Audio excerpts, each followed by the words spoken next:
Good morning.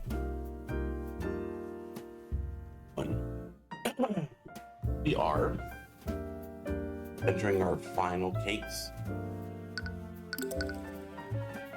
Attorney Pierre King, it is time. Shall we? Oh, hold on. Go ahead, stall those on. Turn those off. Alright. Let's get into this.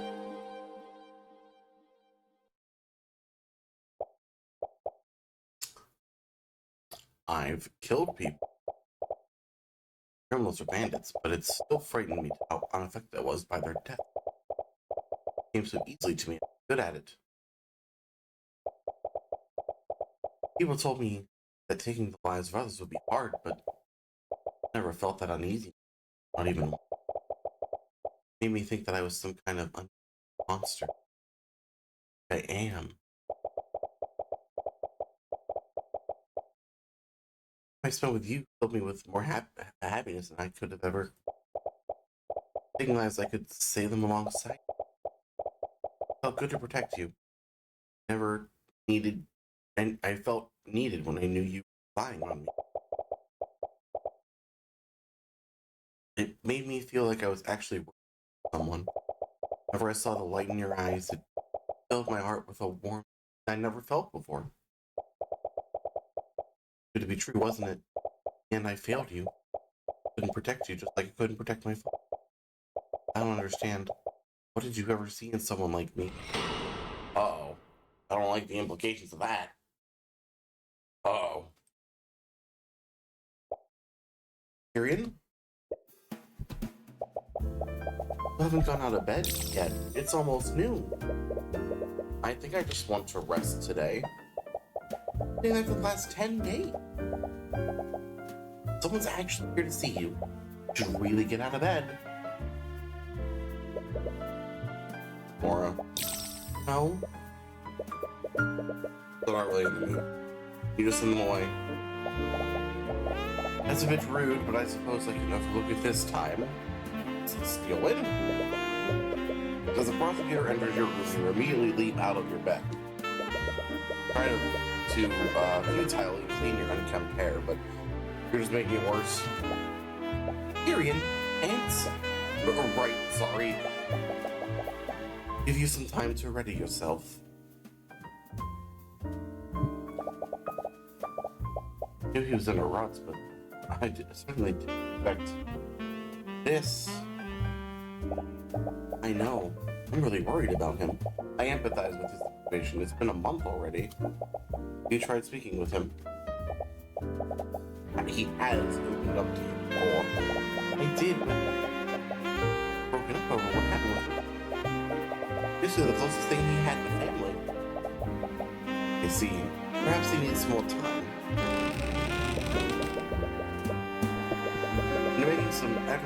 After taking some time to make yourself present, because of your room to prosecute it properly.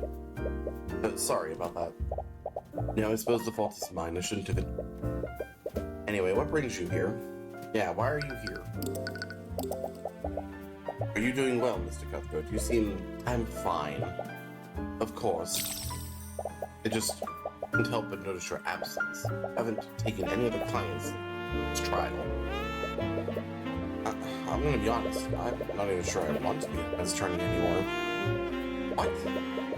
My whole life training to be one, but I'm doing it because someone else told me to. You don't have to enjoy it. You are very skilled at it. I don't know. I'm trying to take some time to think about everything. I haven't found any answers. Considered becoming a prosecutor. Your time as my stand-in made it clear you have the ability to prosecute. I never even considered that a year ago. You understand now. There are criminals who need to be brought to justice. And despite how difficult she is to face, Dylan never engaged in outright corruption like other prosecutors around. Follow her example, you would fight injustice that way. Even if you did that, you'd just be following someone else's footsteps, just like before. I'll think about it. Please do. At this point, I could do with help I could find. Oh, because, yeah, she also wants to fight corruption. I mean, if they're on opposite sides, it works better because then they can get down to the truth of the matter. Your injury's been healing well? Yes, ninth grade skill in necromancy is quite remarkable. I'm glad I introduced you to House Acephalus. Is that Acephalus? No. Yeah, Asclepius. That's Asclepius, specializes in the study of necromancy. After that grade expulsion from the academy, I thought it was only right. I'm glad to studies. Right? You mentioned that he owed you a favor. It was only logical. No waste to let someone of his talents take into it. You're glad Walls is able to continue his studies. He really wants to use his talents to better society. Definitely in a better place than you are right now. Even so, still moving around like this? You should take some time to recover. Much as I would like to, there's been a recent uptick in cases of Mage Blight. We're all hearing about that many times. Mage exceeds their stamina by overusing their magic. It starts to affect their mind. It's a violent frenzy. To make matters worse, the nobility have been trying to suppress the information about these. Right. Not a good look whenever a mage goes on a murderous rampage. It needs knowledge. I'm actually surprised to see you here, Celeste. No, I can't just leave him alone anymore. Not for criminal overlord. We're definitely going to send someone after him. Celeste. But, oh, I didn't even hear the thing. Hold on. Really can't take care of himself right now. Celeste, your thoughts are leaking. Hey, get out of my head. What? It's nothing. I am surprised, though. Not many people slight the eye taker and live. He's never taken swift retaliation against his enemies. We're hoping he's laying low after his plan with Peters fell through. Does match with the reports I've heard, mostly. Been absent from many of his enterprises. Either way, you're not looking forward to dealing with him. Bad enough that you're already on the nobility's bad side. By the way, Tyrion, Ruby sent another letter. I want to put it with the rest. Right. Have you spoken with her since the trial? I see, that does explain her recent mood. Right, you probably see each other a lot. Prosecuted a few of her clients recently, but today she's not nearly as threatening as before. Talk about something else? Of course, my apologies. Oh, the tea's ready. Thank you, sweetie. It sounds lovely right now. Right, I was totally making it for you guys. She walks to the cabinet. Joins the cabinet in your kitchen. She takes up 2 more cups of tea. You guys better enjoy this. These are my last bags of... Oh! As she walks over to you, she slips on a scroll case that you left on the floor. Regains her balance with the teacup slip out of her hands. Boiling liquid is airborne, heading right toward your face. The Gagwa! Lush reacts immediately and points her index finger at the top. Her magic takes hold and the tea freezes just inches from your face. Breathe a sigh of relief and she back into their cups. You really need to clean this place. I'm your bodyguard, not your maid. Right, sorry about that. That was shaped liquid, wasn't it? Yeah. We're gonna be using that at some point. Oh, I never expected you to... I know. Just a convenient did not have. She really opened her mind up about learning new spells. When you first met her, back then she only knew how to cast Mage Blade. She hated magic back then. You never imagined how diverse her repertoire would become. Nope. Another visitor? I'm already up. I'll check it. Well, whoever they are, I'm not giving up any more of my Lotus tea. You open the door and don't see anyone, but there's a letter in your mailbox. Take a closer look at the envelope. It's sealed with candle wax. There's a crest on it. It's the insignia of House Pierce. You quickly open the letter and read it. Despite supposedly being written by a noble, the paper has been torn in half, but the message is clear. I hope you understand. I never would have contacted you unless I had other choice. I know the truth behind McCoy's true parentage, and I'm aware of how vital this information is. As you know, my execution is scheduled for next month. I'm running out of time. I must trade this information. Bill grant me my freedom. Meet me in the private prayer room. Grant Cathedral. Scale Lord at 2 p.m. feel the same fate. Or else. What? Okay. Well, maybe we'll get answers. If he thinks for a second that we'd even think of helping him, I know how you feel, but these aren't these the answers you're looking for. I don't care. You're not going to help him. That's never an option. But there's clearly more to this. I agree. I was able to find out in the first place. The truth is that I've also been looking into the parentage. What? Why didn't you say anything? I'm sorry, but I didn't want to raise your hopes. Now it's family right to do so. I couldn't find any information regarding your birth. So you couldn't find anything. How was Pierce able? House Pierce is low on the political hierarchy. But have access to the resources I do. Does own the land avoids having. Frankly, this whole situation is quite suspect. And why would he ask for my help? I was the one who indicted him in the first place. Even if I did agree to help him, it was really impossible to get him an acquittal. He must be desperate. His execution is scheduled for next month, after all. It's possible that he's judged tomorrow as well. Still, I can't believe he'd set up a meeting at the Grand Cathedral today of all days. Why? What's happening there? But it's not my place to tell you. Today must be. Is today the day that? Wait, maybe I'm skipping ahead. I was thinking that maybe that she and Wyvern Girl were getting married, but she would tell us that she's involved. Aria, can I talk with Tyrion alone for a moment? Of course. I'm sure you have much to discuss. I actually also have this teacher today. Maybe I'm right. Maybe I am correct. I'm thinking that's an opportunity. I'm taking my leave. Sorry, I'm sure this is bringing up bad memories for you. Oh, I'm sorry. We should... Wrong voice, whatever. We should meet with him. What? We're not going to help him, obviously, but I have an idea. I'm probably really scared of his execution rate. Desperate enough to ask you to help. Suppose that's true. So think about how stressed he will. Put up and refuse to help him. Like he's a Horus on him. Can't have money without needing to give him anything. Really okay with this? See him again. I'll manage. It'll be worth it if we can finally get the answers I'm looking for. You've already gotten hopes up. You've already gotten her hopes up. There's no guarantee he actually knows the truth. He'll just be bluffing to get you to help him. But if he does know, you can't just ignore this. You need to verify his claims yourself. Alright. This is the Great Cathedral of the Scaled Lord. You ever been here? I thought you spent a lot of time in Roltham. Church of Bahamut wasn't that popular in my hometown, and I've never been the religious type. What about you? Never really caught on. Apparently my roots are more celestial than draconic. Yeah, I guess that makes sense. Certainly has the looks for it. Thoughts are leaking again. Can you stop? I can't turn off, you know. Do those mental exercises I taught you. Oh. As you approach the Grand Cathedral, you see a large blockade guarded by legions of the King's Guard. It's closed off. Is there some kind of event going on? Paul Steele mentioned that she was heading here. Well, the ability must use the cathedral grounds for something.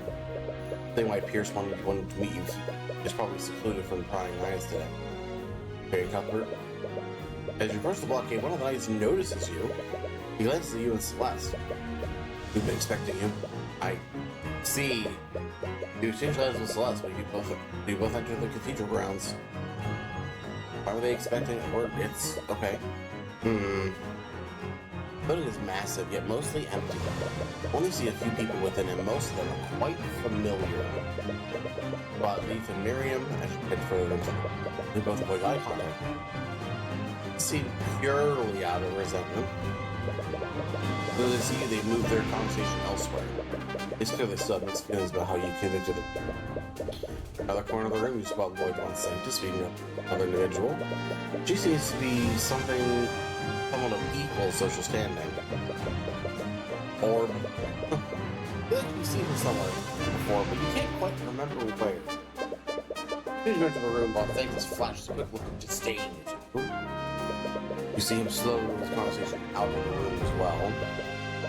And finally, Luciusio and his daughter, along with the two princes. Then you see another individual you haven't met. He notices you, his gaze narrows, and he stares at the two warily.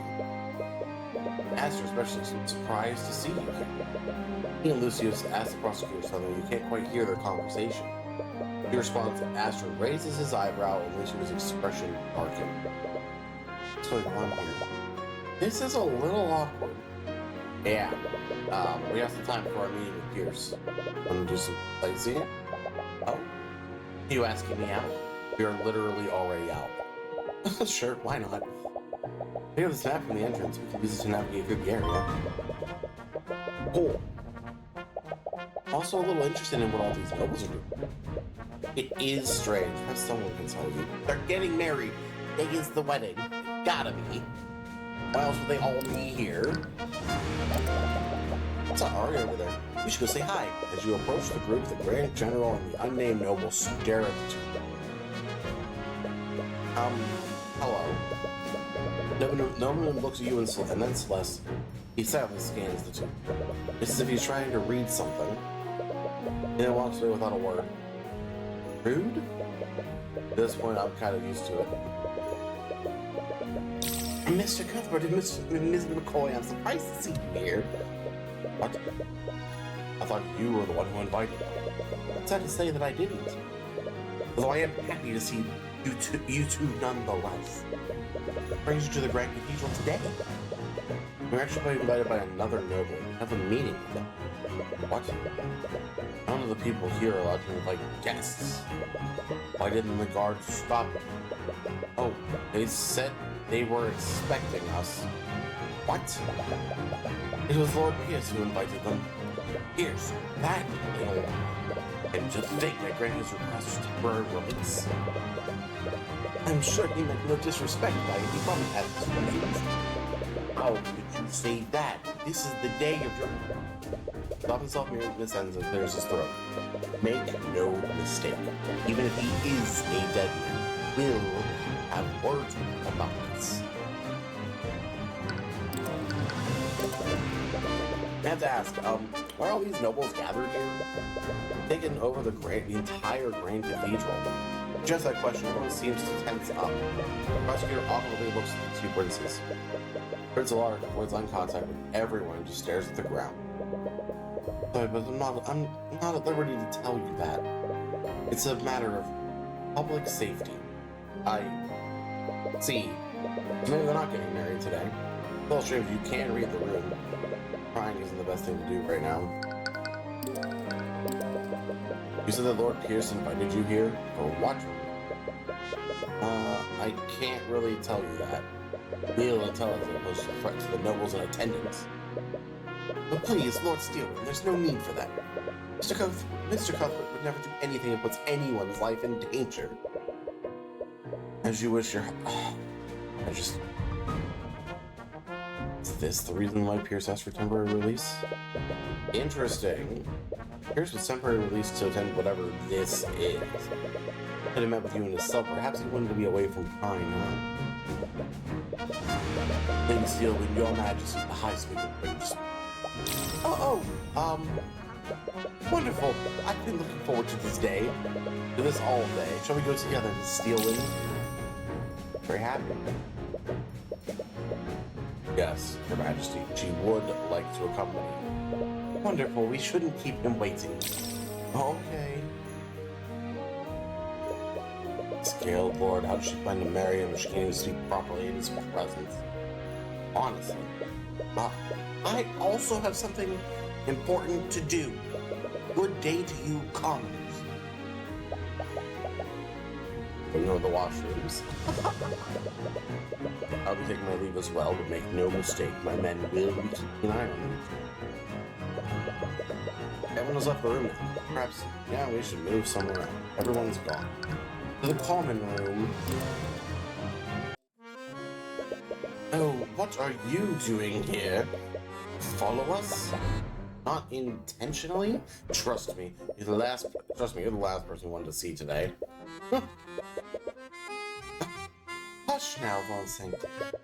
They're here by chance because the cosmic balance wills it so. Not this again. But I don't think we've met. I am Coraline Sybil, the lady of the House of Sybil. This is the head of the fourth pillar family. Not quite what you were expecting. In her, Lucio, Boyd, and William, she definitely seems the most agreeable. Better or worse, you've gotten to know the other pillar families. Well, and I benefit you learn more about her. Why not? So you're the leader of House Sybil? What does your family do exactly? How are you this ignorant? Each of the four pillars, as you commoners call them, control different branches of the kingdom's government. House Sealand oversees the national defense and law enforcement. Braga oversees economic development and finances. Von Sanctus handles commerce, both local and international. Now there's House Sybil. We handle the kingdom's legislative and judicial branches. That would also mean you're responsible for our kingdom's justice system. That is correct. Oh, wonderful. Here we go. And Lady Sybil, are you aware of the rampant corruption happening within your justice system? I suppose it's only inevitable that you would see it that way. Am I wrong? I've been involved in plenty of court cases and it's very obvious. All your courts care about is closing cases as quickly as possible. The system is corrupt to its core. Courts don't even try to hide it half the time. Yet you've prevailed against this so-called corruption in every one of your cases. Only against every conceivable odd, and I can't beat everyone.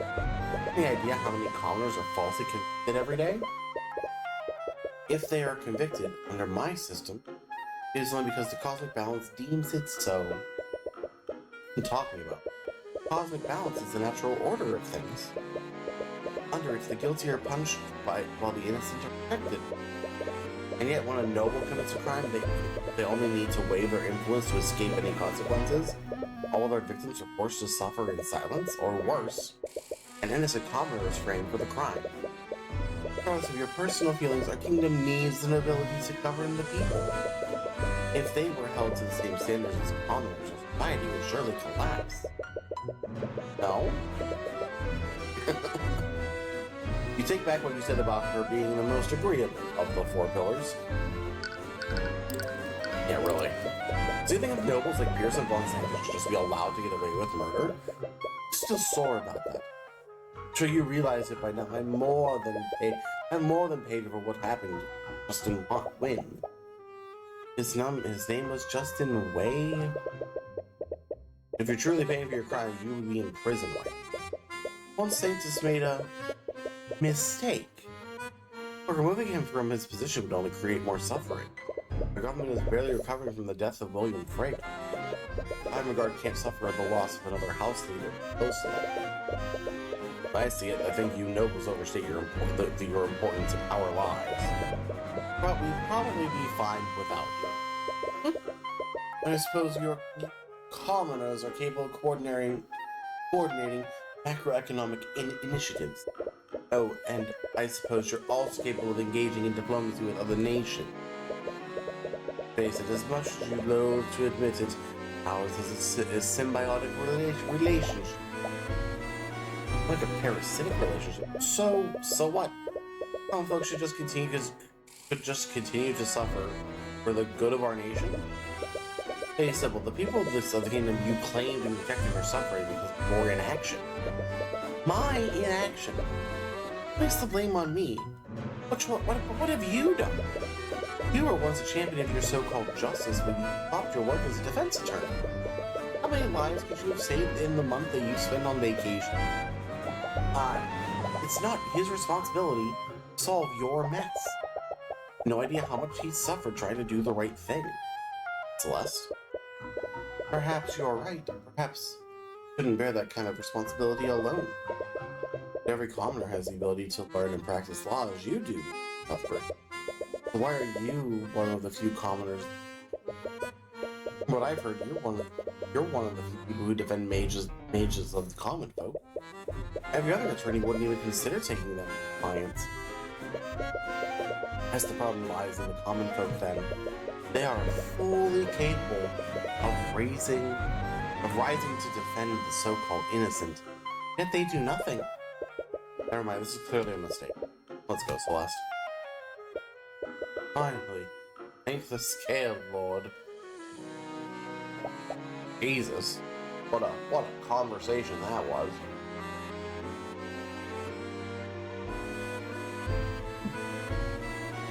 You okay? Yeah.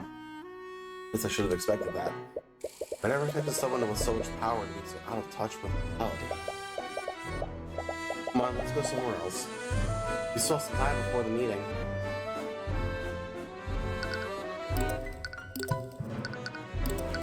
Let's go to the garden.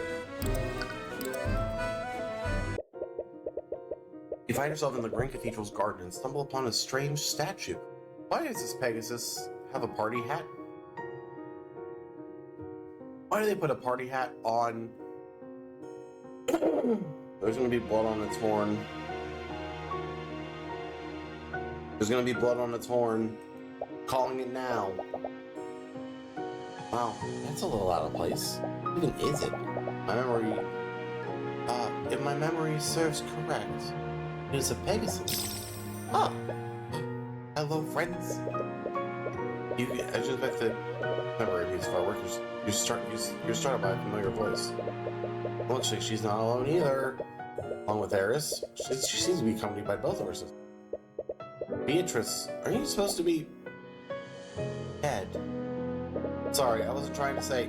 No, it's perfectly understandable. You all people know what was on my blood contract. But it appears the Lady of Discord isn't going to kill me just yet. Ah, you really have to do that? What? Never mind. Just stop it. I hate her. Right. A little awkward speaking with pregnant sisters after everything that's happened. They don't seem hostile. All things considered, you prefer their company over Sybil's. Although you're still not sure how you feel about speaking with a murderer, especially when you indicted. But Beatrice clearly knows more about demons and their kind than you do. I wonder if she knows anything about the heavens born. Yeah, what do you know about me? So you seem to be doing well, all things considered. You mean how a demon now has ownership of my soul? Yeah, that. How can you be so calm about this? I must agree with Miriam. It's a little unnerving how nonchalant you're reading it. I suppose the knowledge that everything is out of my hand. The knowledge that everything is out of my hand. There's something full about it. That's certainly a positive way to look at it. No, my offer still stands. And try to help you. The risk of your own life. Which part of the contract would you dispute anyway? The Divine Edict made you aware of every element in her blood contract. There's very little room for interpretation. It was airtight. The demon I signed that contract was very meticulous about the details. I spent the last 5 years looking for any possible. I didn't find anything substantial I could use. I don't even think disputing it is possible.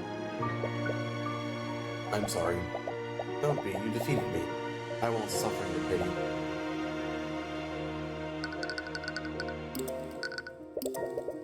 I feel like we always end up randomly meeting like this, Eris. What brings you here? I requested to accompany Beatrice to this event. After all, I don't have many opportunities to enter a church like this. I can imagine. By the way, is your father still... Oh, if you're worried about him, we've already had a conversation about you. I don't think he'll be accosting you anytime soon. Oh, thank you. That seems too good to be true. How'd you pull off something like that? He may be like a hardened criminal. Or he may look like a hardened criminal. He's always had a soft spot for his family. He also owed me. And I have a way of making people see things my way. Right about that.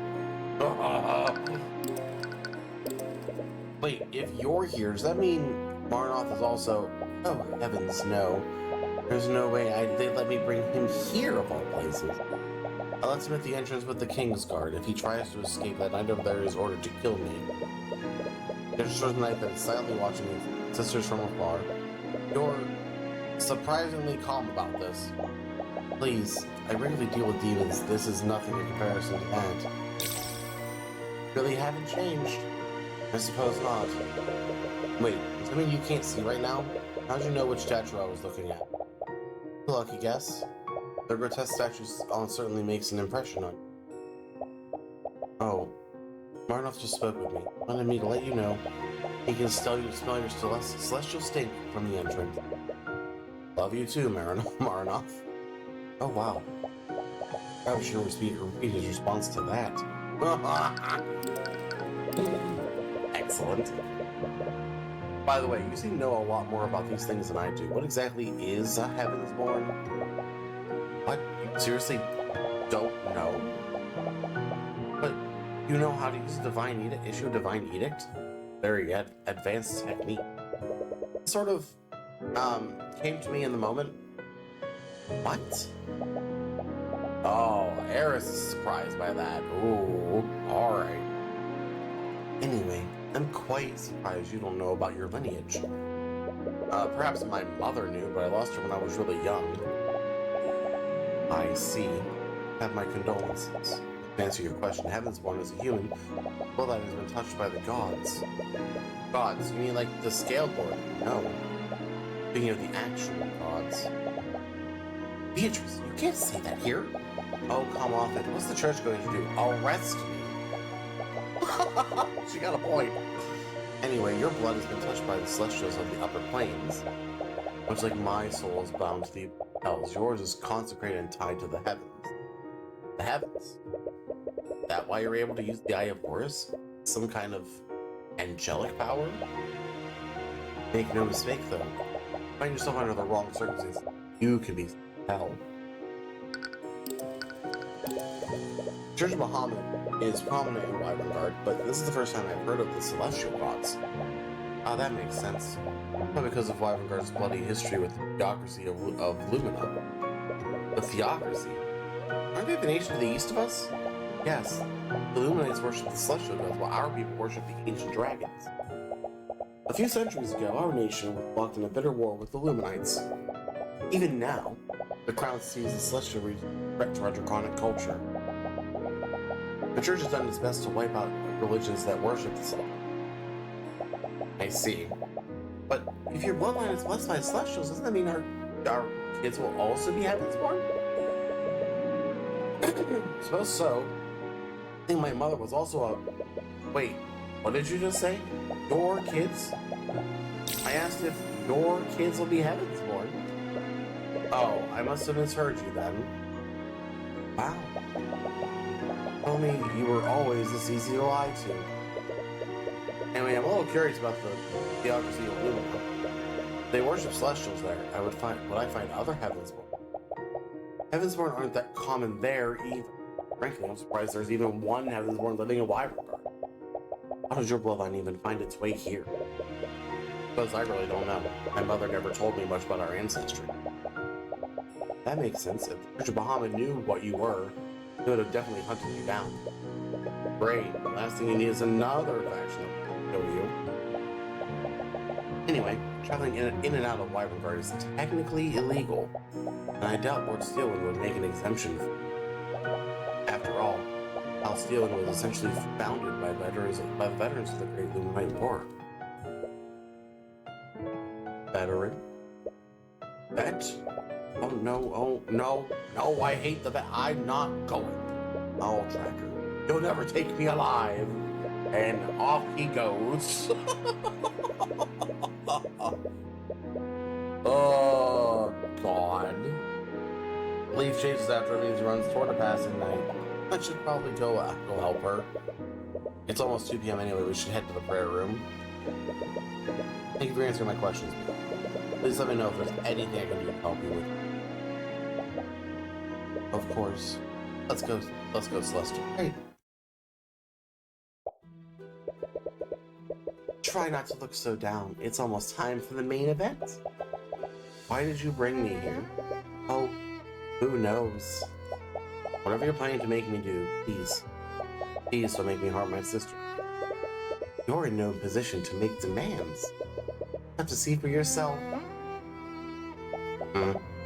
Stay safe, Mr. Cuthbert. Oh, God. Hold on. Why is there a statue? I can only feel its suffering. What? His face is contorted into an expression of pure agony. He seems not Tyrion, no one can hear his pleas for mercy. Someone ignorant of his place has placed some sort of vain party hat upon his head, as if they are mocking his tormenting, kind of demon, torturing a poor soul in the fields of avarice. What are you insane?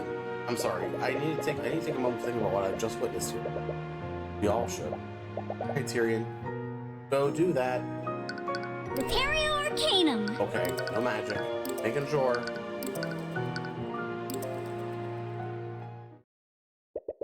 Are you ready? Yeah. At least I hope so. That was too much for you. Don't hesitate to leave. I only need a few moments to look into his mind. I'm the one who asked you to do. I'm not alone with him. Alright, if that's what you want. Tyrion, thank you for doing this. It means a lot to me. Of course. I'll finally give you the answers you've been looking for. It's not just that. You've done so much for me since I met you. Got me acquitted, you helped me work through my dad. I think I can never repay that. Talking about the past few months, all I've been doing is relying on you. I genuinely don't know what I'd do if you weren't a part of my life. Tell me what? Oh, get out of my head. Really bad at guarding your mind. You know, you can tell me anything, right? Arya? How long have you been standing there? Well, I knew you'd be here around this time. I wanted to wish you luck. But then you two seem to be in the middle of something? I didn't want to interrupt. Don't stop on my account. I'll get out of your way. God. As she awkwardly skitters away, you see something fall out of her pocket. Oh, Arya, you dropped your runestone? Let's pick up the runestone. She actually accidentally activated. The image of a piece of evidence appears for a brief moment, but Arya quickly hides it. But now, of course, let's speak at it. Oh, I see. Celeste, don't invade her privacy like that. Don't be like that. I'm really happy for you. Thank you. Good luck. Thank you, Nux. Part of you really wanted us to know what she saw, but one of you has to exercise some self-restraint. Anyway, let's go meet with him. Yeah, let's do this. I can tell him after. Finally arrived.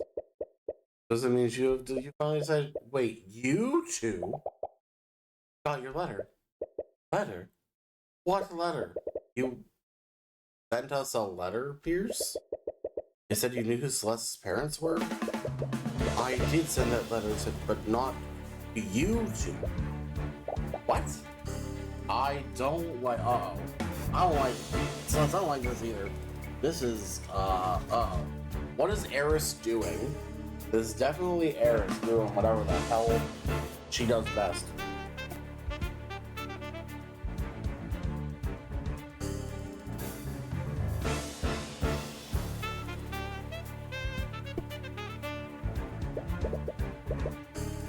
Yeah, see? It's Eris doing whatever the hell she does best.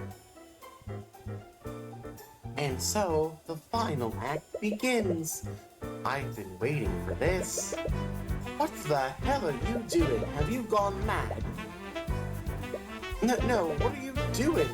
Stop! Lady Stalin, what are you? Oh, is this also the will of the cosmic balance? Oh. Come on, just tell us the truth, Pierce. You are the last person I would give this information to. Getting more and more stressed. Just a little more and you'll... As you interrogate him, you suddenly hear a loud crash outside the room. What was that? I'm gonna go take a look and see what's going on. What? You're just going to leave us here? He's right. I don't know what's going on. Hello, FaZe. Also, hello, Echo. We should stay here. Don't worry.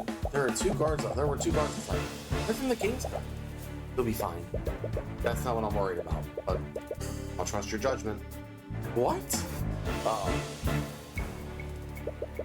It's almost 10 minutes since Celeste went to investigate the noise. Pierce seems extremely on edge. He's sitting on the tables and patiently tapping the surface with his finger. So you never intended to send that letter to me. Who did you send it to? Oh, as if I would tell you that. Luckily, he should have accumulated enough stress by now. What? What are you looking at me like that for? Even if I wasn't the intended recipient, then you knew who Celeste's biological parents were. Who are they? Seriously, focus on that now. Far too important. It's my only bargain. Answer the question, dude. What's that? Somnia? Uh-oh. What? What is this? A blue luminous vapor enters. As soon as it makes contact with you, you suddenly feel extremely fatigued. Damn it, it's a sleep spell. Of course, because why wouldn't it be called, the incantation is, of course, the opposite of insomnia. It's just somnia. Oh, good.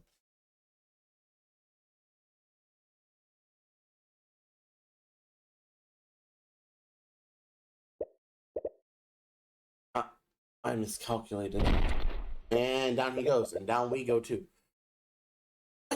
Oh, if they got here, that means Celeste.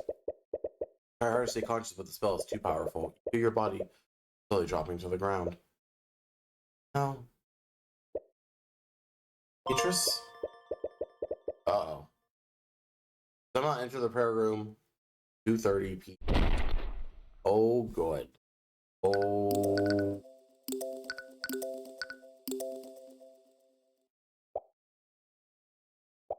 Tyrion. What? Celeste? Tyrion, I'm so sorry. I should have listened to you. I should have never left you alone with him. Hey, it's okay.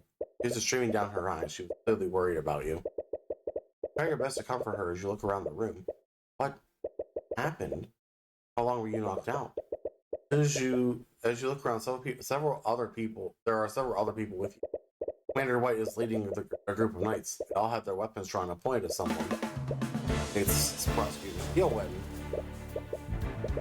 Commander, I understand your position, but there has to be another explanation.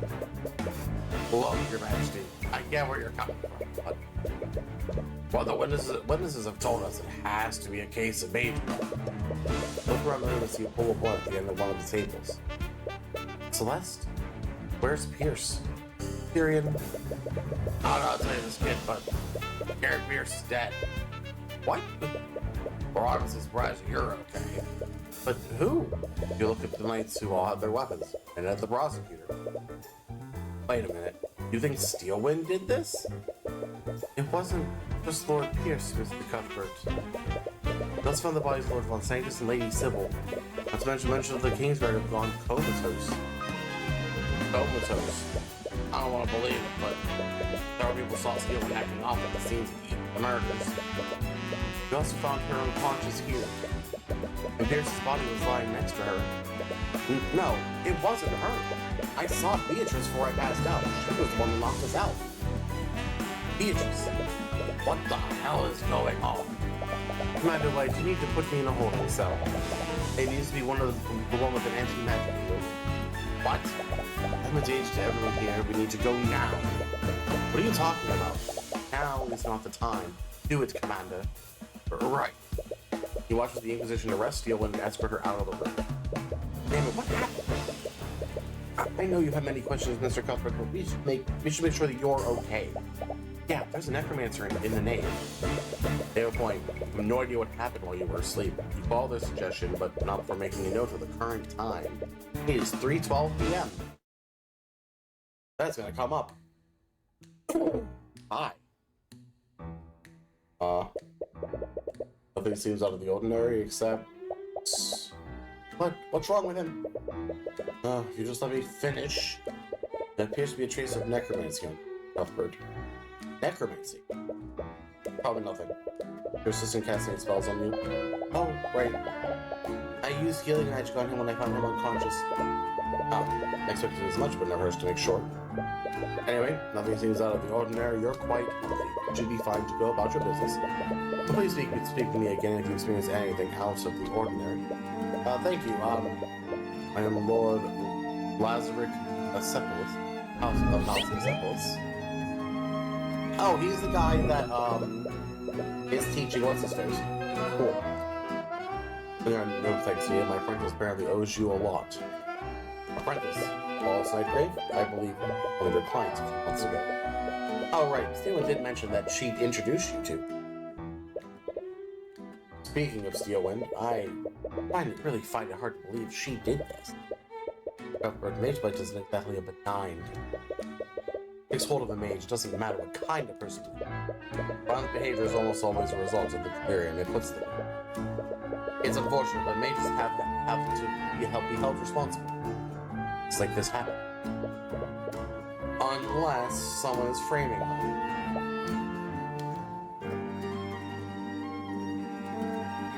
Tyrion, I fought her. What? Remember back when we heard that weird sound? I went outside to see what was going on. I saw her outside and the guards were all unconscious. I tried to ask her what was going on, but she didn't say anything. She just attacked me. What was her emotional state?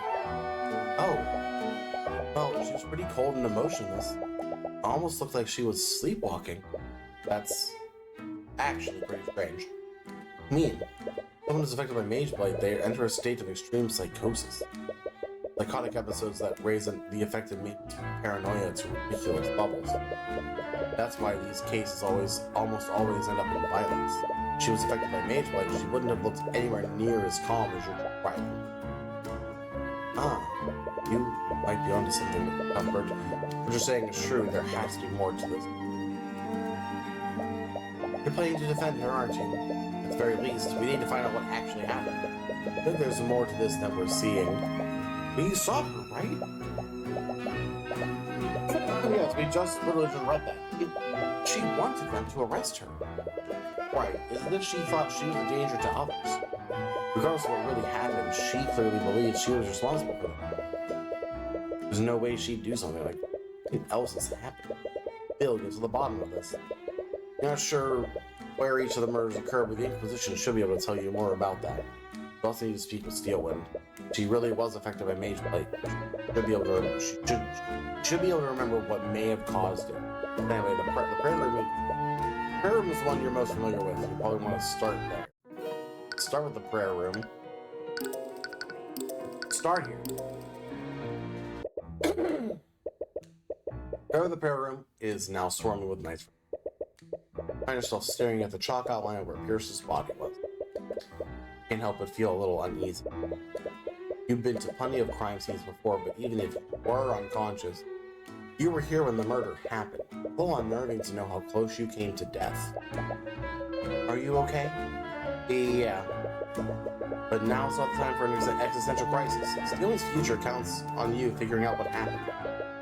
Still don't know what happened after you were unconscious. The Inquisition believes that Steelwind broke into this room, knocked you and Pierce out, and then killed him. You remember it clearly. You saw Beatrice before you lost consciousness. There's more at play here than you realize. Plus also fought Steelwind after Beatrice knocked you out. Perhaps she can tell you more about how she was acting. Yeah, I think it's important that we talk about. We get through our talking first. Let's review what happened. Before Beatrice knocked me out, we heard a commotion outside and you went to investigate. Can you tell me more about your fight with Steelwind? What was she like? Well, she wasn't her usual self. It's like she was in some kind of daze. I noticed it even before she attacked me. Something was wrong with her. Yeah, and she didn't even respond to me when I tried to talk to her. Like she didn't even recognize me. But from what Lord Acephalus said, she would have been acting more erratically if she were affected by Mageblight. It's possible that you fought someone disguised as her. I I guess that's possible. But whoever they are, their magic was still extremely powerful. And several members of the Four Pillars were assembled here. It could have been one of them. We should try speaking with Commander White when we get the chance. Grand Cathedral is closed for the public for whatever was happening there. Or whatever was happening here. He probably has a list of everyone who was present when the murders happened. Because whoever did this was one of the nobles that was here today. Correct. Beatrice can cast invisibility, so I doubt she let you see her. But did you see her at any point when you were fighting Steelwind? Celeste? Sorry, I don't know. I was too focused on staying alive. I've actually been meaning to ask you about that. Aren't you really strong?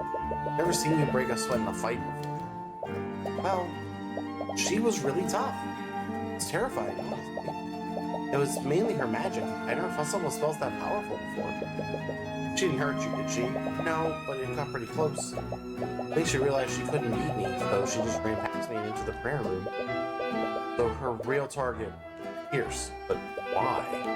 Did you see the moment she murdered Pierce? No, when I arrived at the prayer room, I saw you and Steelwind unconscious on the ground. Pierce was already dead. I'm assuming you didn't see Beatrice anywhere. No, she wasn't there when I arrived. How did she leave the prayer room without Celeste noticing? Turn herself invisible? Very possible. That's very possible. We showed up at the prayer room for the meeting at 1:50 p.m. Then we interrogated Pierce for about an hour. That's when we heard the commotion outside and went to investigate it. Right. I think Beatrice knocked me and Pierce out 10 minutes after that. How long did you fight Steelwind before she pushed past you? Definitely fought for a while. It must have been at least 20 minutes. After that, she gave up on fighting me and ran into the prayer room. Because Beatrice somehow got into the prayer room during your fight. It discounts my theory of her disguising herself as Steelwind. Regained consciousness at 3:12, which means you were knocked out for more than 40 minutes.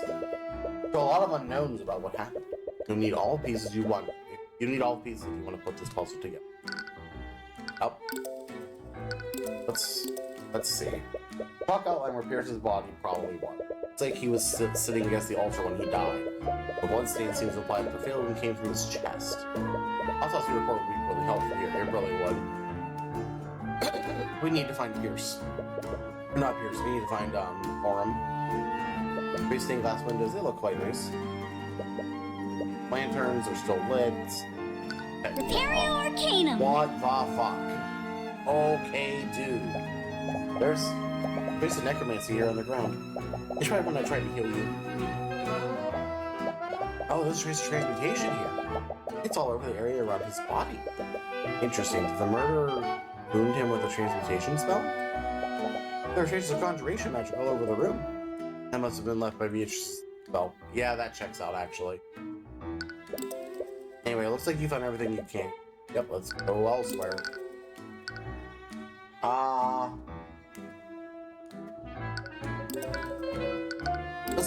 Let's see if Mr. White is. Nope. Let's go to the garden. Just you, Celeste, and the statue. Horrible statue. I don't feel safe here. Why is this statue freaking you out so much? Because this is literally a celestial like you.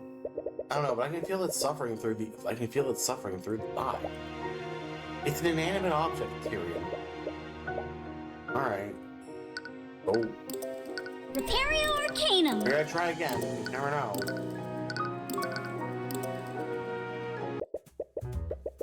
Oh, it's so much darker in here all of a sudden. What happened in here? Your just footsteps been behind the common room. This is the last place you saw Von Sanctus' Sybil where everything happened. The ground seemed most of the room has been entirely scorched. You can still smell the scent of burnt cloth of the fresh air.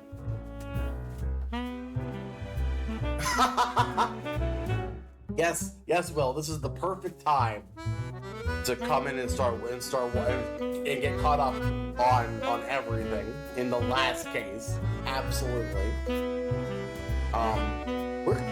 In this one, we're dealing. 3 people just died. Yes, Will, the master of timing, WC. Yeah, everything will make great sense. two people that we previously convicted are now dead.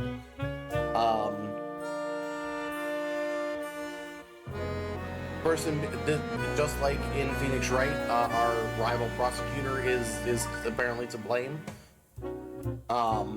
So obviously we as Phoenix have to rescue Edgeworth. So it's fine. Also, there's magic. There's a gumshoe. There is a gumshoe equivalent, yes, but he's much more competent. Yeah, he's not as charismatic, but he does exist. Was there some kind of fire? Yeah. Wait, a perk with a fire using magic. Here he is. Speaking of. As you enter the room, Commander White approaches you. He seems to be accompanied by the typical Legion of Knights.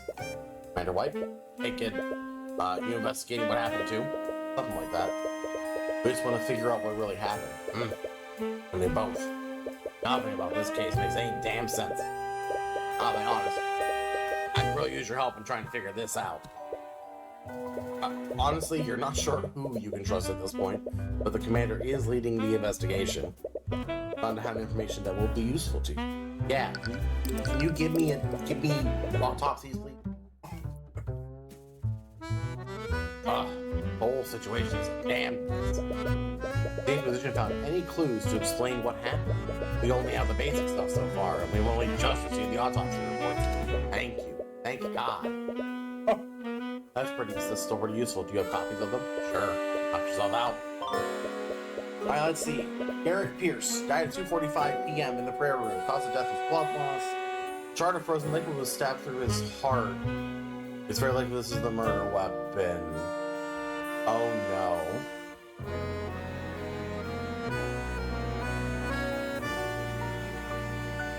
That's okay. So, oh no. So that's how he committed his murder. Oh no.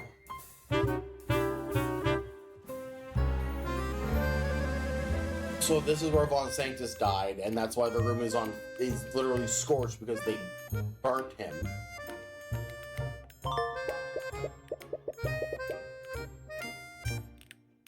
Suffocation. We didn't really have anyone suffocate him. I guess hers doesn't. Died at 2:18, caused death of suffocation. Her body was found floating in a nearby lake outside the Grand Cathedral. There's a transmutation, evocation, and necromancy were found on the body.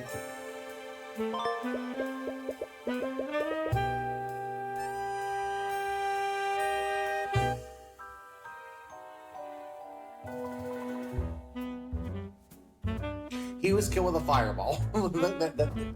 TLDR fireball. Given that we're dealing with high-level magic, probably a delayed blast fireball. You know, if we're gonna put this in D&D terms, absolutely delayed blast fireball. Garrett pierced through the heart, yes. Wait, here's his kill with a frozen blade? Is that similar to how he... Yes, I just said that! Sorry, I didn't... One was killed by ice, one by fire, one by love. Oh, sorry, I didn't mean to. No, it's okay. It's so strange though. Why would the murderer kill Pierce using such a convoluted method? If Zilla really was affected by Maid Blade, she wouldn't have done something like that. Yeah, the Garrett Pierce murder is weird. Anyway, the times of this also seem to tell a story. If we look at the reports, the murderer must have killed Von Sanctus, then Sybil, then Pierce, in that order. Yeah, that's our working theory too. Look at this map. We can see where the prayer room and the common room are. Yep. Where Sybil's body was found in the lake, the west of here. But since the Grand Cathedral is built on a cliff, there isn't easy to get there in such a short amount. So here's my next question. How did Sybil's body end up in the lake? Let's see. Sybil... The murderer threw Sybil from the balcony? Yeah, it has to have been, right? Great Cathedral is built on a cliff over the lake, and the westward balcony just happens to be right over it. Yeah, I guess that makes sense. You're not a witness who saw Steelwind there. Really? Who?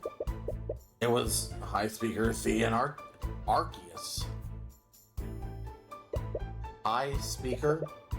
He's a shot caller of the Church of Bahamut, and he stands at the top of the religious hierarchy, from what I hear. He's the Pope. He spotted Steelwind near the west balcony, and she was acting suspiciously. Called out to her, but she ignored him. So she knew that he saw her. She didn't attack him. Yeah, really lucked out. But if she's having a psychotic episode, he would have noticed that. Well, you said all she did was ignore him. Right. This whole Mage Blade story doesn't really add up. Either way, we have to talk to him directly to find out more. Putting that aside, there's something else that's strange. What's that? About the order that the murders occurred in. The murderer killed Von Sanctus, Sybil, and Pierce in that order. It means that the murderer went to the common room, then the west balcony, and then the prayer room. If we look at the map, the murderer's route seems a bit strange.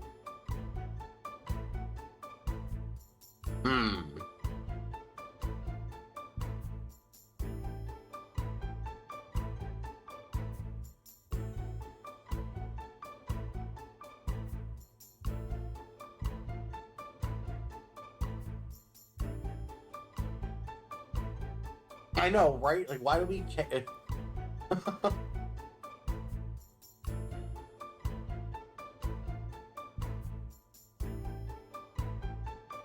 Yeah, he killed Sybil purposely.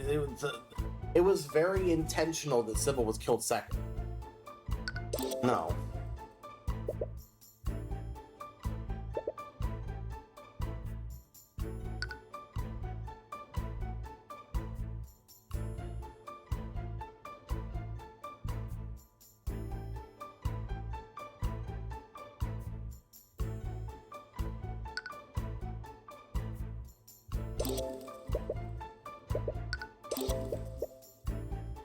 Hold on. Oh. Murderer could have killed Pierce second, so why didn't he? The murderer passed right by the prayer room second, right by the prayer room before they dumped Sybil's body. Why wouldn't they have just murdered Pierce on the way there? Oh, maybe they wanted to dump Sybil's body first. Or they were afraid of fighting me. Are you giving yourself a little too much credit? No, she has a point. Out of everyone who fought the murderer, this is the only one who didn't die or fall comatose. Like, she really is. Anyway, there has to be a reason why the murderer deliberately chose that route. Okay. You've created a rough outline on the murderer's actions, but the real clues lie within how each of the individual murders occurred. That starts figuring out how Von Sanctus was murdered. What do you mean how? He would fire, literally a fireball. We've established this. 7th level, delayed blast fireball to the shoulder. Like, that's like alone for a sorcerer.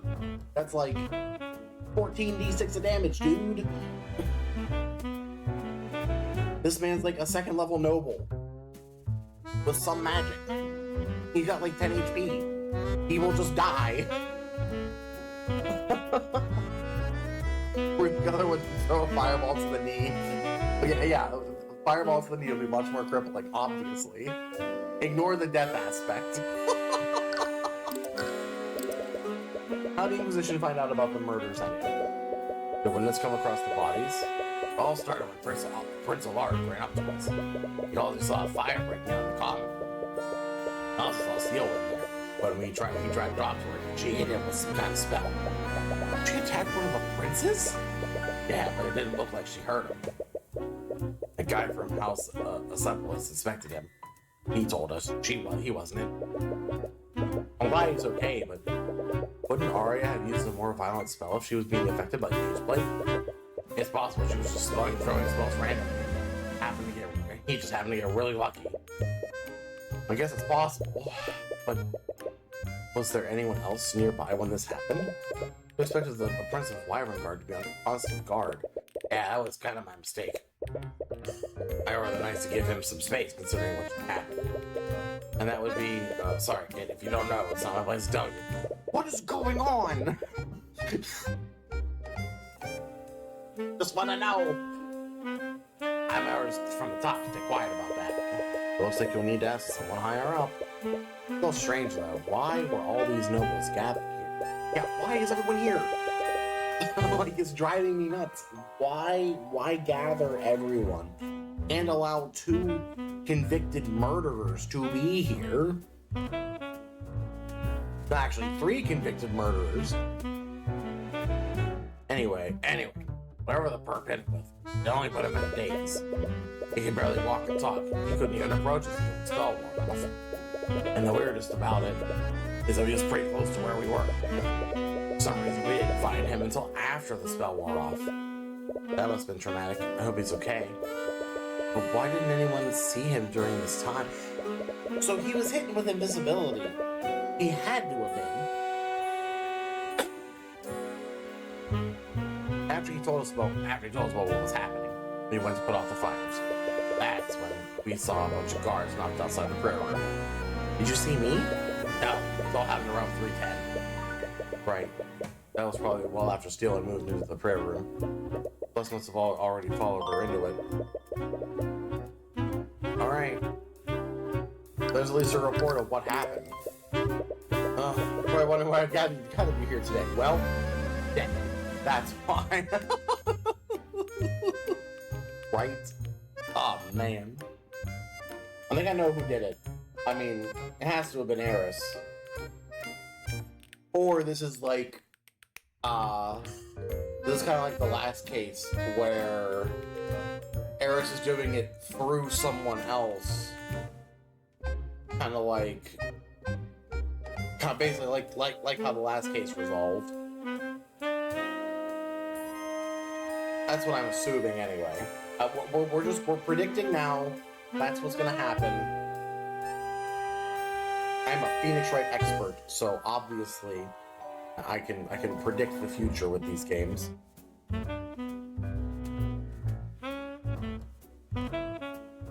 In your Arrest of Steel, when I recall you mentioning that a bunch of guards were comatose. The murderer used some kind of spell to knock them out? I don't think so. I'm just as lost as you are about that. One of the victims didn't have any magical traces on them, so we know that they're not under the effects of the spell, but they still haven't woken up. That's odd, to say the least. Is there any common thread in the knights who fell comatose? That might help us deduce what happened to them. Well, not all of them at the locations where Steel was spotted. It can't be a coincidence. Just admitted that they weren't being affected by any kind of spell. What's going on here? Dude, our notes are already just like full of nonsense. Jesus Lord. We have so much stuff.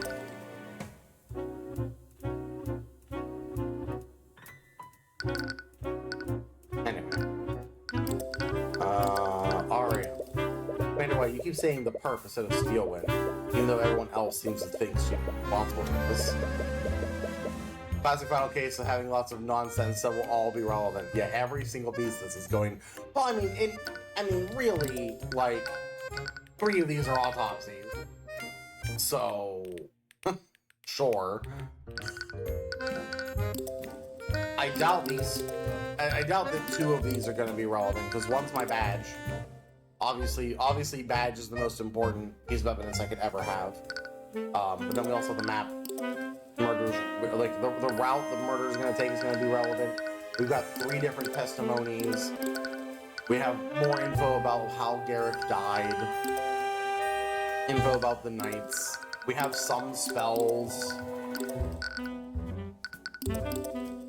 Tracker is only 3? Oh, he is the bestest boy. Look at him. Look at how happy he is. I love him. I'm glad he's okay. I hope he's okay.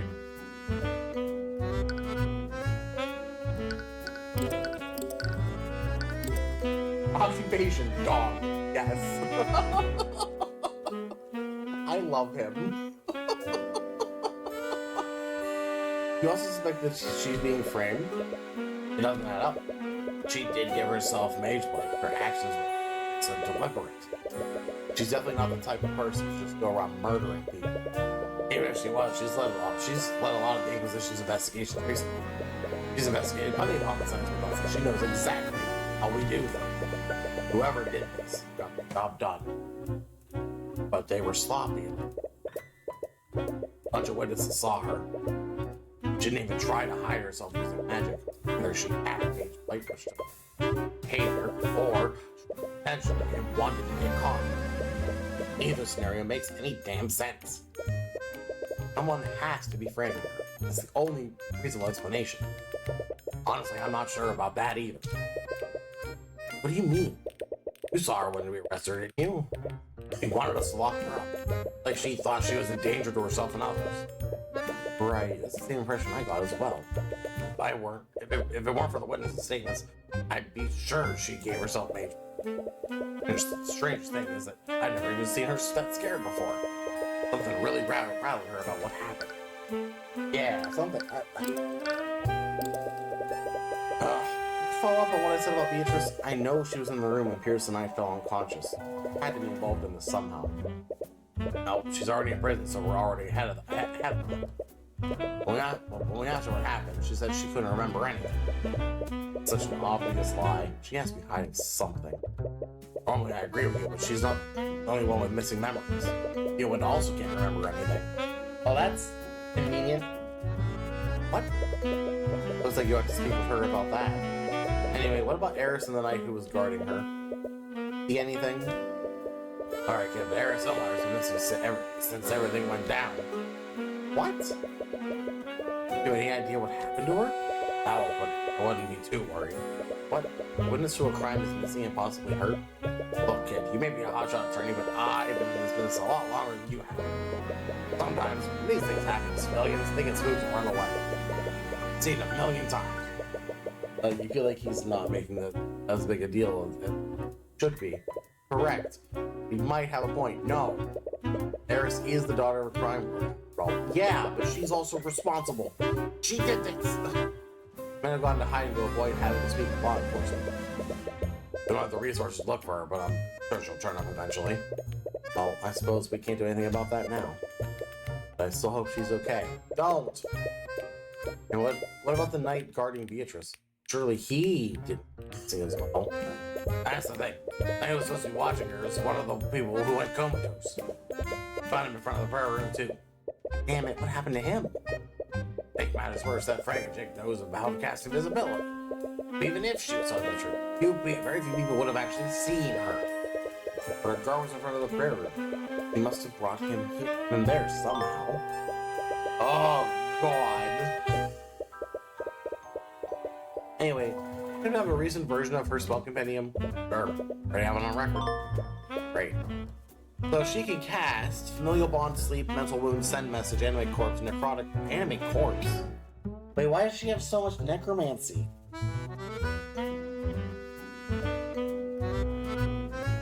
Excuse me, investigator. You should be referring to people as. Should you be referring to people as chick? Sorry, you're right. With the back. Oh my God.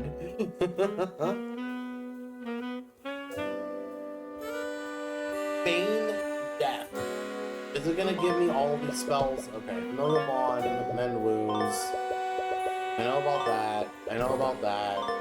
I know about that. Shatter. Channels catches magic in any physical object they're touching with their hands, even if enough and channel the object can shatter or break. It's been a while since we've seen that. We know invisibility. Feign death.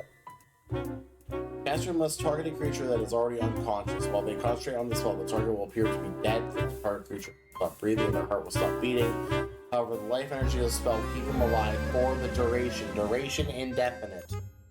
That is terrifying. Illusory disguise. Yeah, okay. Right. How many spells she used during Lord Freddy's murder? She used like a ton.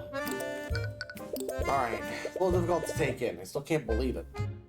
After everything he did, Von Sanctus is just murdered. I'm surprised to hear that from you. He basically got away with it. I think Justin. The way I see it, he got what he deserved. It's supposed to sit right with me. No matter who the victims might have been, no one deserves to die like that.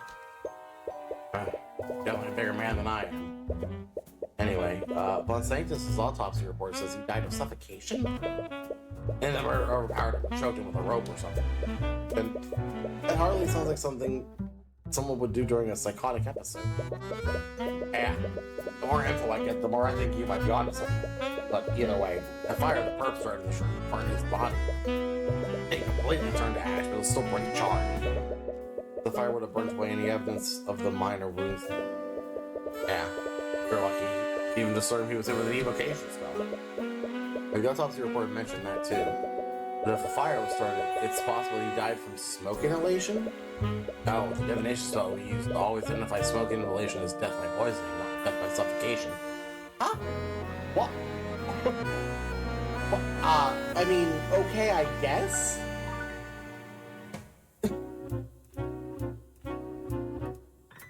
Smoke inhalation is death by poisoning? Man, they need to fix their autopsy stuff, because God, this system they have is not reliable. Does that kind of make sense? Still a shame we can't find out how the murderer suffocated him. Still know very little about how the murders occurred. The records of each of the victims stalked and met him. They might help us understand what each of the victims was doing during the attack. Oh God, alright. Here we go. Garrett Pierce knows. This hasn't changed. President change to Conjure Light, Conjure Water, Frost Wave, and Shape Liquid. Those are the same. Sybil knows Slow Fall, Foresight, Strike True, Check Magic, Stone Skin, and Mend Wounds. Stone Skin?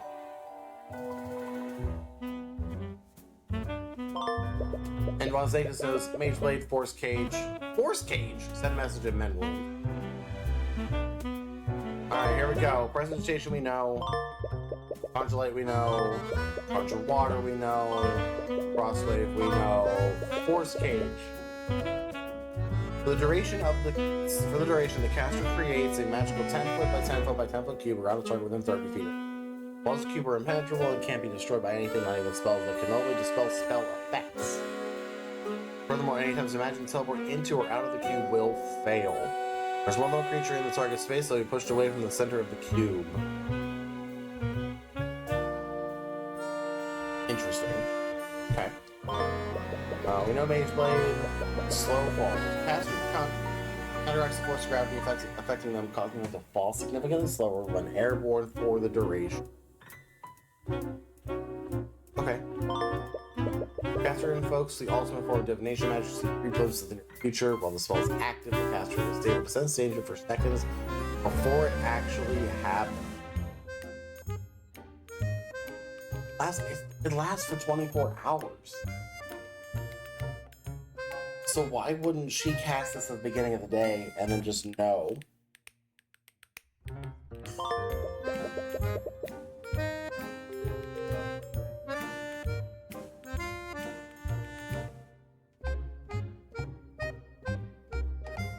Non-Optima. Wait, what an incantation for True Strike. Jesus. I'm gonna call it True Strike because that's what the spell actually is. Caster increases their ability to predict the results of all actions for the duration.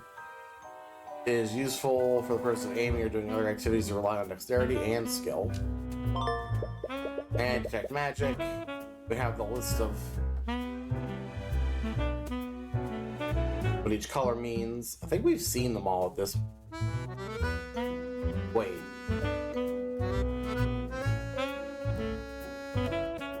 I thought necromancy was green, illusion was purple. Wait. Okay, sure. Stone skin. The caster creates a thick layer of stone around their body. The stone layer will deflect and protect the caster from any trauma. Stone layer can be slowly broken through continuous attacks, but as long as caster concentrates on the spell, stone layer will instantly repair itself. Interesting. That's a lot of spells. Yeah, that's a lot to work through. Yep. This is what happens when a bunch of mages are caught in the middle of a murder. Honestly. lucky until now. Nevertheless, I need to look over each of these spells when they become relevant. Yeah, when they become relevant. I've already my god, look at this. Now there's like 8,000 spells. Repario Arcanum. There's a bunch of evocation, a bunch of random spells. There are a bunch of random places. Gonna use water to, yeah, that checks out. Okay. What about this white? There's trace of abjuration in the center of the room. Square shape? Oh, this is where Force came. So, hold on, this must have been Force Cage. Okay, wait, so did he try to use Force Cage to protect himself?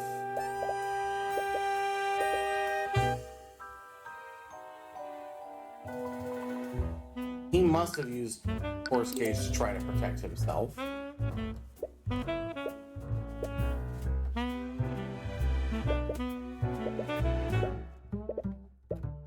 Yeah.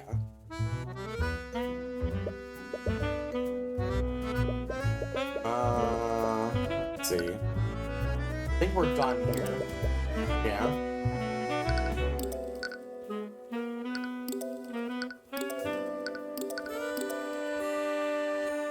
Alright, let's go to the let's look at the last one. Right at the west-facing balcony of the cathedral. Supposedly, this is where the murderer threw Sybil's body into. Oh, hello there. It's the Pope. We found the Pope.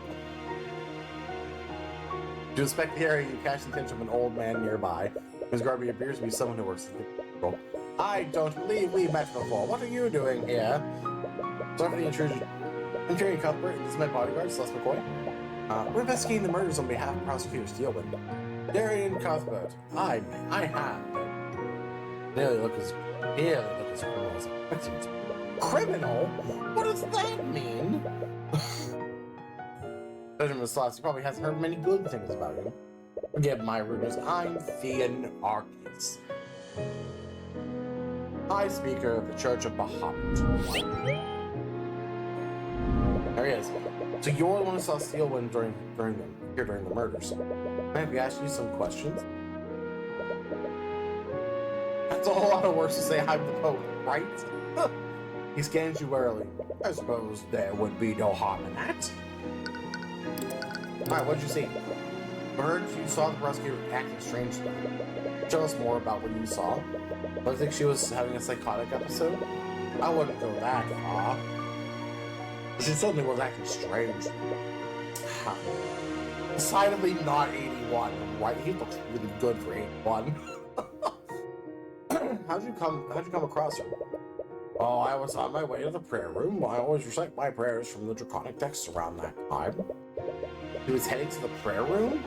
When I saw her, I first thought she was just enjoying the view of the lake. About to greet her, but when I approached her, I saw that she was throwing something off the edge of the balcony.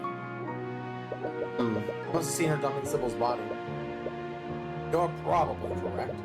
I came to the same conclusion after they found that poor woman's body below us. Although, what is it? I only thought for a second.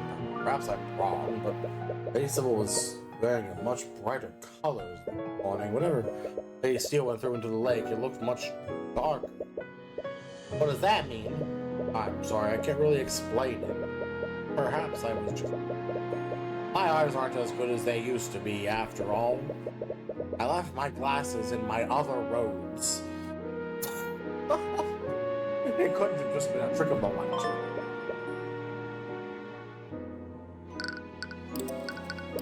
Wait, if you saw Arya dumping Lady Sybil's body, she must have just murdered her. It means you must have been heading to where we were at the time. Oh, were you praying there with Lord Pierce? Not exactly. What? Let's start what the guards told me. Guards, you mean the ones standing watch outside the prayer room? Yes, they told me Pierce was praying with some acquaintances of his. They said the same thing to Lady Steelwind as well. Wait, Steelwind was there too? Yes, she appeared to be waiting for something. But anyway, I didn't want to disturb them, so I back to my quarters to pray there. High Speaker didn't see her fighting Celeste. He must have started at her attack after he left, but why would she bother waiting? Either way, we can't exactly question those cards. Yeah, they're still coming to us after the attack.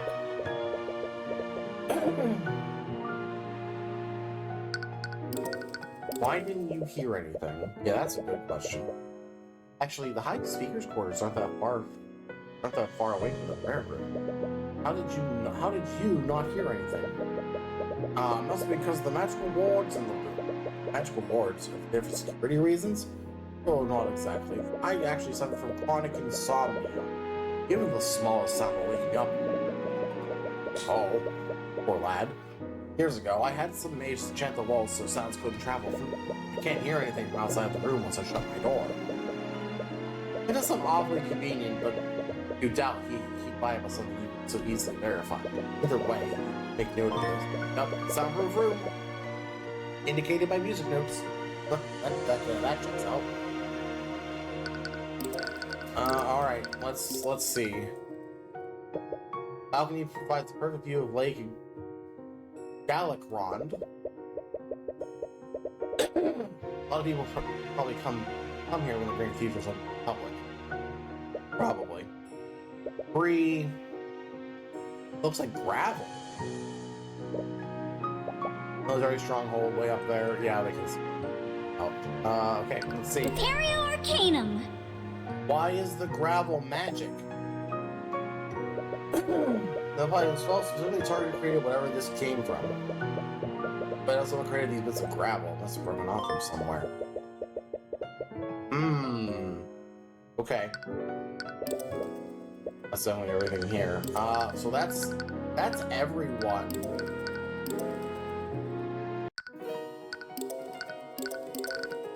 Alright, let's go talk to Steelwind. I was actually to speak with Steelwind, but you can't find her anymore. Where do you want me to go then? I'm going back to the garden. Let's back to the garden. I'm back at the cathedral garden and come across that accursed statue again. It's staring into my soul. Stop looking at it. As you move your attention away from the grotesque sculpture, spot the crown prince, sitting on the bench, guarded by some knights from the King's Guard. Brow is furrowed and he seems to be deep in thought. Oh, Mr. Cuthbert and Miss McCoy too. What are you still doing here? Trying to investigate what happened. We're looking around when we just happened to find you. I see. Are you okay? Yes. I was just thinking of how unfortunate this ordeal has been. I do hope Miss Steelwood is taking this well. Right, she is his fiancée after all. Must be extremely worried about her. We're trying to figure out exactly what happened. Mind if we ask you some questions? I see. Well, I'll do whatever I can to help. You said that you two were investigating the murders. You weren't planning to defend Miss Steelwind, were you? If she would have me.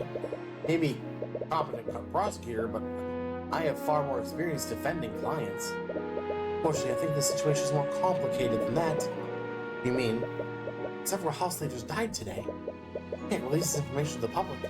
Not after the news of William Fragan's death has already spread. In the course of 2 months, we've lost not one, but 3 members of pillar families.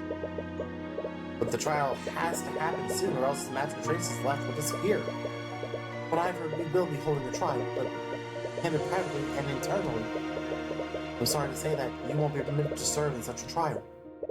Right, a majority of the nobility hates me, after all. Be able to pull some strings, Aster? I'm sorry. I'd like nothing more than to give you the opportunity to represent her. But I clearly have a personal attachment to this case. If I try to tip the trial in her favor, only harm her chances more. Right, I see what you mean. But if we can't help during the trial, we can still investigate the crimes on her behalf. Yes, I would really appreciate that. If new evidence is found, perhaps dishonoring the stealing of the charges against her. After everything that's happened, I really need to know, why were there so many nobles gathered in one place today? All 4 pillar families were present. I understand if you don't want to tell me, but this information could be vital in figuring out what really happened. No, I see your point. Truth is, we all gathered to mourn the death of my father. Oh no, the king died too? Oh no. Oh no, it means Aster's actually going to become king?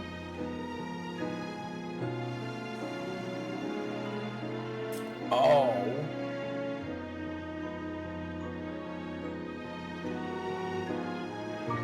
Oh, well now suddenly things make a little bit more sense. Wait, the king is dead? Yes. I want to avoid releasing this information to the public so close to the death of William Frege. Father's been ill for quite some time, so we were prepared for this. Or at least, I thought I was. I also lost my mother when I was quite young. So a little hard to take in. I'm sorry, you have my condolences. Thank you. But King Oliver is dead. That would make you... Yes. You currently stand before King Aster de Wyvengard, ruler of our kingdom. I think everything that's happened, he seems less than thrilled about that. Suppose that explains why all these nobles were gathered. They came under the guise of paying their respects, but it's clear they all wanted to get closer to the new King of Wyvengard. The Freges were the only ones who genuinely came to give their condolences. That would check out, yeah. Speaking of the Freges, I think you need to know. I saw Beatrice before I was knocked out. I think she may have been the one that killed Garrett Pierce. Why would she be there? I'm sorry, I know she's your friend, but you already know she's not above committing murder. I see.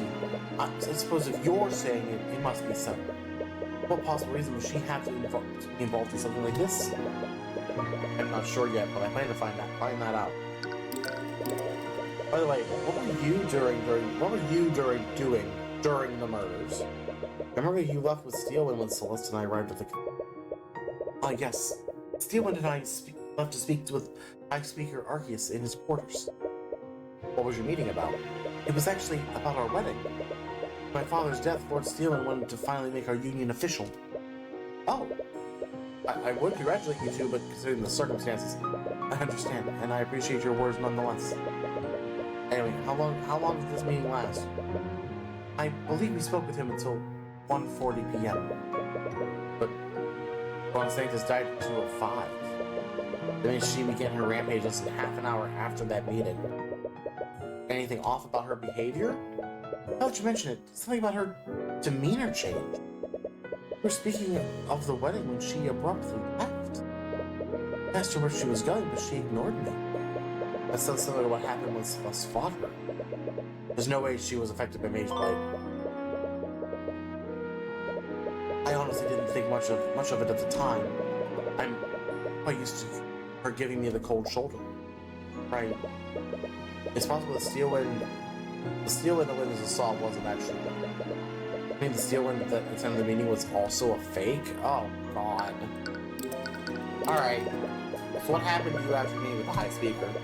See Steelwind after that? Actually, I found myself caught up in something else entirely. At 2, I went to pay my respects at my father's coffin.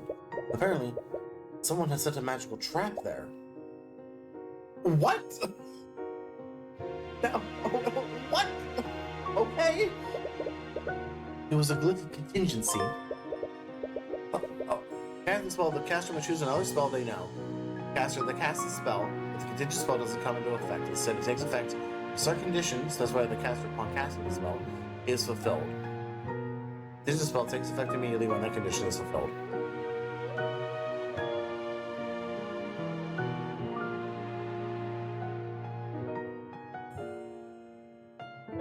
Okay. I have heard of that spell. It's like a trap you can set, and you can fuse any spell into it. But it requires a second contingent spell to place that trap. Which spell was it? It was Force Cage. It was a Force Cage. Targeting me. But we're trying to attack Aster too. I don't think so. They would have used a more lethal spell if they wanted to, but from the sounds of it, Force Cage can't be dispelled. So Aster would have been trapped inside of it for that full hour. We think the murderer used this as a distraction. So that trap keeps our consolidated most attention and forces of my location. As a result, there were fewer people guarding while thanks to Sybil and Pierce. The ones that were there all felt promising. You can't tell us what happened to them.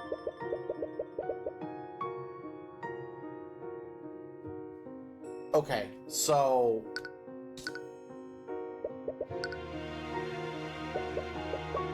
Everything you learn, you highly doubt that Steele was affected by mage blood. So it must be behind what happened, but who? We definitely...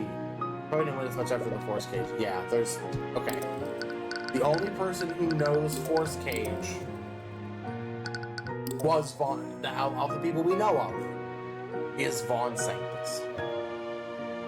The issue is that he doesn't know... No one here knows Glyph of Contingency.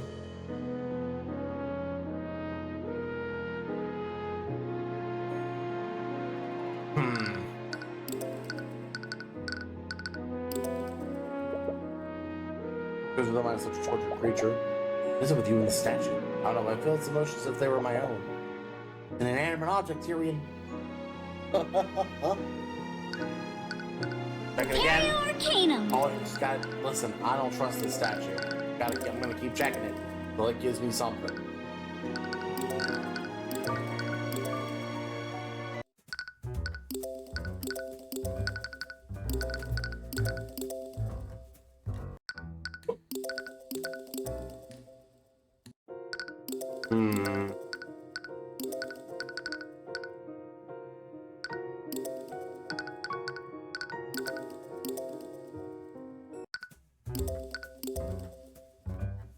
I'm pushing all the wrong buttons. Go back to the... No. I want to go... I gotta go to the common room. I want to present Aster's testimony.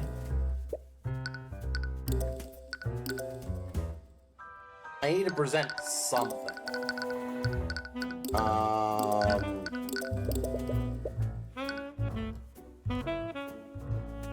I have so much stuff.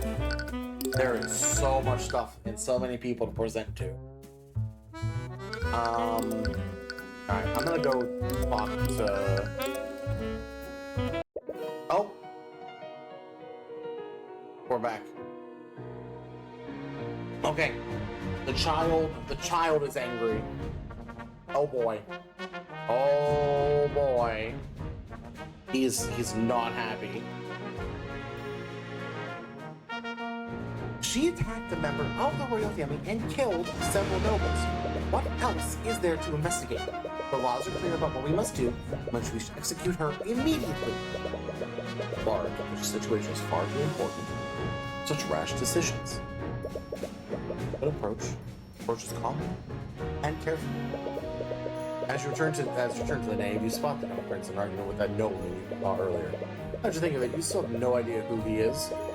Oh, it's you two, Your Highness. And I don't think we've been introduced. What? You see, you're still as insolent as ever. Stand with Sir Remus Vergale? Sure.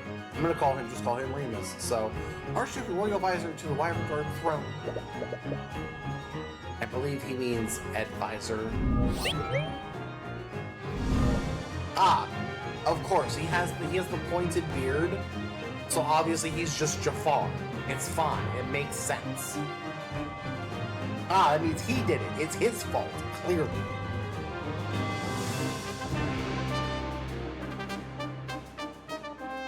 Archduke. Storytelling 101. Yes. How to know someone's evil? Look at their facial hair. You didn't know the Kingdom of Wyvern had a title like that. Why haven't we ever heard of him before? Why are you still here anyway? I thought the cathedral was closed for the investigation. We were investigating what happened on behalf of Prosecutor Spielman. I see. Anyway, I have much to attend to. I'll be taking my leave. Oh, he's worried. Is he avoiding us? He might go. Since we have you here, we have some questions for you. The both of you. You should know your place, Dave. Child. Your Grace, where were you when the murders took place? Just what were you trying to insinuate? Please, Allard, no need for that. To answer your question, I was being... Crack? No. He calls himself Mara. What? Why would you want to speak with him? He was actually the one that sent for me. According to him, he had some information that was of great importance to me. You made a contract with him, did you? Of course. What kind of desperate fool would you take me? No. He gave me the information he had freely. But why would he do that? Humans are supposed to always try to... Demons are supposed to be always trying to trick humans into making deals with them. That was fraction. What a fool I was. I knew he was playing with me. But I knew he couldn't tell lies. The information he had was too important to ignore. You don't mind me asking, what was that information about?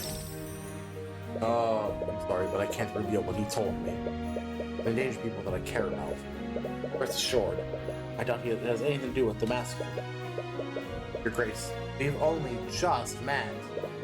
Can't exactly take your word for it. Suppose that's fair, but believe me when I say that I plan to take this information to my grave. Well, that's ominous. Yeah, that's a little ominous. He's clearly intent on keeping their conversation a secret. Anyway, several members of the community were watching us. They can verify my alibi. How long did this conversation last? I arrived to speak with him at 1:50. Yeah, even until 3:10. Why did your conversation take over an hour? What? Alright, dude. It's kind of poor during the time frame of the murders. Why would Martin look for the trouble and distract himself in the first place? Whoever orchestrated this also used force cage to trap Aster, trying to distract the forces of the kids, distract the forces of the cathedral. They're trying to keep certain people out of the crossfire. Either way, it's clear that Beatrice has a lot to answer for. Your daughters. Your Highness, we heard the prosecutor cast a spell on the universe, and you saw the fire in the comet. Can you tell us more about what happened? I can't believe she attacked a member of the royal family. Just completely irresponsible with her magic. I understand your feelings about this, but we can't say for certain that she inflicted blight mage upon herself. We don't even know if it was actually her. I saw her with my own eyes. I mean, other people did too. Either way, when did this happen? On the path outside the common room. I saw smoke coming from the building, and I saw Steelman walking away from it. This must have been after she murdered Von Sanctus. I think I already know the answer, but was she behaving erratically? No. She was very deliberately cast a spell on me. Once again implies that Maid Blade was behind this. You know which spell she cast on you? I'm not sure. I've never been affected by a spell like that before. Magical trace on him we know was a transmutation spell, so it wasn't an illusion. Oh. Transmutation spells manipulate and change physical matter. Hear think about what that might do to the human body. Sure that he's okay? Yes. Lourdes Lepius. That's the Asclepius. Inspected. He doesn't appear to have any lasting injury. Hoping the spell's effects were only temporary. You describe what you felt when you were affected by it. Might help us identify which spell it was. Well, I was extremely dazed, and my ears were ringing. The vision was also partially blurred. It was as if my mind was in some sort of fog. Whenever I tried to speak, I couldn't even form words from it with my mouth. I made grunting noises. I couldn't walk either, so I had to crawl on the floor. Sorry, that must be dramatic. But what kind of transmutation spell would have to be something that affects his senses? Alright, hold on.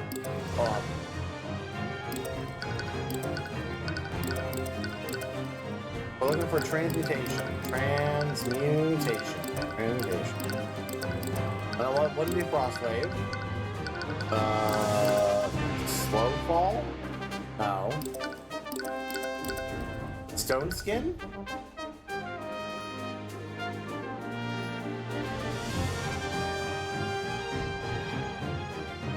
He would notice there was a bunch of stone on it. Not shaped liquid.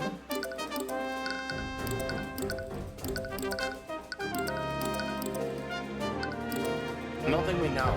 I don't think we have what spell. I don't think we. I don't even know what it could be. Transmutation specifically, though, that's interesting. You already told us that she wasn't acting erratically. Is there anything off about her demeanor? I only saw her for a moment. She was definitely She was definitely different than usual. She was completely emotionless. Yeah, that's exactly what she was like when I fought her too. It's like she was an arcane construct. Her movements were almost robotic. Wait, are there any arcane constructs on the cathedral grounds? No, not for lack of trying on Lord Von Tanks' part. High Speaker and I have specifically forbade the staff here. That would have been really convenient if all this was done using a construct. Or would have been. Though you're a little tired of seeing them in your cases. Oh, I didn't. Anyway. Was anyone around when Steel had cast the transmutation spell on you? No. She moved away quickly after she incapacitated me. Even if someone was around, I don't think I could have seen them anyway. True.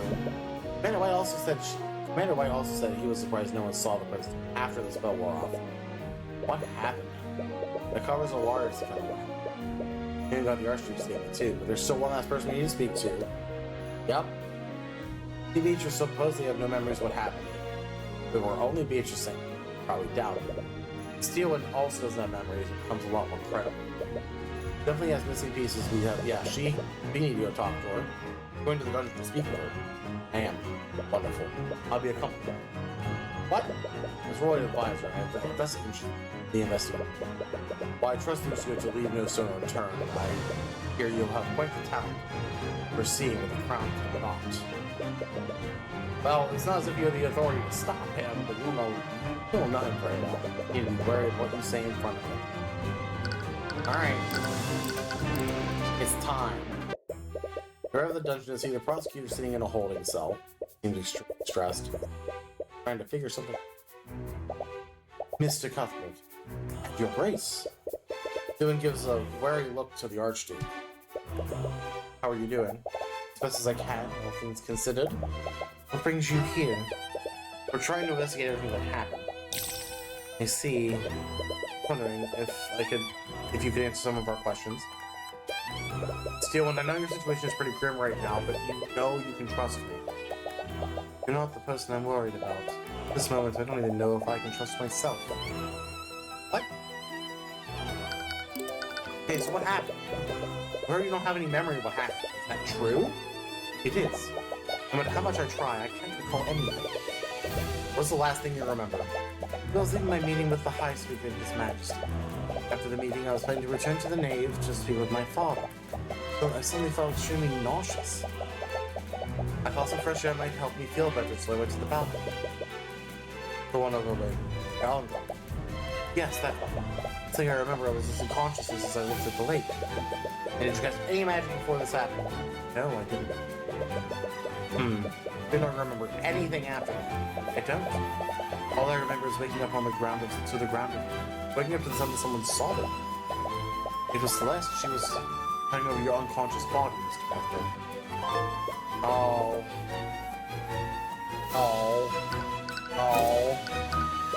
I feel like we completely rolled out Mage Bite, but I doubt that's why you can't remember anything. Are there any spells that can specifically modify or destroy people's memories? Certainly explain a lot. No, arcane spells can only affect the physical world. Through history, mages have attempted to develop spells that can affect the mind. But no recorded history of any of them succeeded. You're assuming that arcane spells are the only type of magic. What? I think you have observed it already. There are magical creatures in this world that don't use arcane magic. And that's right, Cuthbert. What? Does he know about the Eye of Horus? I'm not sure what you're trying to imply. Don't take me for a fool. Some of my associates attended Frega's trial. They all heard you once. Heaven's word. I learned that Luna had anything to do with this. The Grace, I'm not an agent of the theocracy. Even if what you're saying is true, I was the one who manipulated Steelman's memories. I suppose you raise a good point. If something affects Steel's memories, it wasn't necessarily an arcane spell. In fact, it couldn't have been an arcane spell. It was definitely something else. You're probably right. Which proves that I'm responsible for the murders. What? No, that's... You say you don't have any memories of what happened. Why are you so convinced you're responsible for this? I told you in position already, I saw Beatrice before I passed out. She's clearly involved in this somehow. There's more to this than you realize, Mr. Cuthbert. For the past few months, the Inquisition and I have been investigating a string of seemingly unrelated murders. In each of those cases, we were able to apprehend the perpetrator without issue. There was always something off about them during questioning. Murders were always abnormally gruesome and passionate. Each of the perpetrators said the same thing. Thus that they had no choice. No choice. Cases like this have been occurring throughout Wyvern. Very little connects the perpetrators to the other, except one thing. Each of them acted as if something had controlled them against their will. They're probably just desperate. Most murderers try to make excuses after they're caught. They could even be in complete denial. Owen said the same thing, but these cases were far too similar to me to control. I wonder if they were telling the truth. Perhaps each of these murders was committed by a party. I didn't have any concrete evidence, but I knew I was getting closer to something.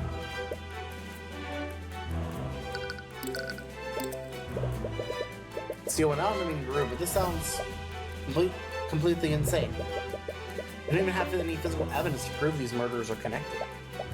There's one piece of evidence, hardly concrete. Let's tie each of these cases together. She takes out a small parchment from her pocket and shows you. Oh, this is... It's a purple symbol. Several of them... It's a purple symbol. Let's actually look at the whole thing.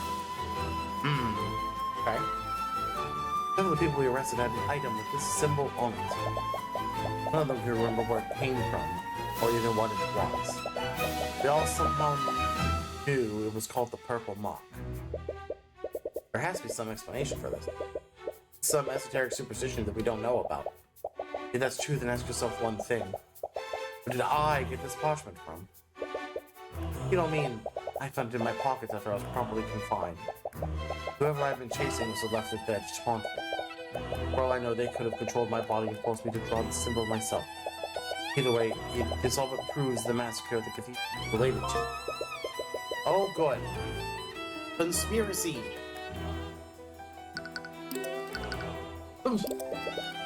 The king's already dead!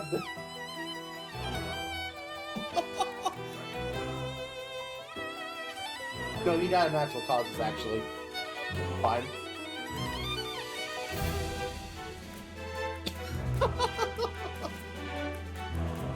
I don't want to dismiss what you said, but this definitely won't hold up in court. Nor should it. My mind has been compromised. I can't take the risk of leaving the dungeon. Otherwise, I could end up harming more people. Wait, planning to spend the rest of your life in prison? That is what it's necessary to keep everyone safe. So what asked her? Are you two supposed to be married soon? It's the king now, and you can't roll Wyvern Guard alongside him from a holding cell. You're correct, but he's always been a remarkable person. You should have no problem finding out the sutress. You feel an overwhelming sadness emanating from her as she says that. I wonder why. Arya. No. What? You're not going to sacrifice everything for someone else's actions. Mr. Cuthbert, I'm not going to risk more lives. If I were to hurt His Majesty, I'd never be able to forgive myself. Please don't ask that of me. I'm not asking that of you. I'm asking... Alright. No. I'm gonna fight. Lady, we're fighting.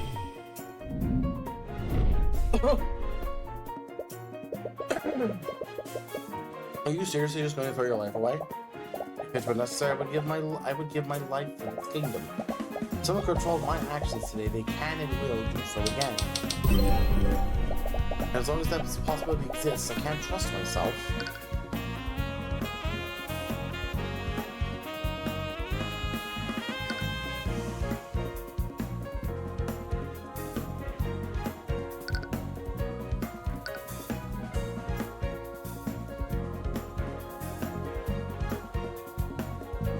She will be receptive to logical arguments.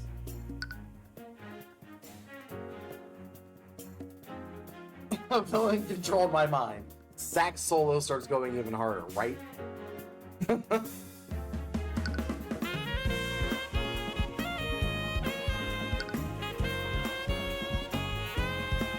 not the issue. If someone else is responsible for what happened, and you find out who they are, they're still out there. That's true, you're fully capable of finding that out yourself. As I said before, I have no memories of what happened. I'm sure one day you'll be able to find what happened. You already have lost everything by now. Oh, damn. That's got doubt then. I suppose you're right. But I doubt there are any goal in it. The person responsible is just a sadistic killer. I've been investigating these murders for months, and I've been able to find any personal clues as to who the perpetrator is. There's no way to connect this. Whoever did this was a sadistic individual who wanted to cause as much suffering as possible.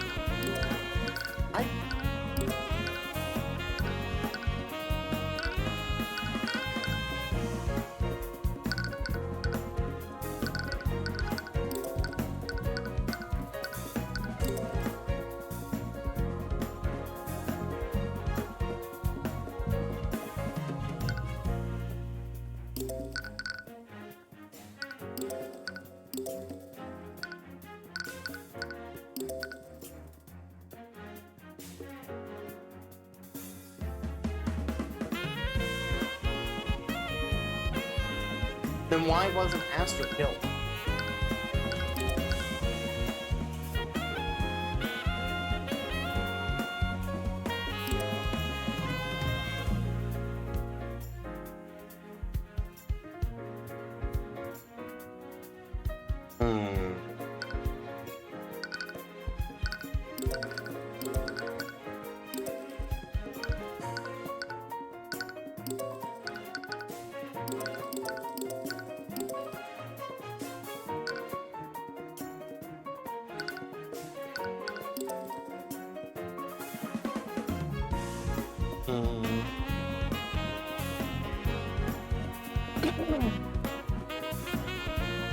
I'm thinking, what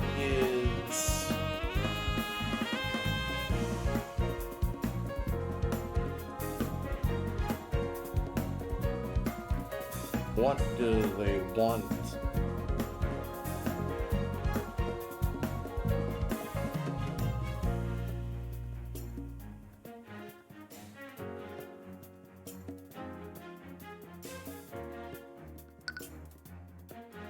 Oh, well, I guess.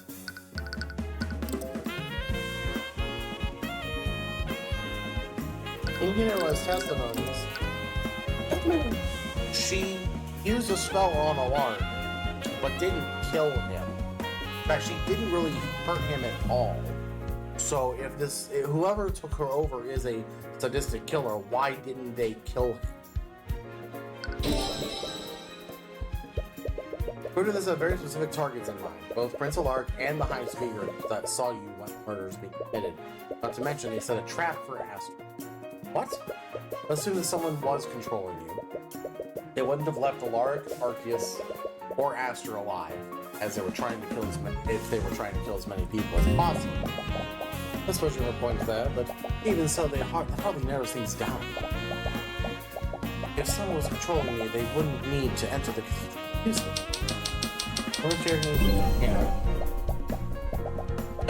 Perhaps you're right. The perpetrator only went to murder the 3 victims. That's practically people who might want to see dead.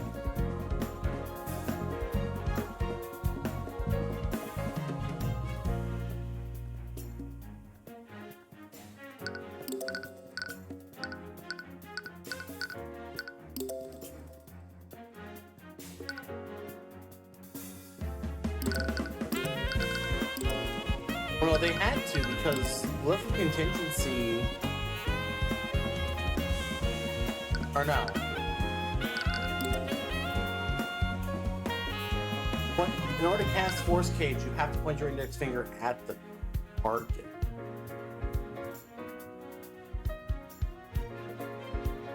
So they had to have been in there. Something you're overlooking. Before the murder started, someone trapped Astor with a Force Cage using a contingency. They didn't harm him, which was probably just a distraction. And so that gives us two very important clues. The first is that whoever did this is capable of casting those spells. This means that the perpetrator was a mage. That's true. The second clue is the most important.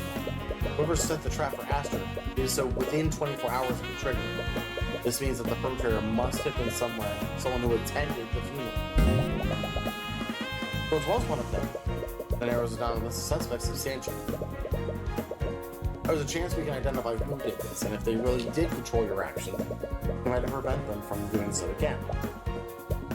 Still, you need to fight this. I can't.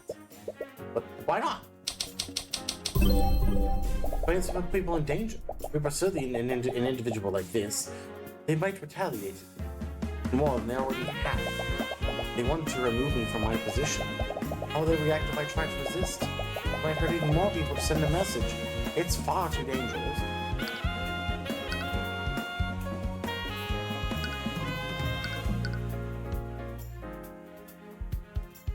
Whoever did this had a bigger goal than you, and you have no guarantee that they'll stop there. Who will they turn next? Your father? Three nobles died today, and two of them were near the top of a political hierarchy. What if they decide to go after more victims? Who will they target next? Your father? The king? You need to catch them before they can do more harm. Oh, you're frightened about what might happen to people close to you. You can't let someone that dangerous get away with this. When you put it that way, I suppose I have no other choice, dude. Right. Not my level. Never realized it before, Mr. Cuthbert. What? They have a bad habit of butting your nose to other people's business, don't you? Yeah, I suppose I do. You're right. We can't let this go. I'll find a way to dispute this. Somehow. Thank you, Mr. I think we know each other long enough. Don't need to be so formal. Hey, we've successfully argued against Arya Steelwind. Perhaps I misjudged you. I know I agreed to fight this. What is it? Most qualified attorney in the nobility. You'll definitely be able to make a case for yourself. As you probably know, how civil controls the legislative and judicial branches of our kingdom. They nominated my father as the prosecutor for my trial. What? No one believes my theory of mind control. Everyone believes I overspent my magic and gave myself mage blood. As a result, they blame House Steelwind for Coral and Sybil's death. Now they'll wait for him to redeem House Steelwind to convict me and sentence me to death. But he's your father. There's no way he would. This isn't the first time something like this happened. When I was a child, my mother accidentally overused the magic and used mage blade with himself. Resulting in psychotic episode, she massacred an entire village of commoners. No. House Steelwind almost lost everything after that.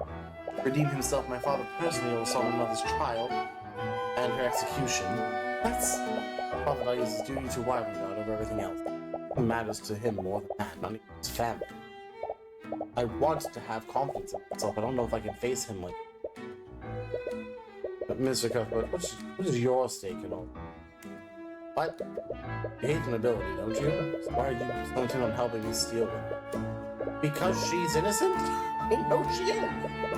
You're responsible enough to give herself a name.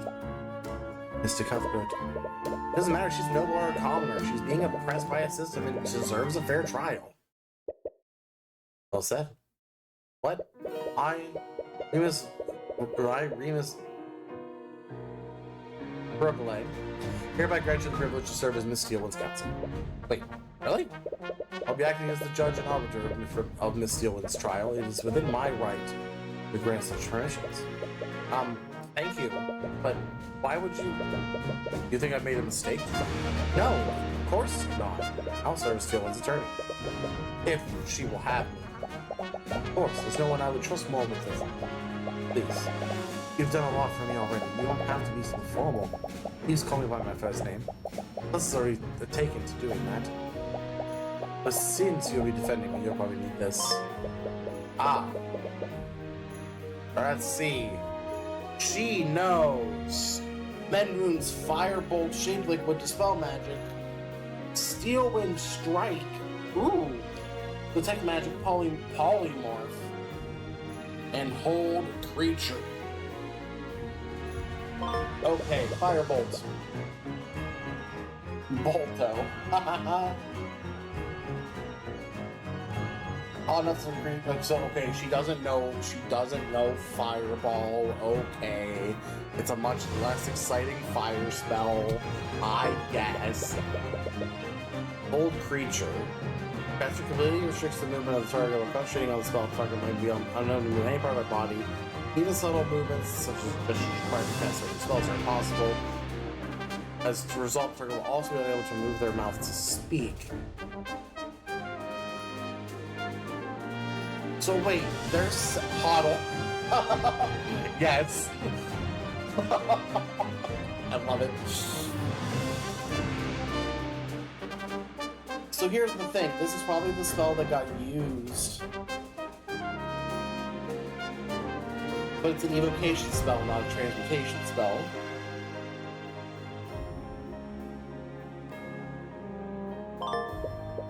Steel and Strike. As strikes target with a choice of the 40 feet radius of the slashing force.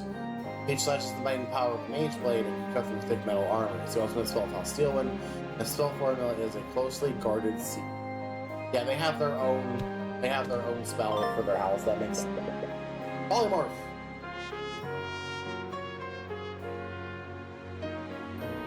Oh wait, never mind. He was transmutation. Yeah, that checks out. So he was turned into. Why wasn't I thinking of that? Obviously, Child was the effect of a polymorph spell.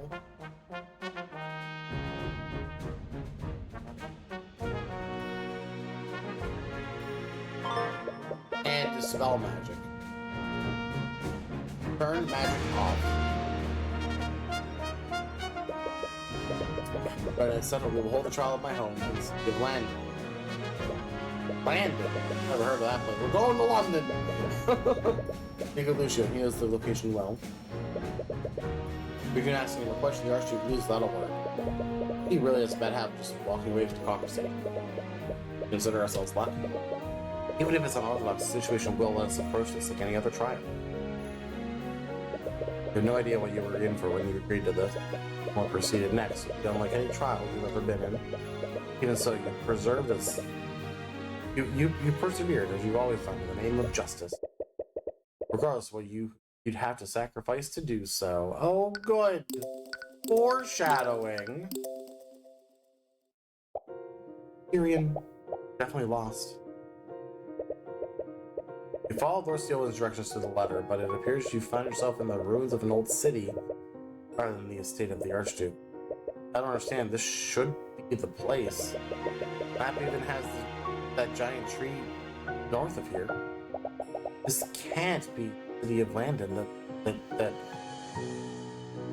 Virgil mentioned. It doesn't look like anyone's lived here in centuries. Lord Steelwind's directions were pretty straightforward, so why are we... Wait a minute. Did he give us a wrong location on purpose? Please. What sort of dishonorable cretin do you take me for? But Steelwind, you two standing around here for the trial will be starting shortly. Not alone either. He's place a division of the Kingsguard and Arya. Let's go still if they're escorting her or keeping a watch over her. Do with a nice channeling the spell over Arya. Must be an anti-magic field. Even now, she must still be wary about someone taking control of her mind. Wait, this is where we'll be hosting the trial? Yes. The Archduke has always been sentimental about this place. I doubt a normal courtroom would have been enough space. What? What do you mean? I don't know what possessed him to trust me. It's a miracle he's taking part in it. It's a miracle he's even taking part in this at all. But nevertheless, let's not keep him waiting. We can ask him to elaborate. He walks past you and heads toward one of the central buildings. Completely dilapidated. You're a little worried it might collapse on you while you're in it. The prosecutor raised an eyebrow at her. She merely shakes her head. It's clear she's just as lost as you are. Alright, I guess we're doing this. What the fuck? What is this? Rooms are filled with everyone who was at the Grand Cathedral that day. All seem to be just as out of the loop as you are. The person seems unfazed by this entire situation. He is Lord Steelwind. Same position the opposite of him. It seems he truly plans to prosecute his daughter. Thank you all for coming here today. I appreciate your cooperation with our investigation. Why have you brought us here? This place is filled with insects. My apologies. What happens here today was kept under wraps for location was away from modern society. Nevertheless, I welcome you all to my home. Wait, you live here? I do. Well, Grace, I know you wouldn't bring us here. Completely certain. I want to ask you one last time. Is it really what you wish? We're going back after this. What? I made many mistakes in my lifetime. I gave Wyvern the means to protect themselves, but all did was warp them into a monster. I grew bitter seeing what I'd created, so I isolated myself from my people. I thought that my best course of action would be to stay in seclusion and leave Wyvern defend themselves. See now, the fool I was. Abandon my kin to survive in night. How foreign powers can ingrain themselves in my kingdom because of my negligence. Foreign powers? They still suspect that you're an agent? Proceed? Well, no more. It's time that people, the Wyvern Guard, and their enemies to remember who watches over them. Raises hand, magic begins to swirl around him. What's going on? The entire room is violently shaking. Whatever he's casting is unlike any magic you've ever seen before. Is he a dragon? Is he just a dragon? Oh, good. Flying light envelops him, but you can faintly see his form changing. It's expanding, and from it... Wait, is that... Yup. Look! Dragon! Oh, good. What? It's a dragon. As the Archduke assumes his true form, Valerie breaks out into hysteria. Some of them near the reverence of the ancient dragon. Some of them cower in absolute terror. You see some of them attempt to flee, but they stop by next to the King's Guard. Enough? This may not be a court that I will have ordered. You're an ancient dragon. No, you're the last ancient dragon. That's correct. I am the Lord of all lords. Stand before without the scale. I, dragon. Casual ancient gold dragon. Yeah, right? Remus originally is an alias, I assume. When I walk amongst your kind. Make no mistake, even in my human form, I have always had the strength of an ancient dragon. Until now, only the lords of House Steelwind and the kings of Wyvern have known my true identity. But I will hide no longer. I will alone determine how this trial ends.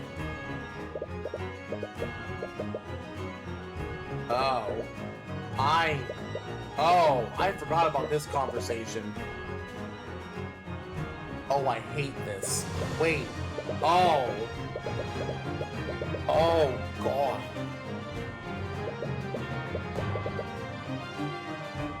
Oh. That's why you're acting as arbiter. You're the only person with the authority to pick any and all of the nobles here. Oh, God. Make no mistake, Mr. Cuthbert. I will remain impartial regardless of what transpires. I will not interfere in this trial, nor will I try to manipulate its outcome. I will mediate its proceeding. Pass judgment when necessary. Well, that's certainly terrifying. Well, now then, with introductions out of the way, shall we proceed? For sure. Like father, like daughter. They're going to slam whatever item they have in their hand on the ground. God. Prosecution is ready. The defense is also ready. I'm sure we're all thoroughly aware of why we got here. For the sake of doing this properly, could you please list the charges, Lucio? Learned behaviors, right? Of course. Defendant, Arlen Steelwind, is charged with several counts of manslaughter. The victims include many knights from the King's Guard who are still responsible. And of course, there's Lord Von Sanctus and Lord Civil, heads of House Von Sanctus and Lord Civil, respectively. What is this farce? This trial's already been over. This trial's already over before it began. He's Steelwind clearly overestimated himself. Even a child knows where he age, right? No, don't you see? This is Bahamut's judgment. Divine powers include think she is unfit to rule the king's side. Might I remind the court of my own testimony? I witnessed Beatrice Frege entering the prayer room before I lost consciousness. Isn't it suspicious that this occurred around 15 minutes before Pierce's death? Objection! Oh, God. If I recall correctly, you only caught a glimpse of her. You don't know if it was someone else disguised as an illusion. You didn't even speak to her. That's all the more reason to call her to the stand to explain herself. She's already testified that she has no memories of what transpired during the massacre. No need to drag this out any longer than necessary, Cuthbert. My client has a right to a fair trial. Beatrice Frigga's involvement clearly implies some sort of foul play. Enough. I find Mr. Cuthbert's request to be reasonable. I agree that Lady Frigga's actions are quite suspect. Very well. Let the defense have his battle. I only hope for his sake that his blade strikes true. Why is everything a war metaphor with you? Oh, good. I'm glad she brought him with her. Oh, good. I'm glad you're safe, Mr. Cuthbert. Not for lack of trying on your part. That wasn't. I have no memories of what I did. If I hurt you, I am truly sorry. Guess she looks pretty sincere, but it's not as if that's the first time she's lied to you. To be honest, I'm still a little doubtful about your memory loss. I'm not the only one who experienced it. Arya also has no memories of what happened. And how would you know that? We're trying to run quickly in the dungeons. I don't like where I.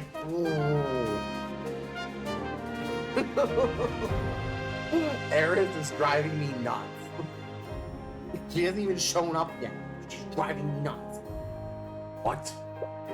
Regardless, if you truly have no memories of what happened, testify about what you do remember.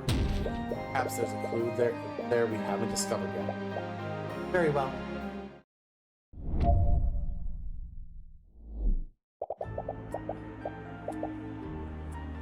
Ooh. Oh. This is where this song plays. Oh. Man, I wish I see. Actually, listening to this now, I kind of wish I used this somewhere else in the MSU pack. But I know where I used it, and I'm sad.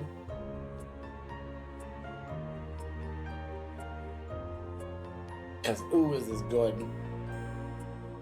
I was with my sisters and my guide, Aristomater. I was speaking with them in the garden when I suddenly felt ill and lost consciousness. I woke up, my sisters found me, but I had gone missing for over an hour. I was confused, but when I later heard what happened, I realized someone must have taken control of my body. I have no memories of what happened, but when I understand the same thing happened to Arya. To make matters worse, there's nothing to indicate who may have controlled her actions. So she's also saying that someone else is controlling her. Well, this does match up with Arya's statement, but there's something off about the way she's testifying. Trying to lie to you, she would have been a lot more vague. What's she doing? Alright.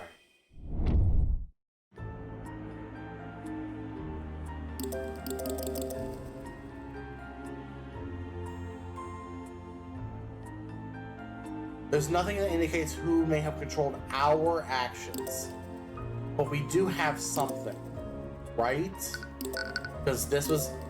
If we're taking Arya at face value, we're looking at... She's saying that the people who were saying they've been controlled have this symbol in their pocket on a piece of paper. And Arya did have that to indicate that someone was controlling her. So where does Beatrice have objection this symbol? Because yeah, why would she say something like that? You found the contradiction, but it was almost like she gave it to you. Beatrice, you said there's no indication of who orchestrated it, but there's one piece of evidence that does that. And what would that be? This symbol. About the parchment with the purple mark. Show it to her. Arneth, what are you doing? What's wrong? Using his powers to suppress our connection. Magic. I can't actually see what you're trying to show me. Arneth, can you stop being petty and just let her see it? I don't take orders from you, Heavensborn. I wonder, Mr. Cuthbert, what is on that parchment? See, Beatrice. No, she doesn't see. That's why you have to tell her about what's on Tyrion. Come on. Arya's been investigating a string of murders throughout Wyverngard. His murders appear to be unrelated, despite how gruesome they are. They all share one thing in common. This symbol is found at each and every crime scene. Objection! Don't tell me my daughter is looking at the little conspiracy. Your mind control defense would be laughable if it weren't downright insulting. Or still, during the gap in Arya's memory, someone placed this mark in her pocket. It was clearly some sort of taunt from whoever orchestrated this. Nonsense. She clearly drew that symbol herself during her psychotic episode. I've had to listen to her go on and on about her insane theory. She was obsessed with it. Mr. Cuthbert, aren't you curious about what just happened? What are you talking about? Think about it. My apologies, I don't know why I said that. Ugh! Is everything okay, Beatrice? Yes. See, she knows what's happening, and she's annoyed by it. Oh, yes, I'm perfectly fine. And it looks like you have to figure out the rest on your own. Figure out the rest on my own? What do you mean by that?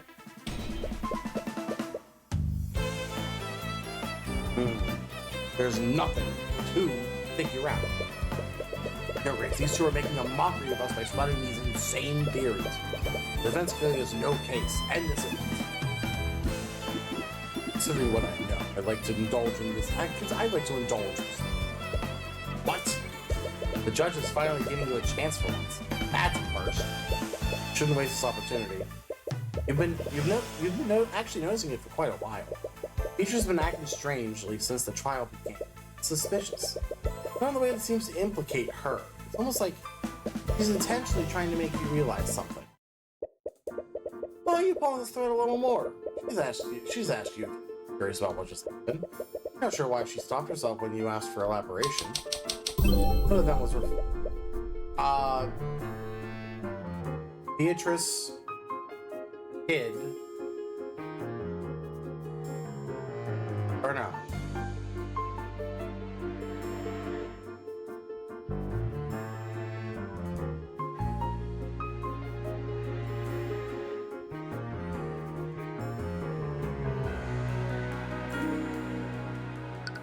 No.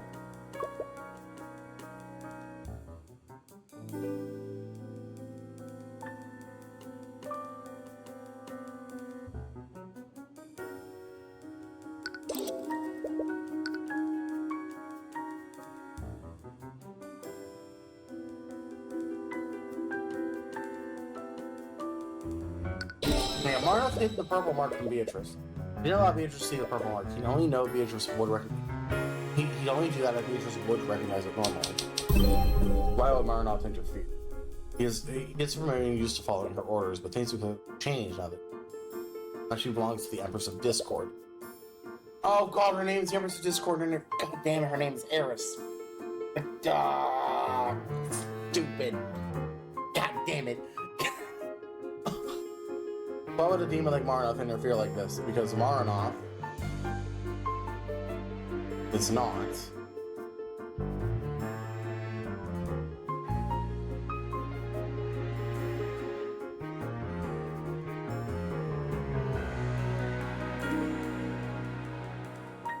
No, Arya.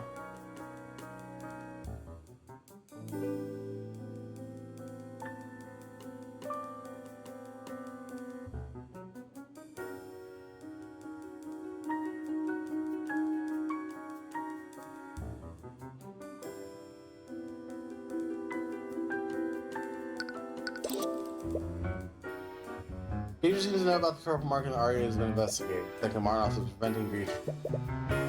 He's a demon who shouldn't personally care about politics of Wyvern Guard. So Marnoth is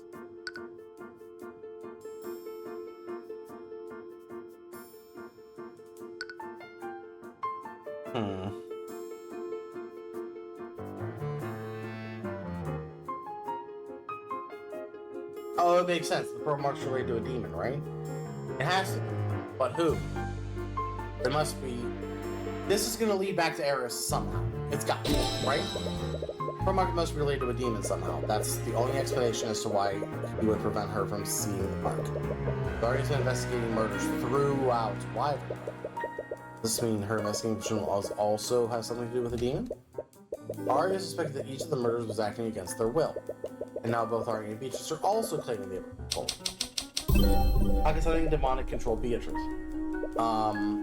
We know Beatrice might not have full control of her actions because Beatrice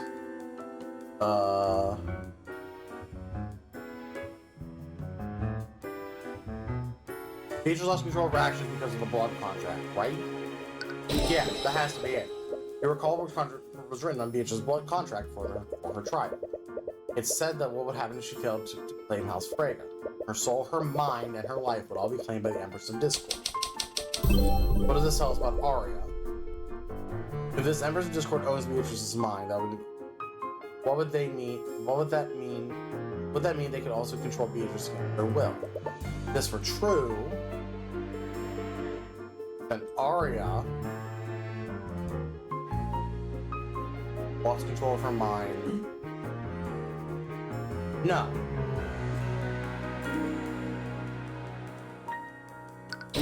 No. What? Did Arya seriously sign a blood contract with a demon? But why would she ever do that? It's a conclusion that makes the most sense. Can you think of any other way someone could control her against will? There's one way to find out for certain. To find Edith, the same ability used against Beatrice during her trial. It was instinctual at the time, but you have some understanding of how it works. It's a copy of the blood contract between the contract holder and the demon who created it. But for it to work, you need to know the name of the contract holder. In addition to that, you need the name of the demon who created the contract. Which demon did Arya make a blood contract with? It's gotta be the Empress of Discord, right?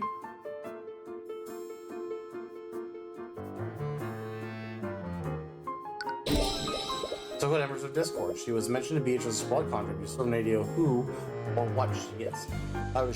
She was mentioned in the blood contract created by Marnoth.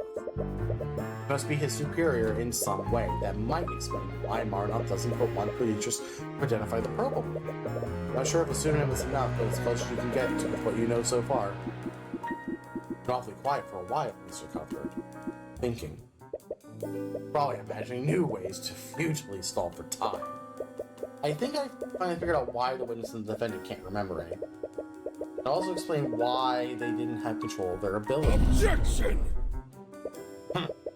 And with this, you're so convinced my daughter's conspiracy. Why don't you prove it?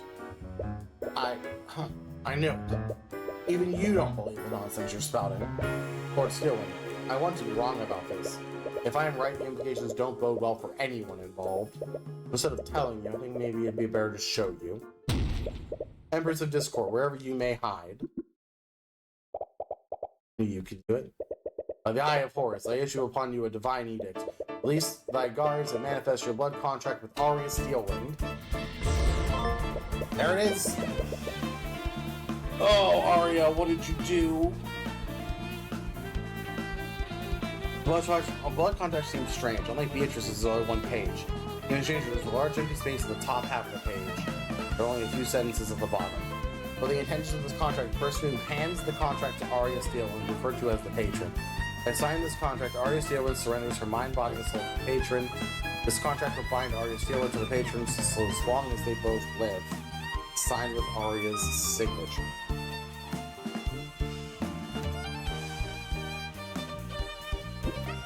No, this can't be true.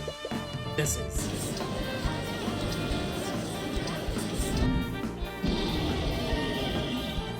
Not gonna lie, that's a better gavel than the actual gavel.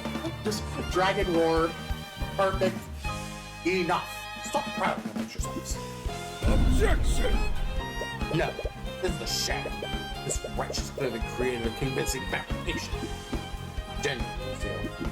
It's impossible to falsify something like this. You can't deny the truth anymore with Steelwind. There is a way to control someone else's actions. Arya Steelwind wasn't affected by Mage's blood. It was controlled against her will.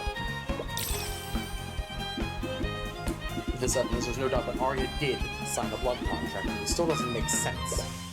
I agree. Even if Arya was the type of person to sign a contract with a demon, there isn't a single part of this contract that benefits her. So why would Arya sign this contract? Empress of Discord signed the contract. No.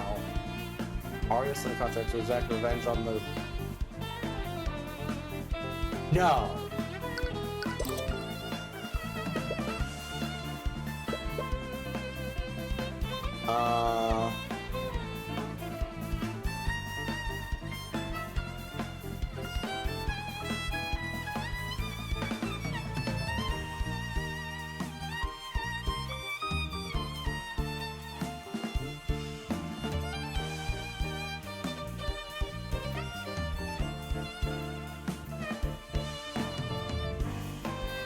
it look like that's the only way. It looked like a normal document, right?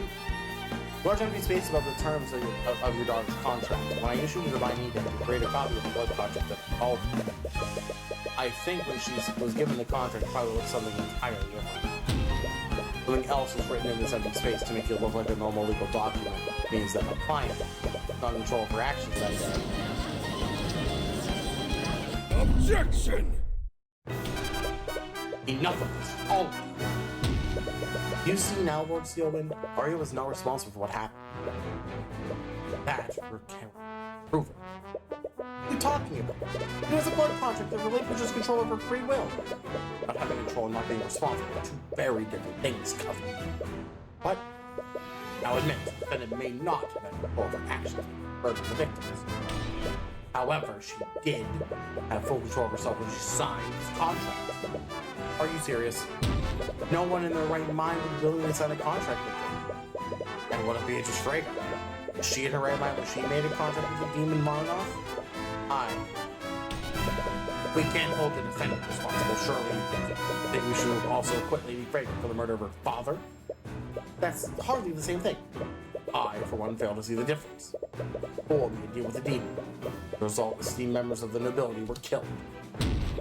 She's your daughter, Lucio. And how does that change anything?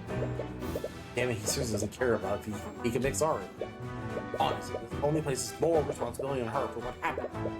I couldn't accept it. She reckless and accidentally induced Mage to sign a contract with a demon. But only further espouses the need to put her down. She's clearly tricked, Lucio. Is that so? As a fellow attorney, would you really sign a contract without carefully inspecting it?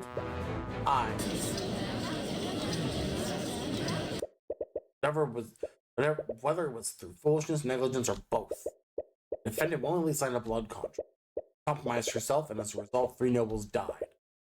Responsibility falls squarely on her. Wait, if she willingly signed that contract, that's not entirely true, is it? Who else was responsible for it? Be the patron. Lucio, there's clearly someone else to blame for Arya's actions then. Oh, and who might that be? I'd like to reread my client's blood contract for the court. In this contract, Arya Steelwind surrenders her mind, body, and soul to the patron. That can only mean one thing. Whoever this patron is, they took control of my client and used her to murder the victims. That's right. They can still be out there. None of us are safe until this patron is apprehended. Surely we can't end this trial where every member of Wyvernguard ability is in danger. Well played. I'm compelled to agree with Mr. Cuthbert. Wicked or not, it's clear to someone which the ill intent on the nobles.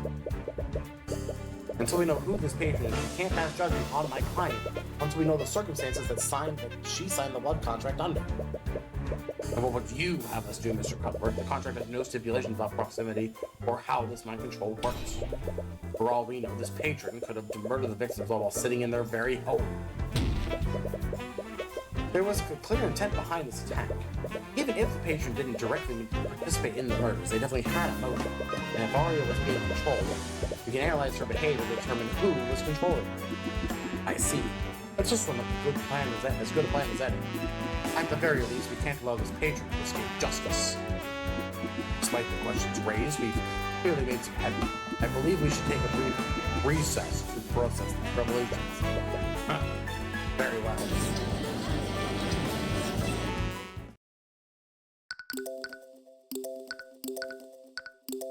It's getting good. We're escalating. You step outside the Scale Lord's lair to get some fresh air. These new revelations are a lot to take. Celeste looks especially down. What you've observed, she and Arya have been speaking to each other a lot. They must have become friends over the many times they've met. I can't imagine how powerless she feels right now. Arya, I'm so sorry. Don't be. Her voice begins to break.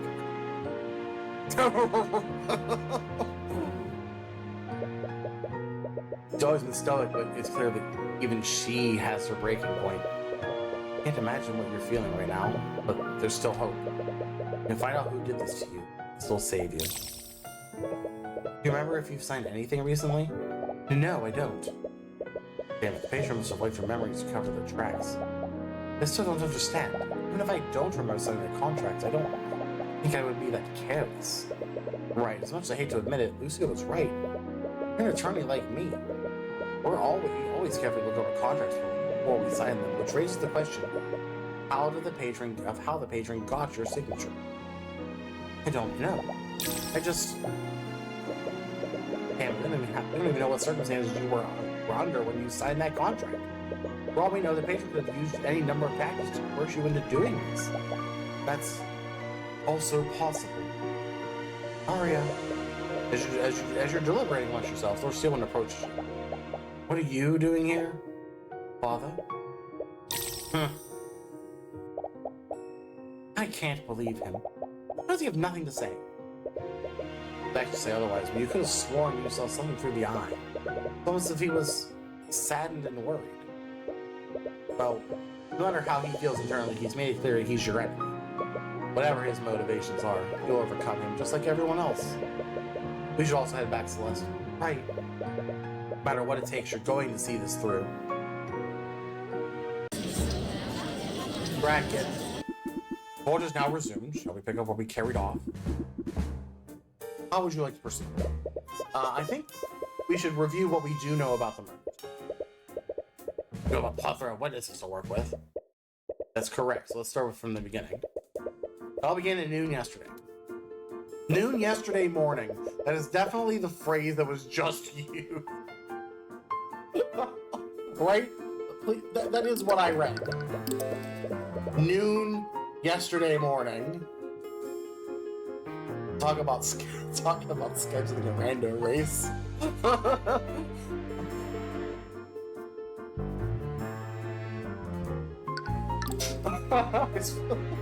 I was speaking with them when a courier suddenly delivered a letter to my home. It was from Garrett Pierce. They wanted to meet with me and Celeste at the Grand Cathedral of the Scaled Lord at 2 p.m. To make sure we were on time, we arrived at the Grand Cathedral at 1. At the time, we didn't know that the cathedral was closed to the public, but the knights guarding the cathedral allowed us through anyway. Apparently, they were expecting us. That should not have been possible.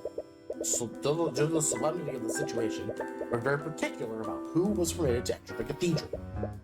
It's possible someone pulled some strings and let us through, or you two entered the cathedral illegally. Well, I'm sure that the knight from the Kingsguard can vouch for us. I know about every order at Kingsguard. None of them were told to let you two through. It's possible the night that we met fell comatose like the others. As long as they're unresponsive, we'll never know. Perhaps we should continue.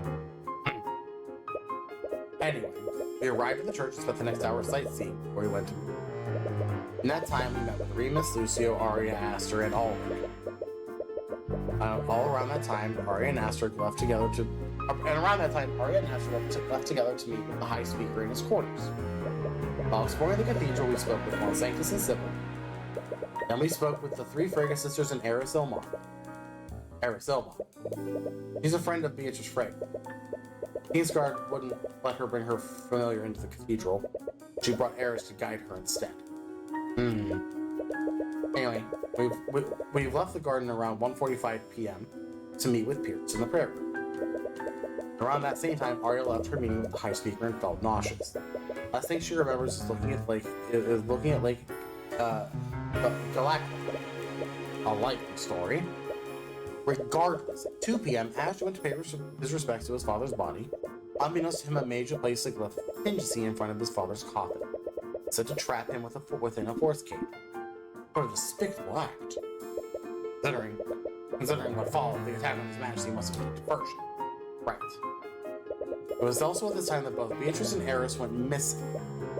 Considering the timing of it all, someone must have taken control of Beatrice's body after the trap on Aster was sprung. And you're saying this patron controlled her as well? No, I don't think so. According to her contract, her mind belongs to the Empress of Discord, not the patron. Further, Arya's... Oh, okay, hold on.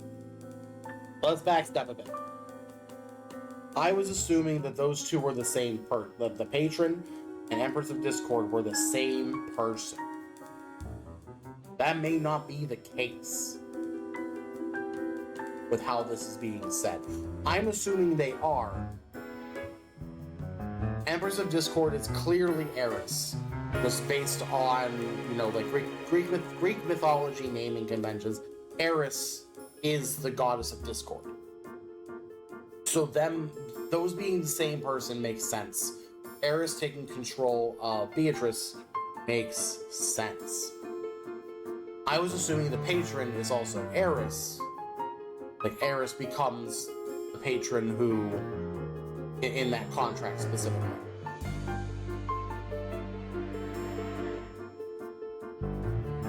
So, is it possible for Eris then to have taken control of both of them at the same time? Is she that powerful enough of a demon to do? Is, I guess, the thing that we have to consider. Anyway, furthermore, Arya's blood contract was created by the Empress. Okay, no, I'm right. I should just read. No, okay, never mind. I'm not right. Either the patron and the Empress were in league with each other, or wonderful, another demon we have to worry about. Anyway, patron and the Empress all had all the pieces that they needed. That's when they began the massacre. Patron took control of Arya's body and was her to murder Von Sanctus 205. Presumably, Arya started a fire in the common room around this time. Since Von Sanctus' body was found there, this must have been after she murdered him. Shortly after, Prince Alar spotted the smoke, and from the fire asked Arya what was going on. Arya responded by using an unknown transmutation spell to incapacitate him. I think they would use her to protect the prince as well. Luckily, the effects of that spell were only temporary, and Alar came armed. After that, Patron used Arya to murder Sybil at 2:15. She brought Sybil's body to the western balcony where she dumped it into the lake. High Speaker Archie witnessed this, but wasn't aware of what she'd thrown off the balcony until much later. High Speaker thought this encounter was strange. Business. He entered the prayer room, but was turned away by the knights standing guard there. Meanwhile, Celeste and I were talking to Lord Pierce. We showed up for the meeting earlier. He was clearly expecting someone else to show up. Tried to get to the bottom of what was happening, but he refused to answer our questions. About 2:20, we heard a commotion outside. Celeste went to investigate, and that's when Celeste fought Arya. The patron's target was Garrick Pierce, but Celeste was too powerful to neutralize. They fought each other for about 15 minutes before Arya was able to finally push past her. During their fight, the Empress sent Beatrice into the prayer room. Probably made Beatrice invisible to move undetected. Then used her to cast a sleep spell on Pierce and knocked me out as well. Remember checking the time close to when this happened. It must have happened at 2:30 p.m. If your testimony is correct, Beatrice Frega was actively used in this plan. Yes, and considering how quickly the massacre unfolded, the Empress must have coordinated with the patron. They probably planned how they would use Beatrice and Arya to carry out the murders. Anyway, after Beatrice was knocked out, Arya finally pushed past Celeste and entered the prayer room. Before Celeste could chase after her, she had already murdered Pierce. Arya and I were already unconscious by the time Celeste entered the room. Patron and Arya had achieved their goal of murdering the three nobles. So she probably fell unconscious after the control over her. Arya and I regained consciousness shortly after. That's when the Inquisition arrested her for the murders. Lord Pierce is one of the victims. Your meeting clearly had more significance than I realized. Tell us, Cuthbert, what was your discussion about? It's fine, you can tell them. Alright, it's okay with you. The past few months, Celeste and I have been investigating who her birth parents are. I recall she received many complaints about her during the Lord's Ball. Supposedly, Garrick Pierce had the information we were seeking. The letter he sent us said that he wanted to trade this information for his freedom. I assume this meant that he wanted me to his turn. Do you honestly expect us to believe that? Why would he ask for help from the attorney who indicted him in the first place? We thought the same thing. When we arrived for the meeting, it's clear I wasn't the intended recipient. This meant that Pierce sent that letter to someone else. Better not be lying to us, Cuthbert. Frankly, I don't much care if you believe me. Regardless, if we examine every action Arya took, we can build a psychological profile of the patron. I will give you that. Begin, the defense would like to call the Inquisition commander to the stand. Testimony might shed some light on how Von Sanctus and Sybil died. Despite all these witness accounts, we only know how Pierce was murdered. Yes, he was impaled using a blade, magically frozen from a grim sort of way. It's almost poetic, but he died the same way Flintheart did. Doubt that will give us any kind of closure. Anyway, we need to find out exactly how Arya murdered Von Sanctus and Sybil. The massacre was swift and efficient. It must have required a lot of forethought and coordination. Figure out who might have had this knowledge, might be able to find out who did this. See, that sounds as good a plan as any. Kingsguard, escort Commander Orem White to the stand. Witness, please state your name and occupation. Right, Commander, I'm sorry, I just can't do this. How am I supposed to act like this is normal? A giant lizard is standing right behind me. Calling me a lizard is highly offensive, Commander. Sorry, your scaled lordship. Commander, just try your best to testify about what happened. Yeah. It is highly offensive, right? It all started when we received the report from the Kingsguard. Prosecutor attacked Prince Alaric and a fire broke out in the common. We weren't sure if the deal was what the deal with Steelwind was, so we went to the common room to put out the fire. We got there, we noticed a bunch of unconscious knights in front of the prayer room. Went to the prayer room. That's when we found Steelwind and Cuthbert unconscious next to the body. We later found the bodies of Von Sanctus and Sybil too. That's when we realized she offed all three. Okay. You still have no idea how Steelwind was used. Let's try that again. So you still have no idea how Steelwind was used to murder Von Sanctus or Sybil. Not a clue. Especially worse for Von Sanctus. That fire burned a lot of the physical evidence off his body. What about Sybil? Was there any physical evidence on her body? No idea about that either. She didn't have any wounds either. All we know is she died of suffocation. She probably... Any more information you can glean from there. What? Alright, let's press some... Let's see.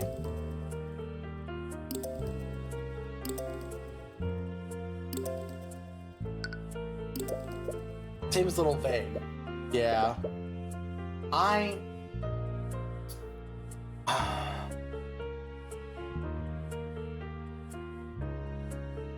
very curious of, like, they both suffocate. And I remember him specifically mentioning something about how if he would have died via smoke inhalation, it would have registered as poison, not as suffocation. So we don't actually know what happened. Can you elaborate more on Von Sanctus' murder? Was there any evidence that applied how he died? Like I said, it's trickier with Von Sanctus because fire partially burned his body. Our divination mentioned only tell that he died of suffocation. See, so there's no other physical evidence. Well, there is one thing. From his burn marks, we do know he was hit with a firebolt before he died. We're guessing she just wanted to weaken him before she dealt the final blow. So he took a direct attack on her before he died. That is your testimony. Keep him from getting away. That is... No, because there was definitely a force cage around him. If you look at the burn marks of that room, around his body is completely unscathed. And according to Force Cage, not even by spells that could normally dispel spell effects, the walls of the cube are impenetrable, cannot be destroyed by anything. Objection! Like, it's gotta be, right? That's strange. What is it now? Commander White, you said that Steelwind attacked Von Sanctus with a firebolt before it suffocated him? Yeah. I don't want to injure him, so he'd be easier to subdue. That's what I find strange. Von Sanctus knew he was under attack. So wouldn't he cast Force Cage to repel her? I guess that's true. Von Sanctus was hardly a warrior. Force Cage is an extremely useful spell, but it has to be aimed. If he was hit with a firebolt, he must have been in immense pain. And how he'd be able to think clearly under those circumstances. I normally agree with you, but the crime scene tells another story. What do you mean, Mr. Cuthbert? What implied It's... Do I have... where is it? Or is it...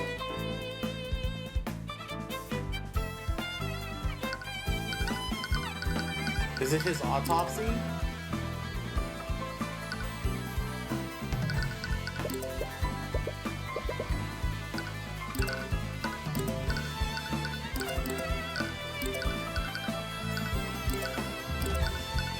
Hold on, which... I need to put... Yeah, okay. But I know what I know. It's just finding the right thing to do.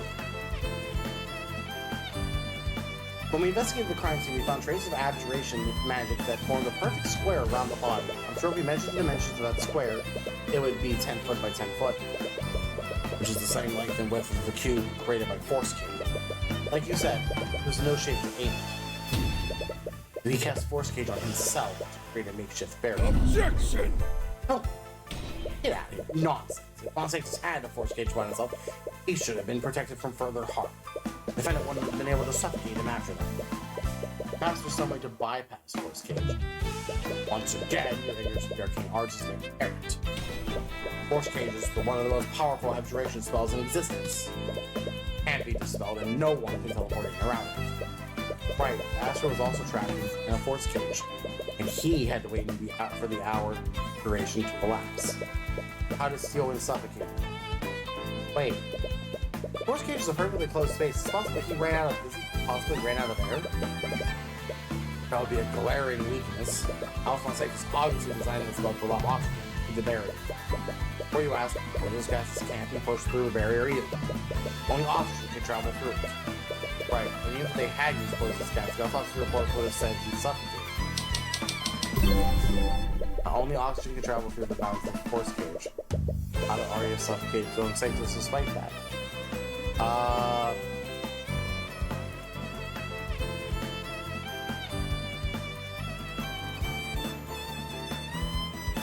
It's the fire literally aids all of the oxygen because that's how fire works.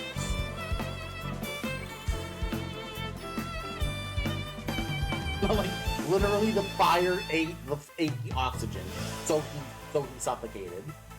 Because he was stuck there. Oh my god, that's... My god, we used basic physics in a magic game. Oh my god, yeah, what a... you're gonna protect yourself in this cage for an hour? I'm gonna burn the room, and you're gonna die anyway. Oh my god, yeah, Jesus. Force Cage specifically is specifically designed to allow oxygen through its barrier. Though there was no oxygen left in the room, no oxygen. I see. It was the fire in the comet. Patron knew Arya couldn't harm one's Angus once he was in the Force Cage, so she started a fire to melt the oxygen within the room. That's it. What should have protected him ended up trapping him, and the inability to dispel it ended up sealing his fate. Well, I suppose that explains how the defendant murdered Von Sanctus. With that in mind, a lot of this plan sounds like it was improvised in the moment. It's like the murder of Pierce. And not only that, we assume that the patron used the same method to kill both Lord Von Sanctus and Lady Sybil.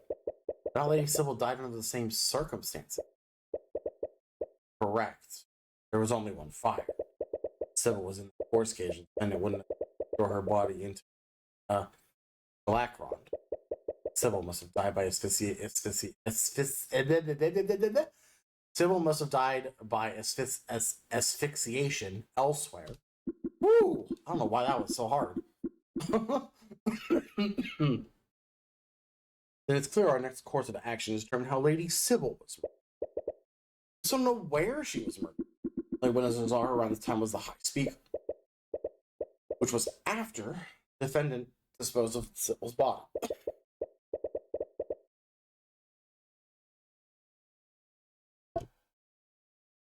Well, the High Speaker's testimony is as good a start as any. For our next witness in defense, would like to call High Speaker Ian Arceus to the stand. What's wrong? It's nothing. Please carry on. Kingsguard, escort High Speaker Arceus to the witness stand. Oh, did you see that panic look? Oh man. Witness, you testify about, oh great and blessed Scaled Lord. Think you would grace us with your presence. Oh my god. No, that's you, actually. Wait. Forgive me, Lord Rebellion. I spoke out of turn. You must think I'm an arrogant fool. Wow, looks like the witness is just schmoozing the judge for once. How many times do I have to tell you people that I'm not a god? Yes, I revere and serve the god of dragons, but I'm not Bahamut's avatar. I'm not Bahamut. But for the Scaled Lord, I'm just a dragon. I'm not even a powerful one. I'm literally just a dragon. I'm not a deity. This humility. Oh, that's exactly what Bahamut's avatar would say. I swear to God. He even swears by the god's name. Lucio, please handle this. Oh my god. I'll treat you like a god playing it up, right? Perhaps another approach is warranted. I, Speaker Arceus, the great and powerful rebellion calls upon you today. You require my blood? Of course, I will gladly give my life for the Scaled Lord. What? No. Of course, my blood could never be enough. Would you just let me? I will do as you wish, my lord. It might take some time, though. I need some time to gather some followers, and... Oh my god, we just want your testimony. Tell us what you saw when Miss Steelman was at the westward balcony yesterday. Oh, I see. If that's what you truly wish, my lord. Are we just going to ignore how ready he was to commit mass murder? Like, actually, though? Wait a minute. Let's... Oh. Be quiet. We just got him to calm down. He's gonna eat him.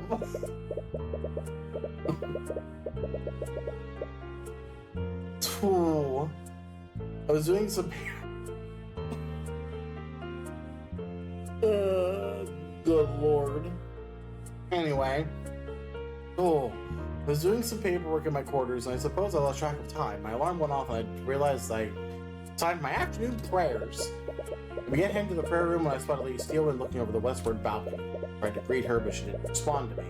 That's when I noticed she was pushing something large over the balcony into the lake. I asked her what she was doing, but again, she ignored me and went toward the prayer room. I thought nothing of it and made my way there as well. That's when the guards turned me away. Back to my quarters to do my prayers there. Okay, so this is the same. This is the exact same. It's almost 7 minutes before she began attacking in the prayer room.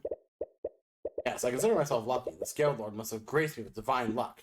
Please, just stop. Considering how quickly she was moving, there has to be a reason why she waited for the High Speaker to leave. Yeah, let's look at the timing of these. That's weird. My alarm. Okay, what time does your alarm go off? Your rudimentary artificer device is to remind myself to conduct daily prayers. It's like you have set it up to go off at a specific time. 2:10 p.m., 5 minutes before my afternoon prayers. Okay. Let me look.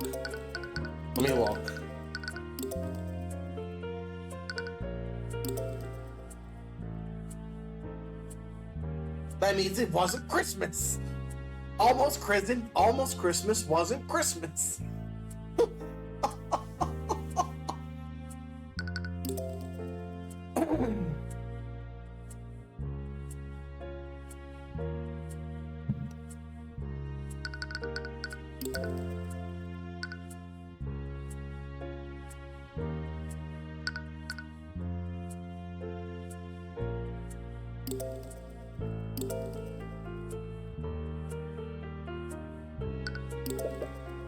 was her expression like? It was very cold and emotionless.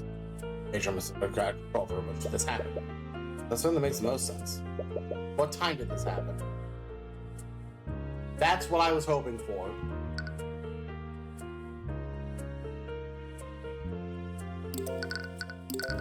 Objection! Something is wrong. Something is wrong with this. Wait, what? Something wrong? There is, but I'm not really sure what it means. Stop stammering and say what you want to say. Hi, Speaker. You said that you saw Arya dumping something over the ledge of the balcony. There's no need to be vague, Cuthbert. It's clear from the evidence that he saw my daughter dumping Lady Sybil's body. That's the thing, Lord Steelwood. Couldn't have been Sybil's body. Talking about. The location from that balcony to where we found Lady Sybil's body lines up perfectly. That may be, but the witness just said he saw Arya dumping the body before 2:15. Wait. You see it too, don't you, Lucia? How did Arya dump Coral and Sybil's body into Lake Galeron before 2:15? Her time of death was 2:18. I mean, she drowned. So she was unconscious. Like, obviously, I mean, not to make this simplistic, she was unconscious. Oh, wait. All right, hold on. I'm assuming all spells are on the table because demon magic nonsense. We have this. She looked dead.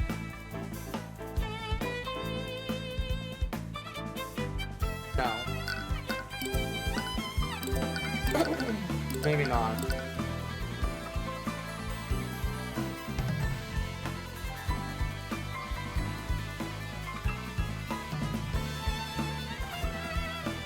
So what I'm assuming is she looked dead. She was dumped over the thing into the water. Excuse me. The spell was removed and then she drowned, which looks like suffocation, right? That's gotta be what it is. It's gotta be. I see. That does seem peculiar. But we know the defendant threw Sybil's body from that balcony. And we know their explanation for how it ended up there. Yes, that's also true. Perhaps she was still alive and Arya threw her off that balcony. Could have been knocked unconscious with a sleep spell. Your Grace, there were no traces of conjuration magic on her body. Even if she was asleep, she wouldn't have survived the fall from that. Distance from that balcony to the lake is more than 30 stories. And the autopsy report says that it caused death from suffocation, not blunt force. Again, if I may point out, Featherfall is a spell. If she had Featherfall on her for whatever reason, which actually would make sense that she would cast Featherfall on herself, because she probably had Foresight active to see the danger, at which point she would then know, oh, danger, I'm going to cast Slowfall on myself to be just in case. And then she doesn't take falling damage. Because, oh boy, 30 stories, that's a lot of D6s of falling damage, let me tell you. Right. So when did she die? She died after hitting the water. That's assuming she didn't do anything less than the blood. Exactly. She may have had the opportunity to cast a spell to protect herself. That might explain why her body isn't damaged despite falling with such a great height. Don't you object to me? It doesn't match with the evidence. Lady Sybil's spell companion contains the spell Slowfall. If she had the opportunity to cast a spell, she would have used that spell to slow her descent. And she wouldn't have taken any damage from hitting the lake if she'd done that. That's a really good point. Just indulge me for a second. Which spell did Sybil cast upon her? It was Slowfall. What kind of courtroom lets him have that giant axe, right?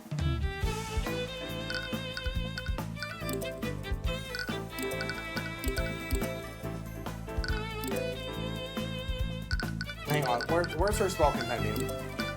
Slowfall, Foresight, True Sight, Detect Magic, Stone Skin, and Mend Wounds.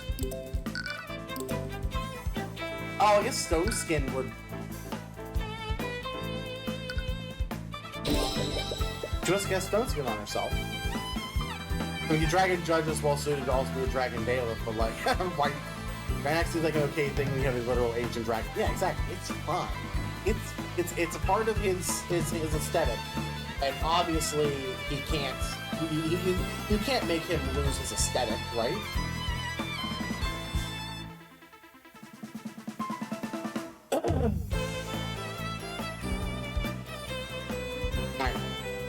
Stones. If you recall, the High Speaker mentioned that something was strange about the object Arya threw over the battlefield. It's much darker and didn't match the Sybil's usual garb. Almost as there was something else Sybil was wearing. That object was actually Sybil's protected by a layer of stone. This still doesn't explain why she would cast that so slowly. I mean, he's right. Why did she cast Stone Skin on herself?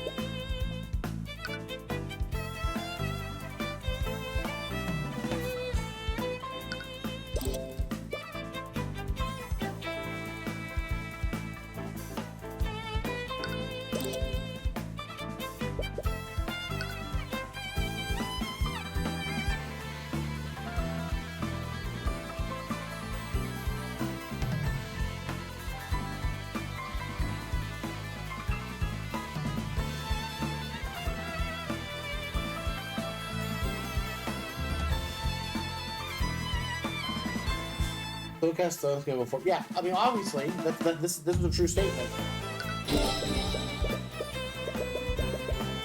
She cast Stone Skin on herself before she was thrown into the lake.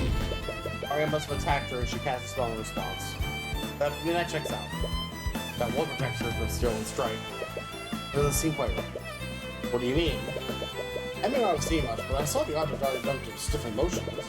Having like said, well, she would have been struggling against her, wouldn't she? That's a good point too. High Speaker saw Arya dumping a motionless Sybil. And if we assume my logic is correct, she would have also been still alive. So why was Sybil motionless despite being conscious?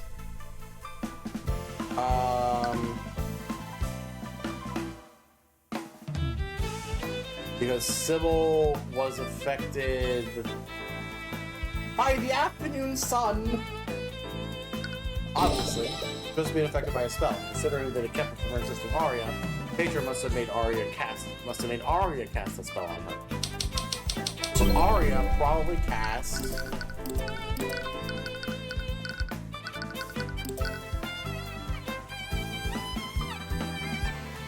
Old Creature.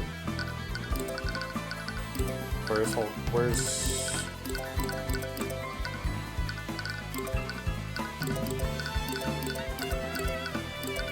I gotta find it.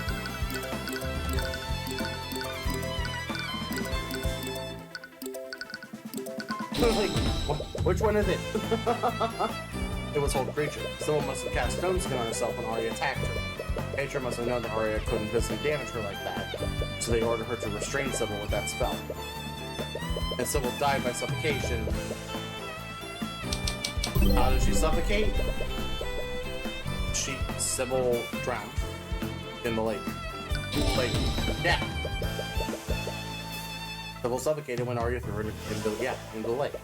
Her stone skin lessened the impact of the fall, but also made her drop like a literal rock. Arya's whole creature spell prevented her from moving or releasing her spell. She was helpless, sank to the bottom of the lake, and she drowned. I believe that covers all three murders then. Yes. Lord Von Sanctus suffocated to death in his own forest cage. Sybil drowned after Arya cast a creature on her. Lord Pierce died after being wounded by a blade created with shaped liquid. The common thread I see here is the patron using so some of the victims' magic against them. How does that connect Pierce? He cast shaped liquid to make a blade to defend himself? Maybe the murderer took it from him and used it against him. No, but he was already knocked unconscious alongside him. He couldn't have been the one to create that blade. Anyway, whoever did this had an in-depth knowledge of each of the spells they used to defend themselves. He knew that Von Sanctus couldn't dispel his own force cape. He also knew that he still needed oxygen from within it. Except in Sybil's case, the new Arya couldn't physically harm her once she had Stone Skin active. Also, the old creature removed someone from the spell and grown stone skin. Not only that, they did all this in a quick time frame. Von Sanctus and Sybil died within 13 minutes of each other. If Arya hadn't encountered Celeste, Pearson might have died just as quickly. Whoever did this had an in-depth knowledge of their high-level magic. Not only that, they came with greater ways to bypass the defenses put up by Von Sanctus and Sybil. Yes, they had the ability to react quickly and decisively. But just considering the circumstances, that hardly narrows it down. Several members of the four pillar families are present then. Each and every one of them studied the Imperial Academy. They'd all be knowledgeable in magic and its applications. The thing they're saying isn't sitting right by you for some reason. There's something there, so why can't you see it? It's no use. You just can't piece the pieces together yet. But you're not finished yet. There's another angle to this. Consider who the patron did and didn't target. Well, similar about some of the targets. The victims were Lord Von Sanctus, Carolyn Sybil, and Garrett Pierce. What similarity can we draw between at least two of them? Well, Von Sanctus and Pierce are convicted murderers of Pillar family.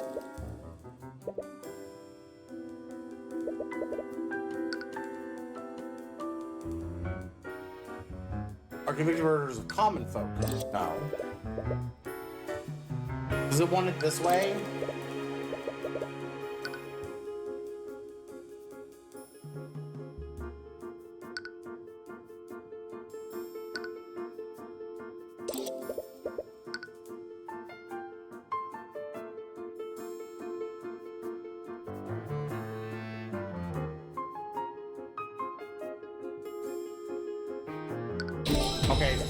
Two of them are pillars.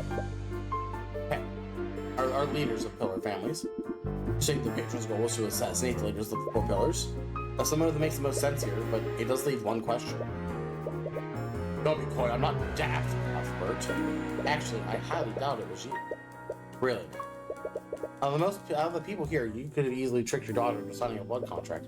But why would you need to do that? You're the Grand General of Wyvern military. The cathedral was filled with your men. You could have easily equipped one of your best mages to carry out this massacre. You wouldn't even need to make a deal with a demon to do so. So why wasn't Lucio targeted then? From my encounter with Celeste, it's clear that there's a limit to Arya's combat capabilities. Adrian might have simply doubted Arya's ability to defeat the Grand General. What's another explanation? Why didn't the Lucio? Okay, why Arya? Or no, the patron wanted to frame Arya for the murders.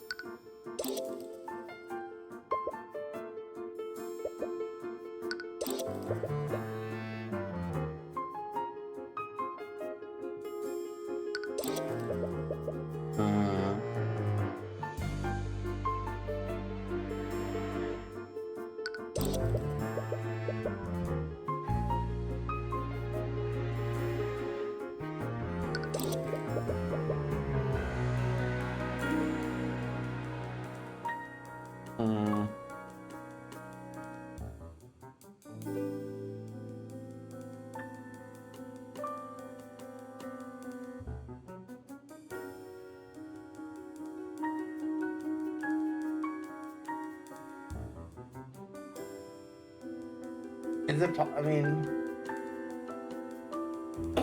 at this point, is it just to frame? Because if they frame House Steelwind, then that's the last one. They lose all their power, right? Fisher wanted people to suspect House Steelwind for the murders. Because Lucio Steelwind daughters commit the crime.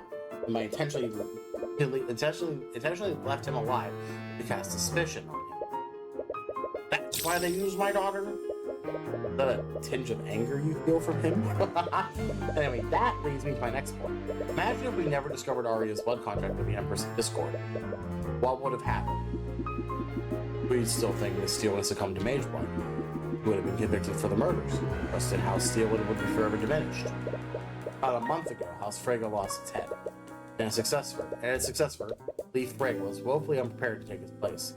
Now the heads of House Von Sanctus and House Sybil are dead. House Steelwind being held responsible for it all. All four of the Pillar families have been weakened as a result of the massacre. There's another layer to this. if everything fits together as if we assume the patron's goal was to weaken the Pillar families, except for the murder of Garrick Pierce. Yes. In contrast to Sybil and Don Sanctus, Pierce's political power pales in comparison. Furthermore, Pierce is already scheduled to be executed next month for the murder of Flintheart McCoy. So why did the patron target Garrick Pierce? That's a good question.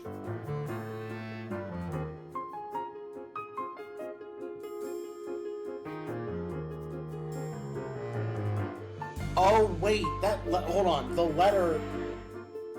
Hold on. I know the truth behind McCoy's true parentage and aware of how vital this information is to you. As you know, my execution is scheduled next month and I'm running out of time. I'll trade this information with you. In exchange, you will grant me my freedom. Meet me within the private.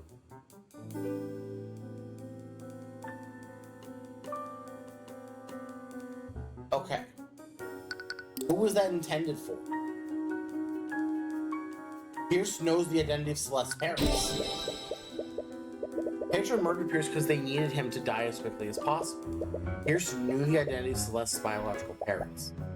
My parents? You remember what Pierce said when we showed up for the meeting? Yeah, Pierce was shocked that it was us. Yeah, what letter? You sent us a letter. I did send the letter, but not to you two. Like, he intended that for someone else.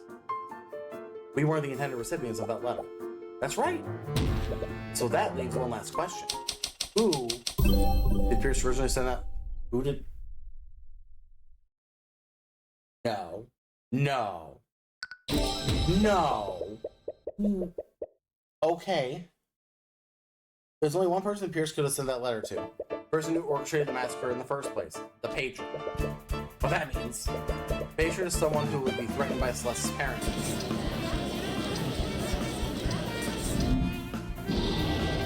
Rawr. Order at the court. I don't understand. I'm sorry, I know this is a lot to take in, but I think they were targeting you for some reason. Pierce knew the identity of Celeste's parents and intended to blackmail the patron with them. Instead of complying with Pierce's demands, the patron instead sent the letter to me. But why go to the trouble of luring you there?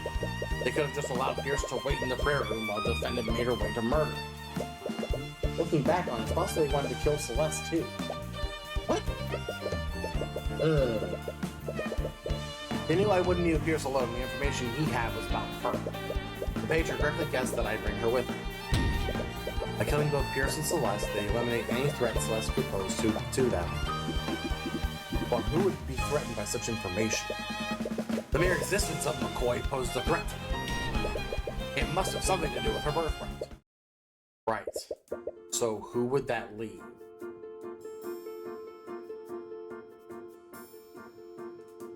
Who?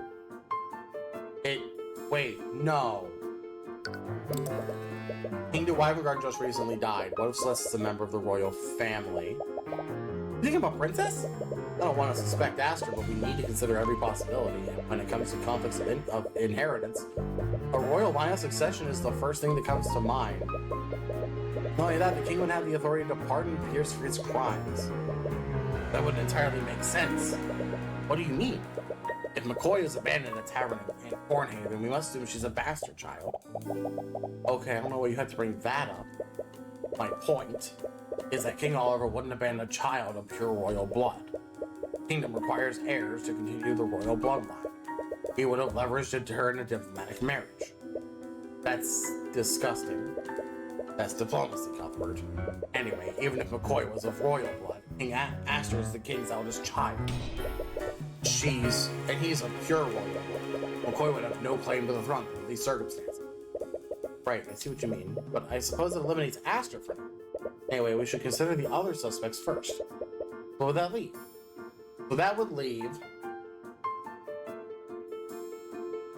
Okay.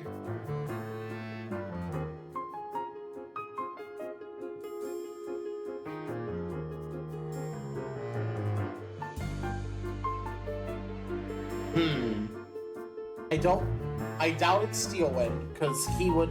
I feel like he would... If she's a member of House Steelwind, he'd be reacting much more, like, much larger. Thanks, Tyrion. Right? Like, that would...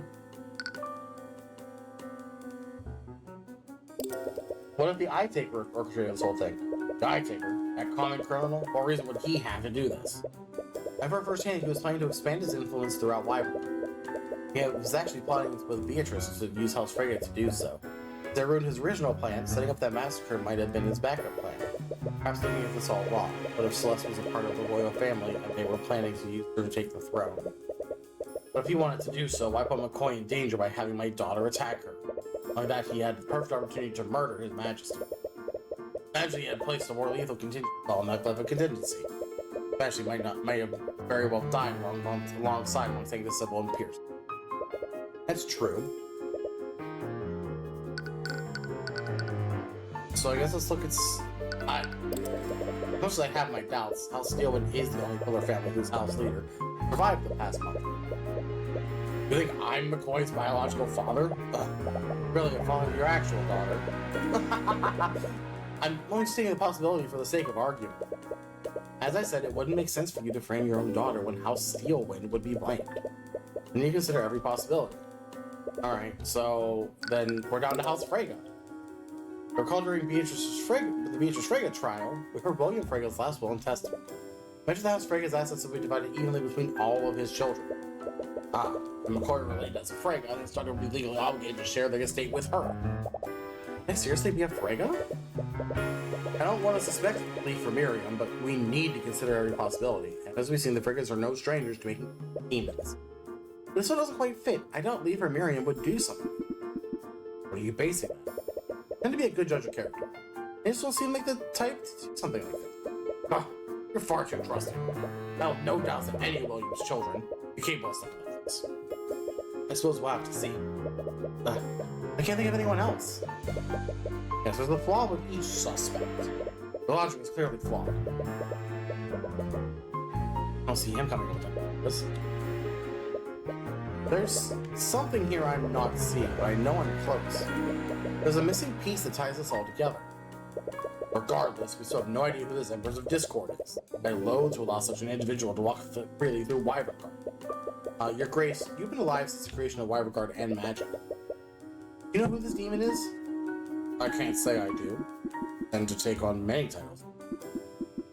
Whoever this Empress is, brave to so blatantly encroach on my domain like that. Well, I suppose we'll just have to cross that bridge when we get there. We've obtained a lot of information today. Clearly, we have many questions that need to be answered. How should we proceed? What is it, Mr. Cuthbert? I can't help but feel like there's something here I'm not seeing. Can't put my finger on it. We have been working at it for quite a while. Perhaps we should suspend proceedings so that we can look into these new leads. I have no. We give my men some time to look into what we discovered today. And it's settled. We'll be postponing proceedings for now. You'll all be expected to return here by tomorrow morning. You're all free to return to your homes for the time being. Make no mistake, Kingsguard will be keeping careful watch over all of this.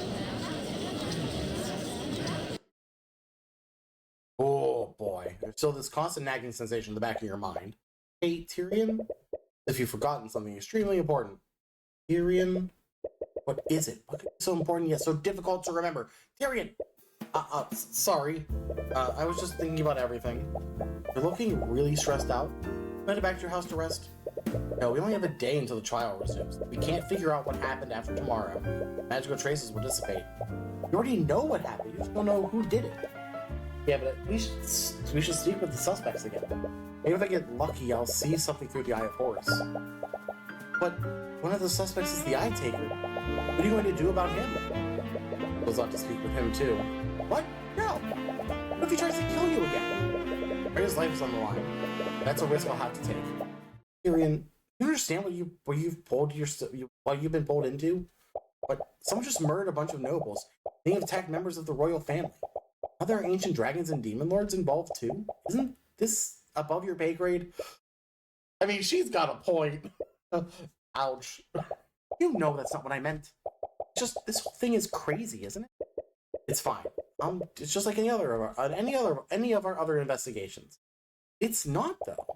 What if the Empress of Discord attacks you? What if the patron decides that you're getting too close to the truth? What if I can't? Voice begins to break. Celeste? Are you still worried about what happened during the massacre? I'm fine. I told you already that you didn't do anything wrong. You almost died, Tyrion. I know. Tyrion, you almost died. I know, Celeste. No, Tyrion, I don't think you do. Any idea how worried I was when she broke past me? So you all lying on the floor, so many things are going through my mind.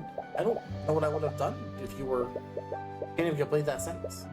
Celeste, so focused on everything else, you've been ignoring her. She was attacked by Arya and almost died. Never even thought about how traumatic that must have been for her. I'm sorry, I didn't think. Don't apologize, just please just leave this Lucio and the Scale Lord. You've done enough already, they can figure the rest out. And what if it's not enough? I'm not so arrogant that I think that they can't do it without me. What if they can't figure out who the patron is? Arya will spend the rest of her life in the prison. What if I could have done something to prevent that? I don't care if that happens. Celeste, I don't care, Tyrion. I'll apologize to her all you want after. But all I want is to keep you safe. I don't know if I'm able to do that anymore. Even she seems surprised by what she said. I'm sorry, I didn't mean to... I'm really happy you're part of my life. What? I know what you're saying is coming from a place of care.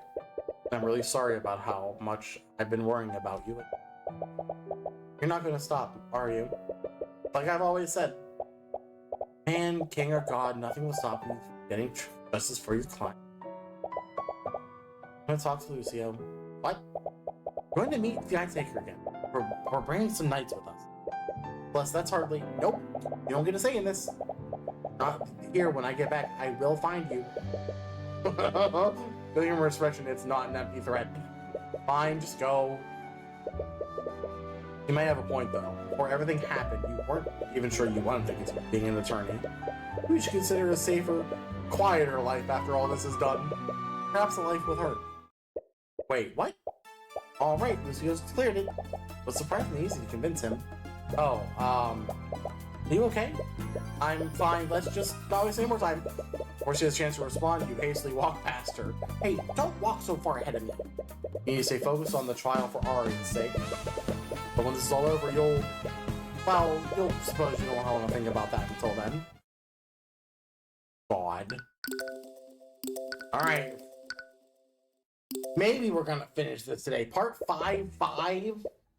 Good lord.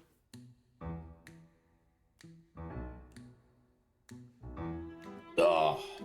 Using the Kingguard teleportation network, you arrive back in Waltham. Just less insistence, you're being escorted by a division of the Kingsguard. They definitely make you look out of place. As you walk through the city, you draw strange looks from nearly everyone who sees you. Sir, will you be heading first? Oh, it's a little strange giving orders to the knights. It's definitely going to take some getting used to. What's wrong? There's definitely something I'm fundamentally missing. What? Just don't push yourself too hard, okay? Yeah, I'm trying to pace myself. Anyway, we should speak with each suspects and confirm their alibis. That might help me finally put things together.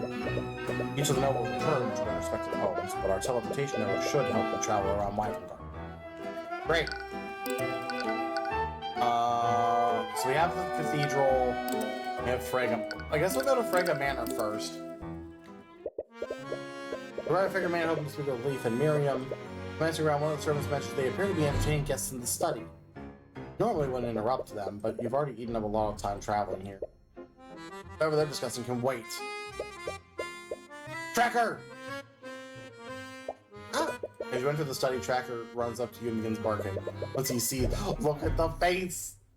Once he sees who you are, you calms down. Oh, hello, friends! Sorry for books. Tracker thought you smell something bad. Oh, Mr. Cuthbert. Scan the room to see Miriam is there too, and they appear to be speaking with Lord Acephalus. Sorry for barging in, Leif. No, it's not a problem at all.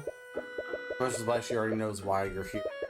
I'll skip the pleasantries. You might have asked you a few questions about what happened. Of course, I'll do anything to help the Lady Steelman's situation. Should I leave? No, you were there with me when everything happened. Your testimony was to substantiate my alibi. Oh, he mad. Oh, he's mad. Leaf, I'm sure you know why I'm here. I just want to preface this by saying I highly doubt you were behind this. No, I perfectly understand. Frankly, I'm also at a loss. I have no idea who did this.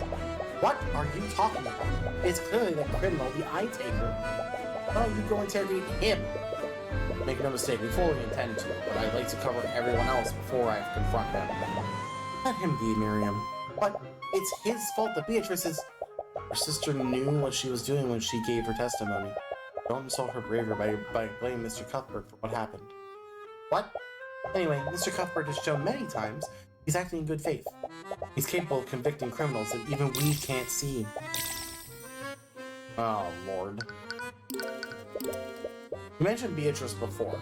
Did something happen? It happened right after she gave her testimony this morning. She fell unconscious shortly after she left the Scaleboard's lair. Hasn't woken up since then, and Arnoth's gone missing.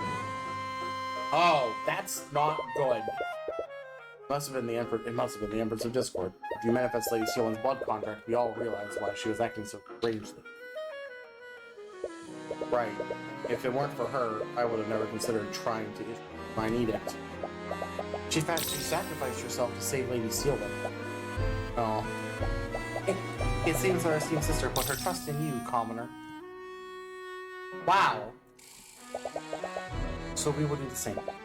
If there's anything we can do to help, please ask. Okay. So where were you during when all this went down?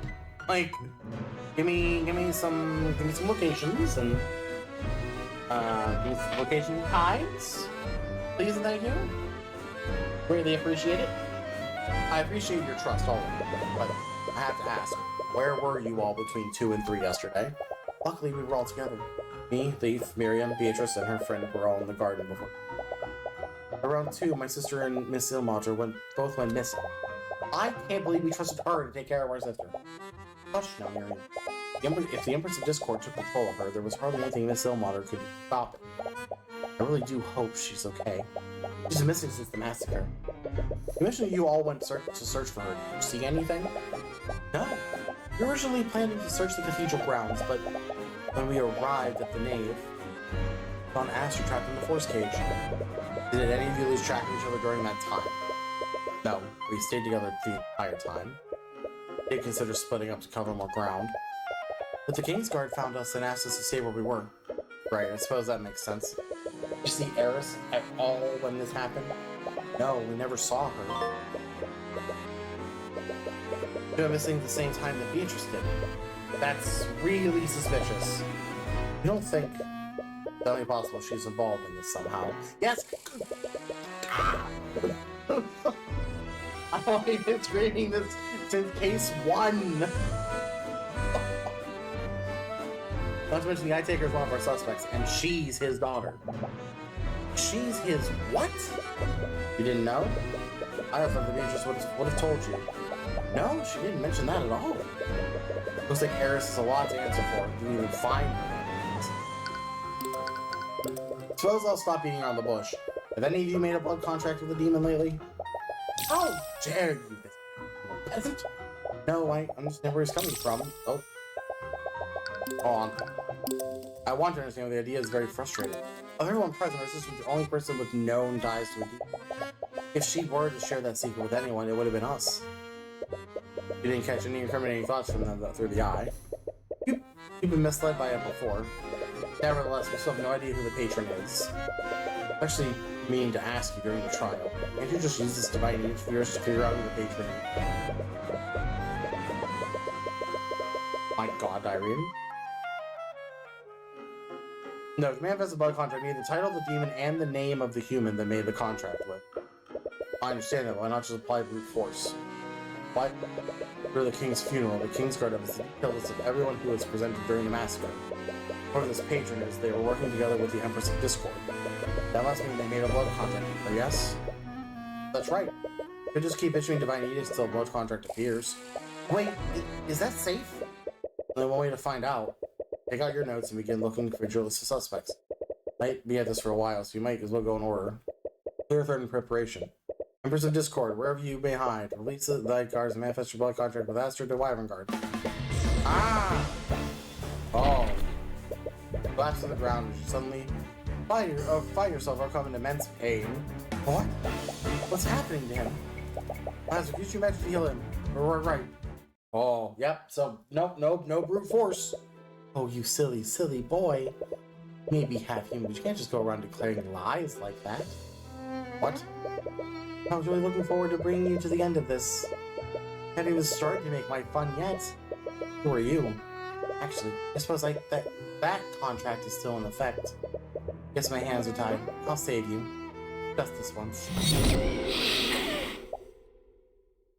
Tyrion, please wake up. Celeste? You're okay. You most certainly don't feel okay. Okay, so if you incorrectly issue a divine edict, you will die. Okay. Oh.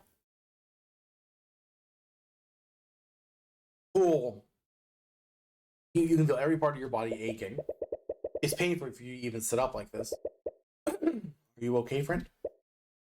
Yeah. What happened? You died? What? I never got anyone back to practice something like that. That was my strongest spell, too. You have no idea how lucky you are. I wasn't here. Who knows what might have happened? I don't understand. Last thing I remember was issuing my divine edicts. Wait. Was that the cause? I've said it before without any problems. I just used it this morning.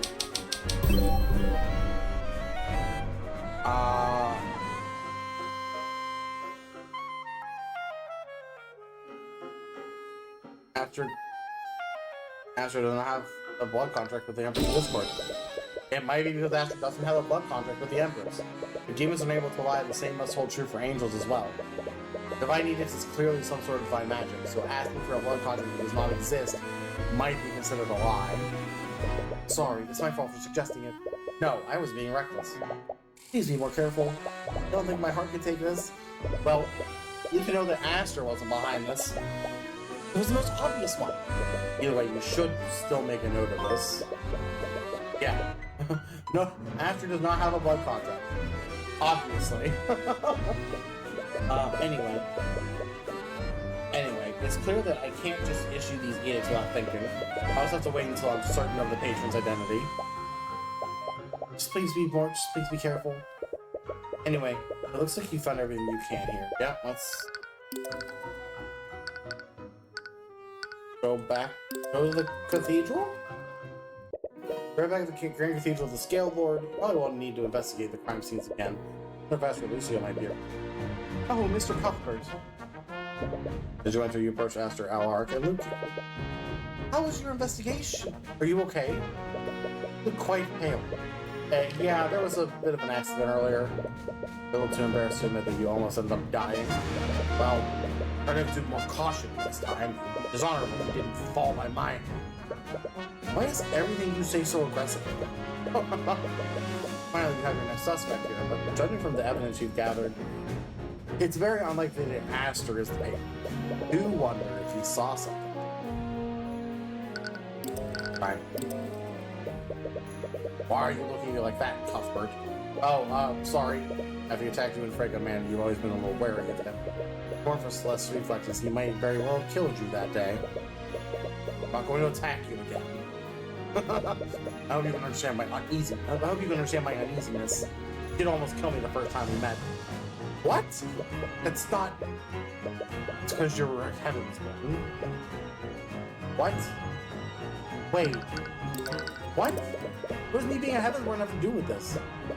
It's difficult to explain to someone that warriors such as I must hone and develop our senses to survive in battle.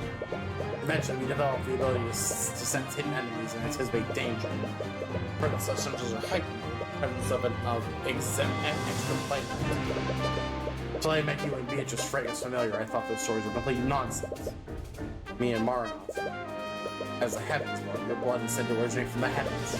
One goes so far as to say I believe in the existence of other planes, but I admit I still feel a certain aura. Doesn't quite feel human. So that's why you attacked me. I was exuding a threatening aura. Actually, quite the opposite. Your aura was too calm and benign. I thought it must be some kind of trick or illusion. See, that's quite an astounding ability. What about you, McCoy? What? Do you not sense a similar aura when you first met him? Is that true? Wow, there's a really fancy character outside. I wonder who it belongs to. Oh, there's someone inside the inn, too. That guy visiting my dad? Oh, wow, he's kind of cute. Yeah, it was kind of similar.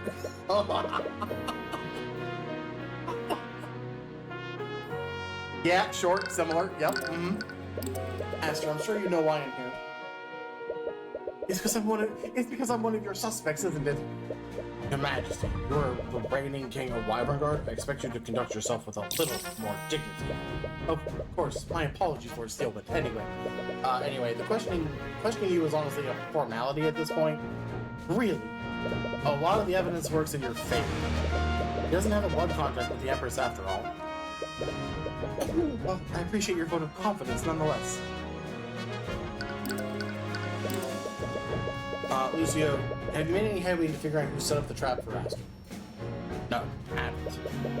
Makes me uneasy that you let someone get that close to my father's body. Yes, I can't begin to apologize for my men's incompetence. They were more vigilant, perhaps we have avoided this whole tragedy entirely.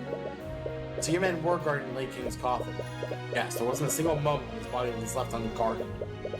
We found traces of illusion magic at the location of the force cage, although we're still not sure about who would have set that trap. There were also members of the King's Guard that can cast both force cage and lift contingency, as many of them fell comatose during the massacre, so we don't even know if one of them betrayed us. You think my men are that, Your Majesty? I think anyone can be made weak when put through enough stress. Regardless, we have no way of telling who may have been guarding the coffin when the trap was set. Which means that we have no way of telling when the contingency was set. I just mean to ask you about that. Couldn't we wait for the 48 hours to elapse? We make note of the exact time the traces of evocation disappeared. We can work backwards from the time the trap was set. Well, normally. In spot activated, I unfortunately had to cast a firebolt to try to destroy it. Of course, it didn't even put a dent on the force cage. Because of that, he left traces of evocation, the exact location of the contingency. We can't determine which traces were left by the patrons of the contingency or His Majesty's firebolt. I'm terribly sorry about that. Well, that's unfortunate. Can't blame him for reacting like that, but it's going to make figuring out who did this much more difficult. Unfortunate. Have either of you spoken to Arya since the trial? We have. I think she's doing the best she can, all things considered. No thanks to you. What? She's only in this situation because of it. Lucio, that's not me. You're the one who's heartlessly prosecuting her. Who's far too weak for this. If that's what you truly think of her, you're grossly misunderstanding the kind of person that she is.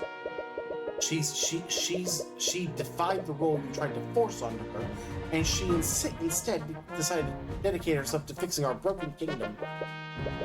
Ever since it started, all you've done is insult her. You know nothing about her. She's far stronger than you realize. Despite her lineage, she's always carved her own path and pursued her own justice. Her own path? She only became a prosecutor because of His Majesty. What are you talking about? You became a prosecutor to fix our corrupt justice system from the inside. Who do you think put those ideas into her mind? She wanted to fix our justice system. She could have easily done so by slowly weakening House Sybil's influence. But she knew about your strange idolization of Ruby Tamara. And she knew how closely you followed each and every one of her cases. I know why she became a prosecutor. She thought if she became like your idol and defeated her, you might finally notice her. You're wrong, Lucio. Arya Steelwind would never care that much about me. Are you seriously that dense? When you were so engaged with Lady Freyga, you flaunted your relationship in front of my daughter with no regard for her feelings. I remember each and every time I heard someone crying in her corner about how oblivious you are. She changed every part of herself in order to please you. Getting angry on her behalf? I had no idea. My daughter is far stronger than any of us, but she's weak when it comes to you. Lucio, there's no point in fighting amongst ourselves. Please stay focused on the investigation. It appears he cares for Arya a lot more than you realize. I, of course, shows his feelings genuine. You know, why is he doing everything he can to convict her?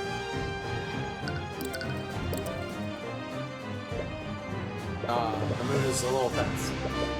I must ask you, Cuthbert, why are you going through such lengths for my daughter? What do you mean? Surely you understand the gravity of the situation. Taking part in this trial, you risk drawing the ire of both the nobility and whoever the Empress of Discord is. What are you planning? Lucio, I'm not planning anything. Please, you honestly expect me to believe the goodness of your heart? Well, Scalethorn, you are actually doing it for that reason. Is that what all Heavensborn are like? I don't like thinking about it that way.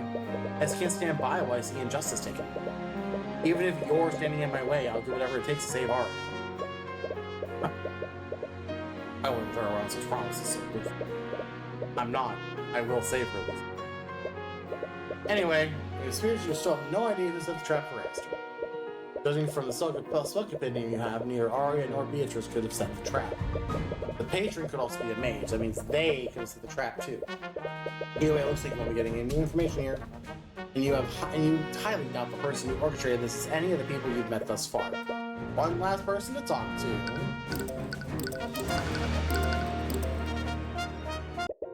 Make your way back to the alleyway that Tamora brought you to a month ago. You'll be too conspicuous to bring the Kingsguard with you. They've hidden themselves in a building nearby. They gave Celeste an enchanted runestone to hold and channel her magic. They were self-focusing her magic into it. The Kingsguard will be notified and they'll support in the building. Are you ready? Yeah, let's do this. I take her as your prime suspect. Everyone else has an alibi and lacks a motive. Not to mention, Eris was with Beatrice when missing. You don't want to suspect her, but her father is a criminal. Still hasn't turned up since the massacre. Alright, on 3. 1, 2, 3. What? No one here? Damn it. Of course he's not here. You betrayed him and you knew where his hideout was. Take a close look at the desk where he was sitting during your previous visit. The thick layer of dust on it. Doesn't look like anyone's been here for a while. He must have moved his operation elsewhere the day you convicted me. There's no point in staying hidden anymore. See Celeste toss the Kingsguard's runestone onto the ground. A few seconds later, you hear the footfalls of soldiers rushing toward your location. Freeze, the name of Weapon Guard! You see him freeze as the room notices them. Be careful, sir. They appear to have turned themselves invisible. They're not here, you idiots! Oh. Got a frustrated scientific to see them turn nearby. Cloud of dust is launched into the air as you do so. He had the last piece we needed. None of the other suspects has the means or nor the motive to do this. Probably long gone by now. It's over. Sorry. You did everything you could, didn't you? But it wasn't good enough. Everybody knew that it was a long shot. If he were involved in this, he'd definitely keep his head down. What do we do now? There has to be someone who knows where he is. Wait a minute. Actually, one person that might know where he is. What do you... Wait, people mean... At this point, it's the only option we have. Are you sure? You sure exactly? I know, but I can't let my personal feelings get in the way of saving Arya. Not looking forward to seeing her again. At least, that's what you keep telling yourself. You'll have to process these feelings later. We have a job to do.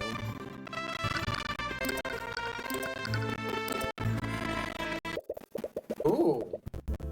Fancy. We arrive at the office of Tamora's law firm. Going to Arya, Tamora is still practicing. Looks like she hasn't gone to hiding with the eye taker apparently. If anyone knows where he currently is, she...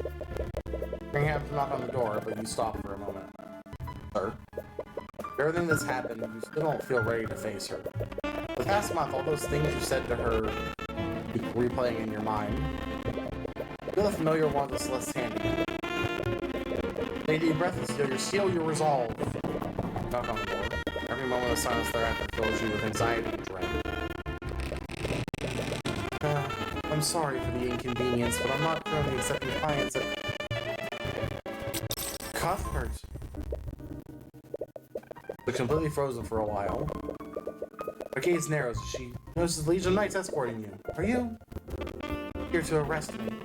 No, of course not. Can we come in? Yes. A triple emotion, right?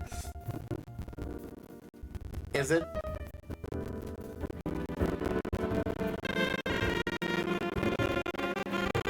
It does seem to just do that sometimes, and I don't know why.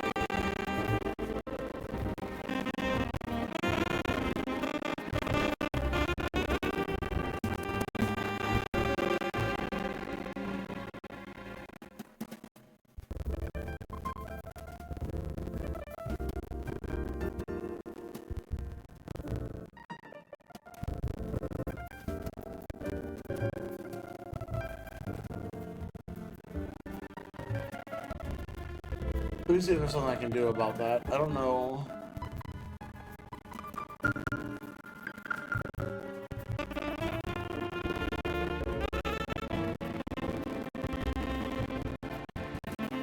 Oh, I see what you mean. Hold on.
I don't know if that helped. I don't know if me turning it down helped.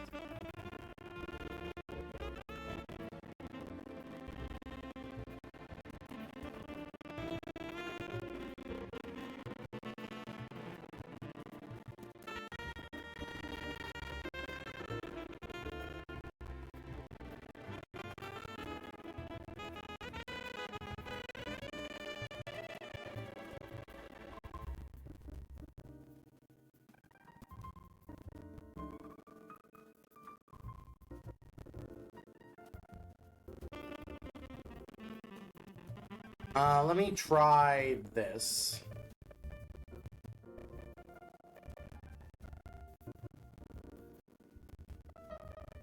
What if I switch this to here instead? Oh god.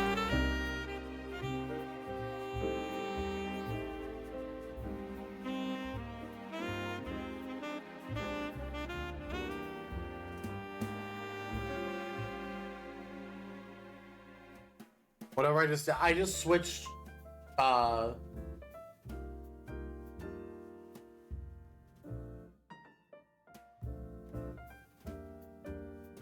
Alright, cool. I switched the output source. Cool, alright, cool. It fixed it.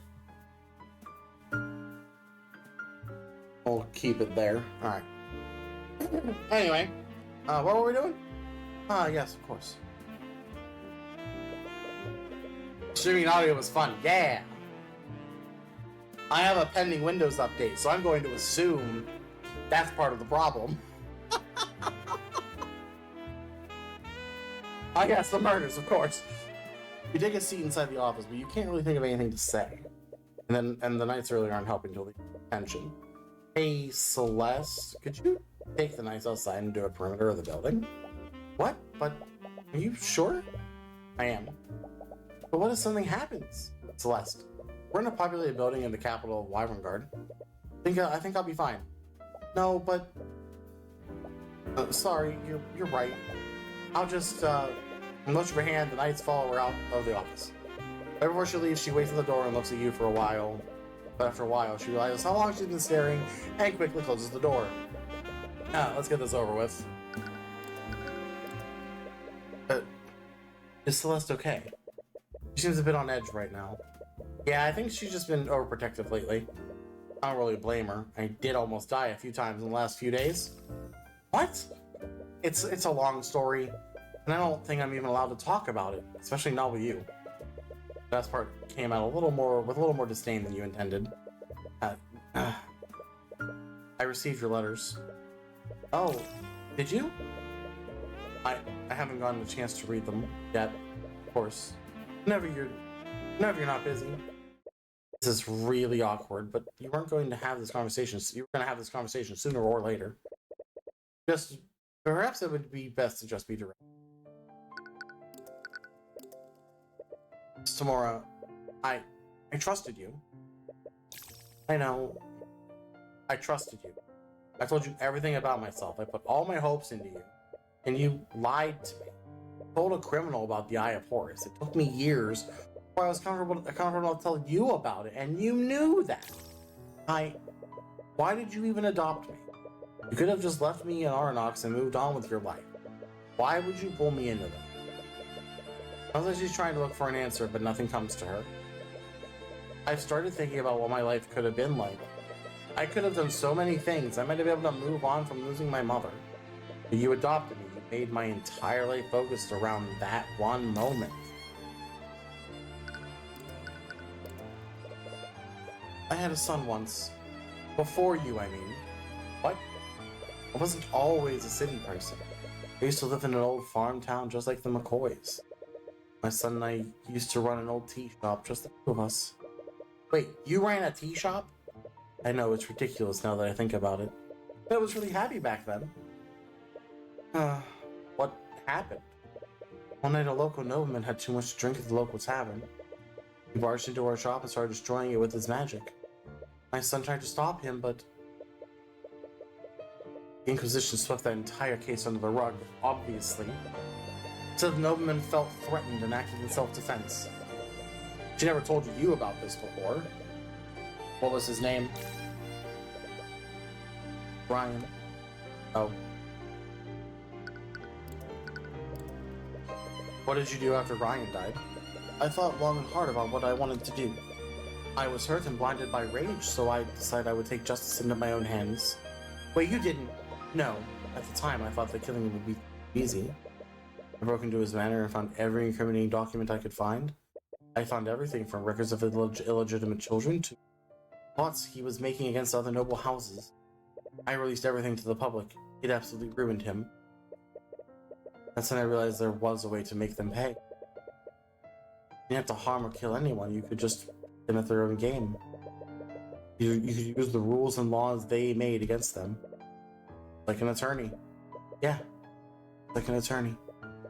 When I realized that, I moved to the city and started studying law. I read every book there was to read about Wyvernguard's laws, and I learned how to work the system. I started representing clients who were clearly being framed by the nobility. But I really didn't care about saving them. I just wanted to see the look on each noble's face when I implicated them with irrefutable evidence. But it got more difficult. I started punching higher, the nobles got smarter and more influential. I needed to acquit my clients, but the trials got closer and closer each time. But I was arrogant and I felt invincible. I thought no matter what happened, justice would prevail. And then your mother's case happened. I never met someone that remarkable.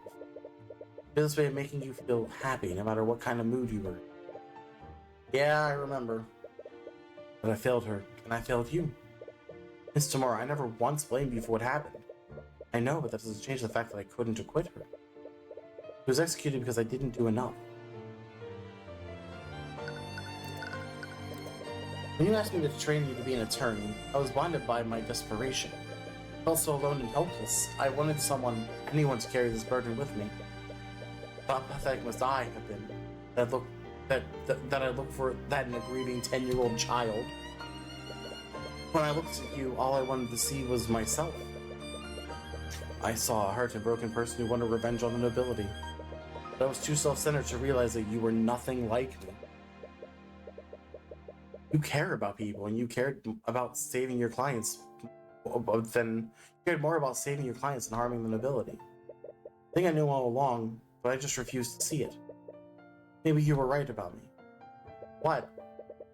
Maybe I was just using you to make myself feel better. I took you from your home and forced you to dedicate your life to my dream. Maybe I never really cared. If I did care about you, I never would have pulled you into a life like this. I'm sorry, I can't begin to apologize for doing that to you. The guy shows that her feelings are genuine, but does that even matter at this point? I've been thinking long and hard about this. I want to forgive you, Mr. Murrow, but I don't know if I can. I don't blame you, but I want to try. I looks away from you for a moment as she wipes a single tear. Miss Tamara, no, don't call me that. What? You can truly find it in your heart to forgive me. I want things to be different this time. I'm not your superior nor your mentor anymore. We're equals now. Call me by my first name.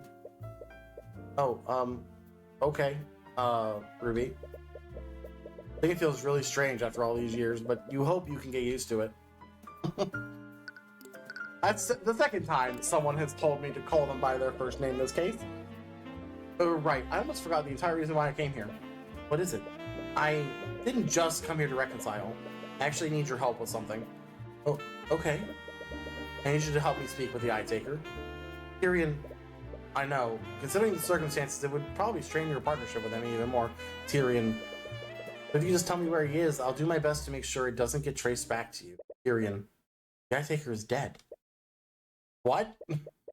He died right after you convicted Beatrice. He was lynched by a mob of civilians. What? Everyone's saying that it was some sort of retaliation from House Freyga. Did you notice he didn't send anyone after you? But Eris said, wait a minute. By the way, your father still... Oh, if you're worried about him, we've already had a conversation about you. I don't think he'll be accosting you anytime soon. Then why would Eris say that? Eris? Who's Eris? What, you've met her before. She's the long black hair and she wears the black dress. I suppose she really likes black. But anyway, she's the Eye Taker's daughter? Tyrion, Eye Taker's daughter has red hair. But she was there when we spoke with him during Beatrice's trial. That's right. What are you talking about? She was never at that meeting. What's going on? She was clearly there. If it weren't for her intervention, the Eye Taker would have attacked at the very moment. Why are you remembering things differently? Sorry, Lucy, whoever this patron is, they have full ownership of her mind. Ah ha ha. See, now Tyrion is finally putting things together. No. Tyrion, what's wrong? Why are you looking at me like that? I really hope you're wrong about this. Why are Ruby's memories different than yours? Eris.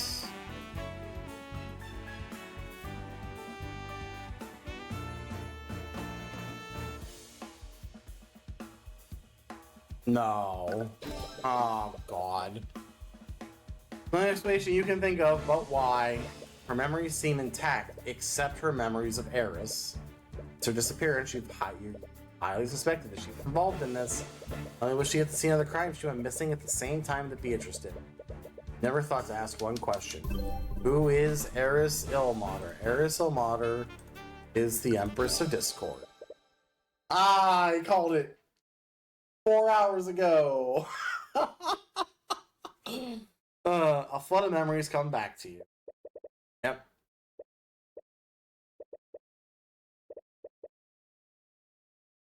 Because she feels very, very protective. Yeah.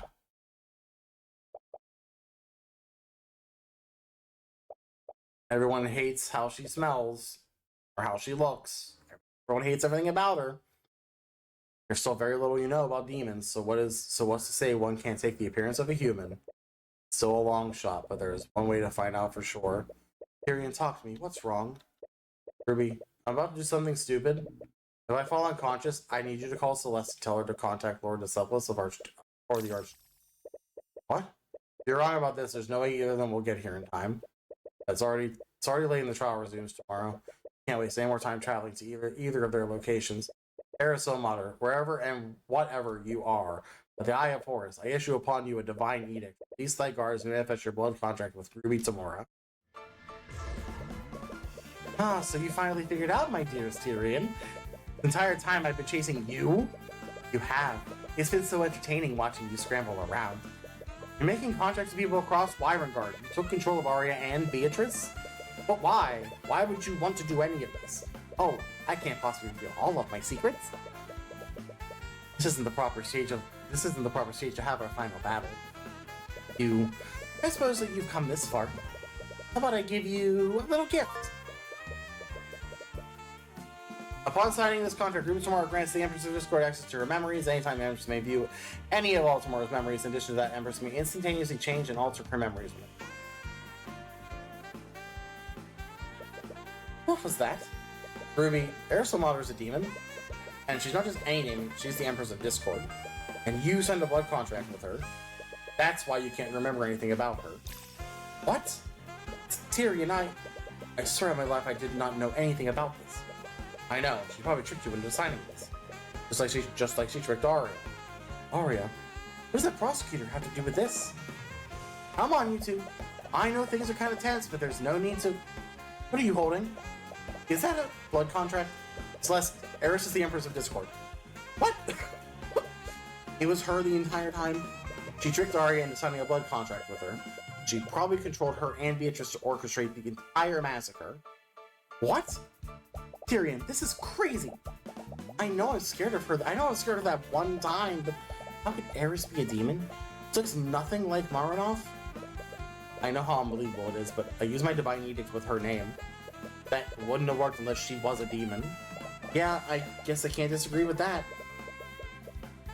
We'll need to contact the Grand General immediately. If she really is a demon, is it even possible to arrest her? It's already been a day. Someone like her, that would be more than enough time to skip town. I need to speak with the Archduke about this. Thank you, Ruby. You helped us more than you could ever know. Yeah, of course. Celeste, let's meet up with everyone. We need to discuss our next course of action. Right.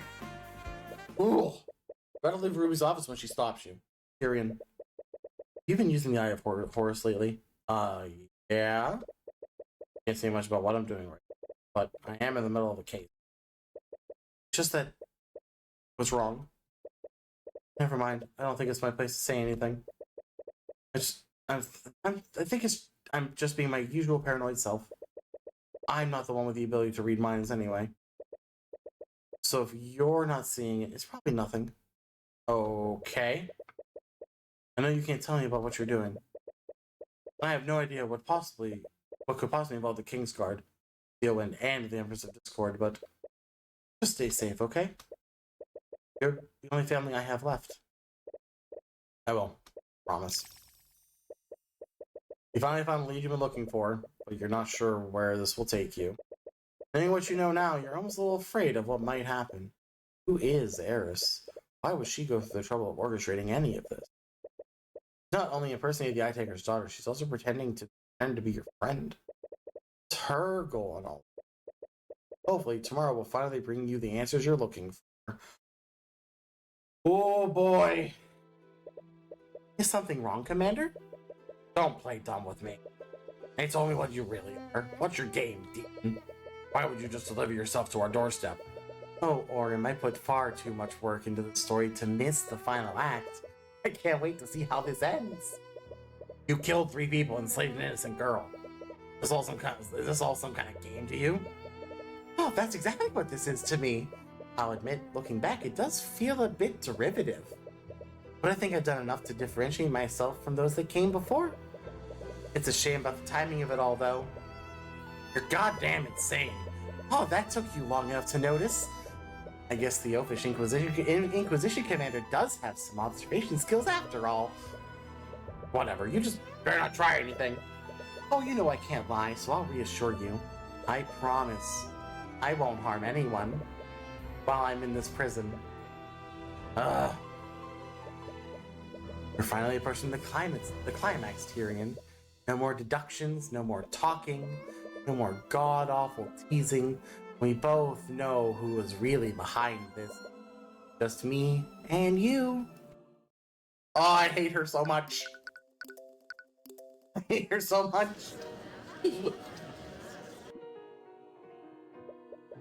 Hello, your lordship. I think this is the first time we've met. Oh, you're a lot smaller than I expected. Who is this woman? Why have they brought in a civilian before the Scaled Lord? People of the court, thank you for your patience. Until now, we've known this woman as Eris Silmater. And ever since the massacre, we've been trying to determine who orchestrated this. We only know that Arya Steelwind signed a blood contract with a demon called the Empress of Discord. We knew very little about this demon. We had no idea who they were or what they even looked like. But we know the truth now. People of Wyvern nobility, the woman on the witness stand isn't a civilian. She is the demon known as the Empress of Discord. Oh, I have no idea how, but her form is that of a human. Using this disguise, she entered the Grand Cathedral posing as Beatrice Frega's guide. She then aided the patron by using Beatrice Frega to help Arya Steelwind massacre members of the nobility. What?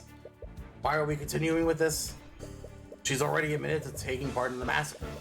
Let's force her to tell us who the patron is and be done with this. How typical.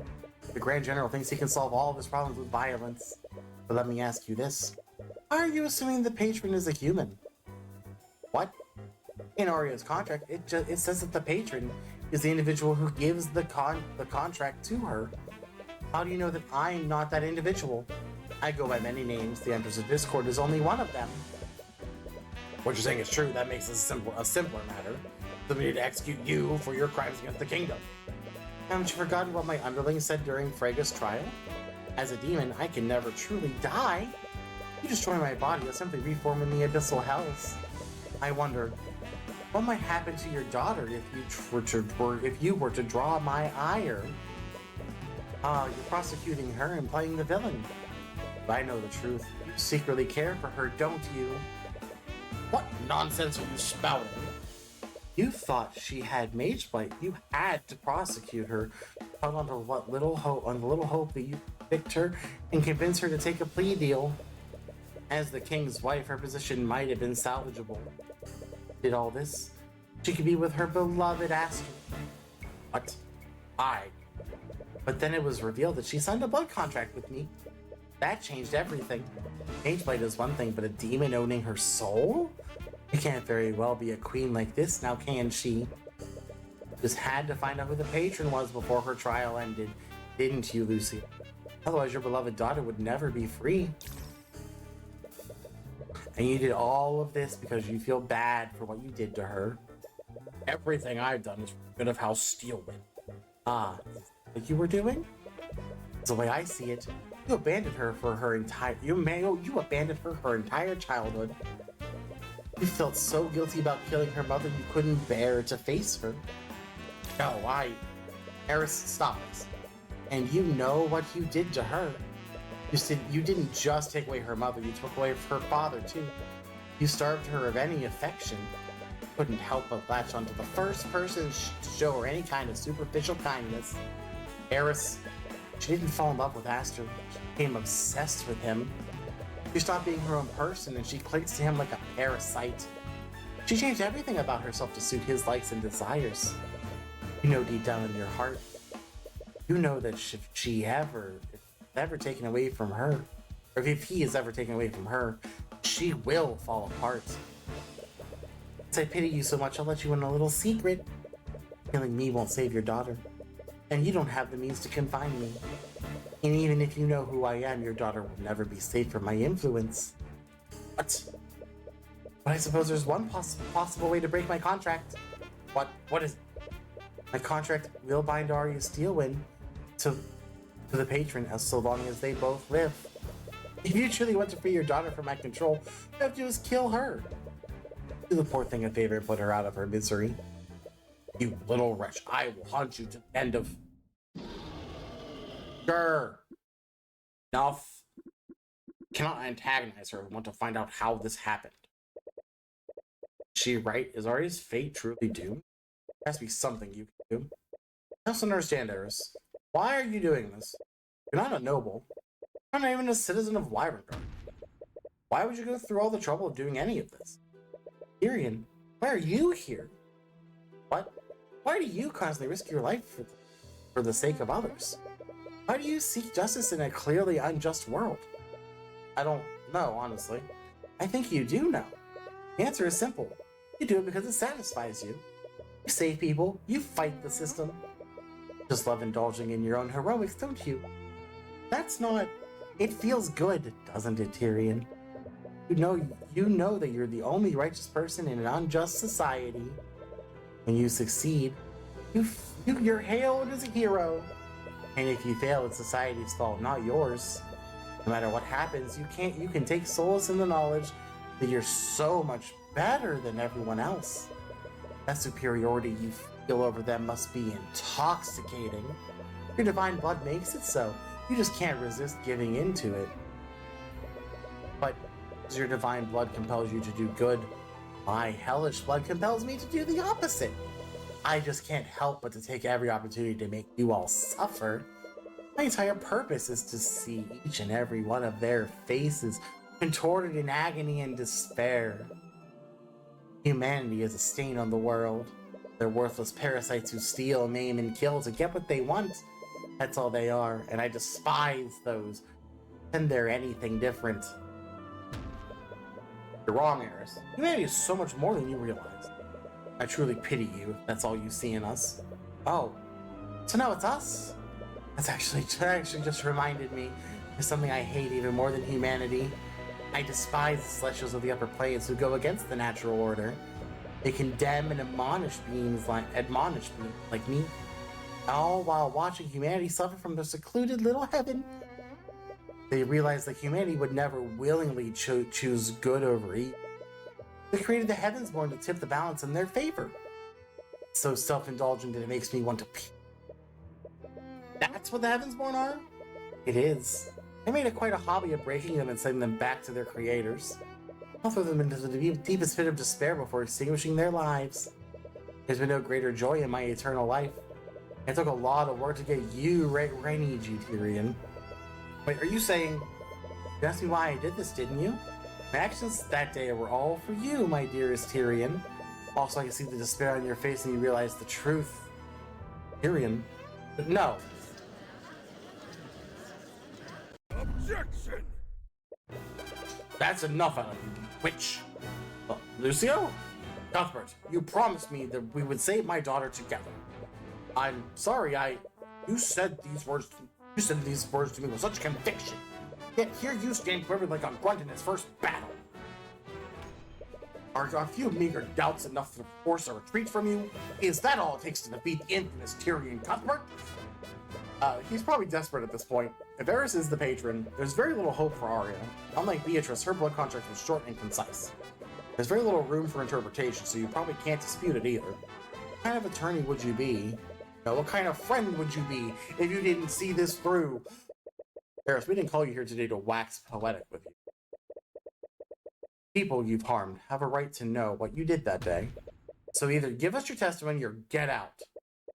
Even now, you're still undeterred. I really do love that about you, but I do wonder how long that will last. Oh. It's true. I was the one who masterminded this. I knew about the king's funeral at the Grand Cathedral, so I forced Beatrice Frege to allow me to accompany her. When I was there, I used my contract with Beatrice Frege and Arya Steelwind to compel them to act against their will. And through the actions of Beatrice Frege and Arya Steelwind, I facilitated the deaths of Lord Von Sanctus, Orlin Sybil, and Garrick Pier. My motivation for my actions that day was to harm Tyrion Cuthbert's friends and make them suffer. Before you ask, aside from my thralls, I was acting alone that day. I didn't follow direct or indirect orders from anyone. Your testimony is pretty thorough. Of course, I am a demon after all. If I'm unable to lie, I thought it best to be as detailed as possible. That way there's no room for doubt. Isn't it wonderful, Tyrion? Definitely playing you. She may not technically lie, but she's definitely not acting good. Look at her testimony more closely.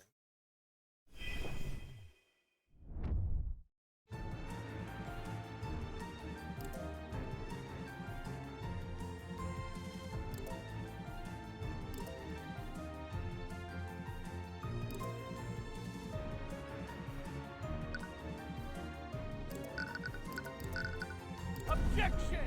No.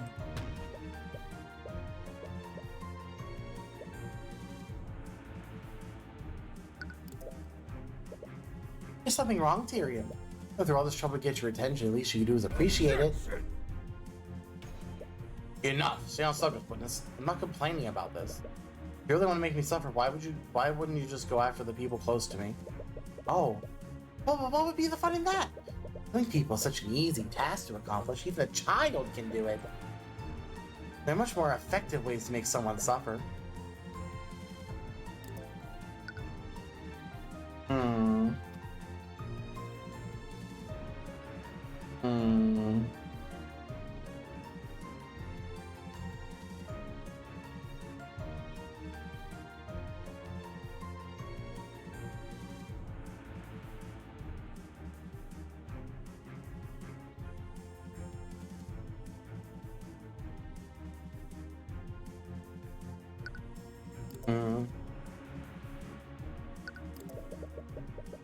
Why are you using their full names? You know I can't lie, so I thought I'd just give you something. For example, I could have easily referred to another stealing or another frigate that I enthralled. That list is very long, you know. Ignore her, Lucio. She's trying to get under your skin. Anyway, aside from Pierce, Von Sanctus and Sybil were key members of the Wyvern Guard nobility. What reason would you possibly have to kill the three of them? I didn't. What? I didn't have a reason to kill them.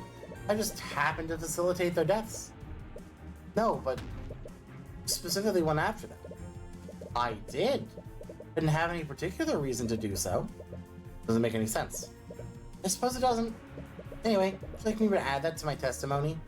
What? It would help you, wouldn't it? Yeah, I guess. She's got to be the most unpredictable witness you've ever cross-examined.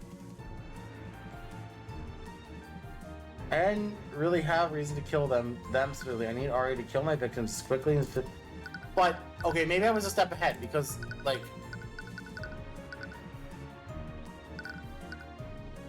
Objection! No, that's not right.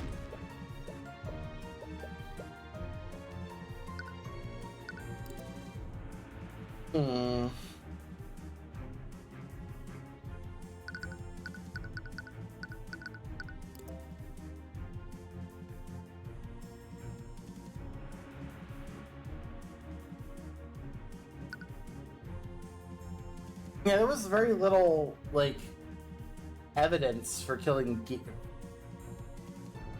Objection! Harris. Said you needed Arya to kill them as quickly and as efficiently as possible, but that's not exactly what happened, did it? Yes, it appears I underestimated your little bodyguard. Lasted a lot longer than I anticipated. Not what I was referring to. Oh! Said you needed Arya to kill them as efficiently as possible. It doesn't really match with what happened to Garrett Pierce, does it? Is that so? Look on her face. Why does she look so happy? Harris, unlike the other murders, Von Sanctus and Sybil, Pierce was murdered with a blade frozen with magic. It's such an extremely convoluted way to kill someone. It would only make sense if you were trying to hide the evidence. But that clearly wasn't your intent. I agree, so why would I do that? For the love of God, woman, you stop speaking in riddles. I have no love for any god aside from myself. Behaving differently than what she was during her testimony, being vague. She's still hiding something? Okay, so being baited by her words, take a moment to think about this logically. She's very good at misdirecting and playing with everyone's emotions. Stick to the facts that you know for certain. In her testimony, she said the following. I didn't really have any reason to kill them specifically. I just need my Arya to kill my victims as efficiently as possible. She could have been trying to mislead you. Which phrase did she use?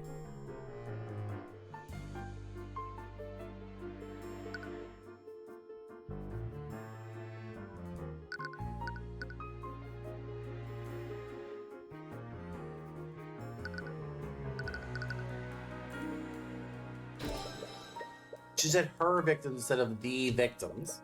It's a small distinction, but distinction nonetheless. You call Marnoth using a similar trick during Beatrice's trial, which can only mean the victims of this case aren't the same as her victim. Eris, which of the people in the case were your victims? While considering what happened, you could say that everyone at the cathedral that day was my victim. Yes, but who was killed directly by Beatrice Frege or Arya Steelwind? I knew it. You're hiding something, aren't you? If that's what you think, it's definitely possible. Ugh, come with the vague answers. Why would she even agree to testify in the first place? There's nothing any of you can threaten her with. Nothing you can do to permanently harm her. She could have easily gone into hiding. She never had to come here. I mean, she wanted to come here, but why?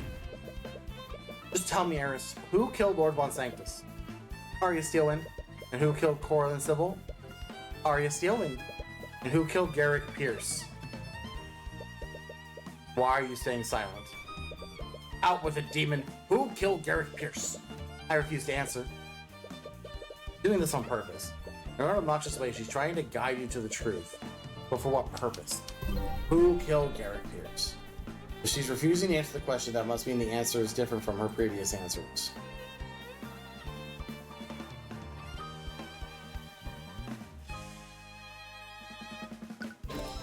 An unknown person killed Garrett Pierce. That must mean, Eris, you're not the patron described in Arya's contract, are you? Who knows? I never confirmed or denied that.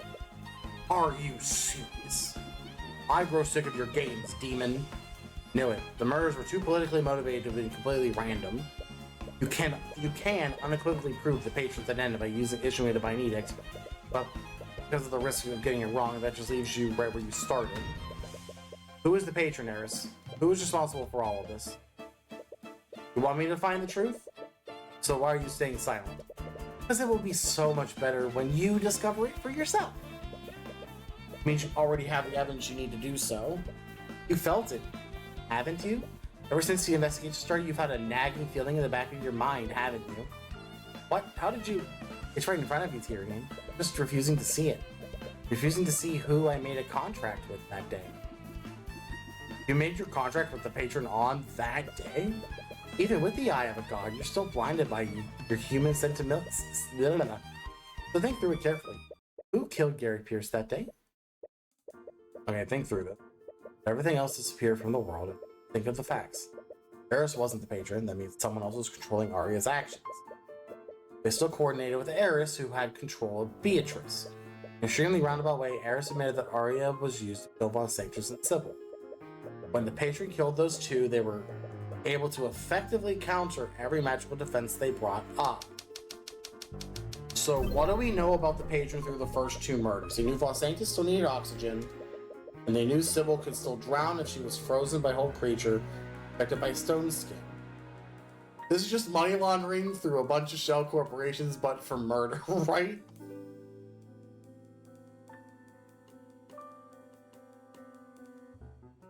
The patron is not experienced in using lethal magic?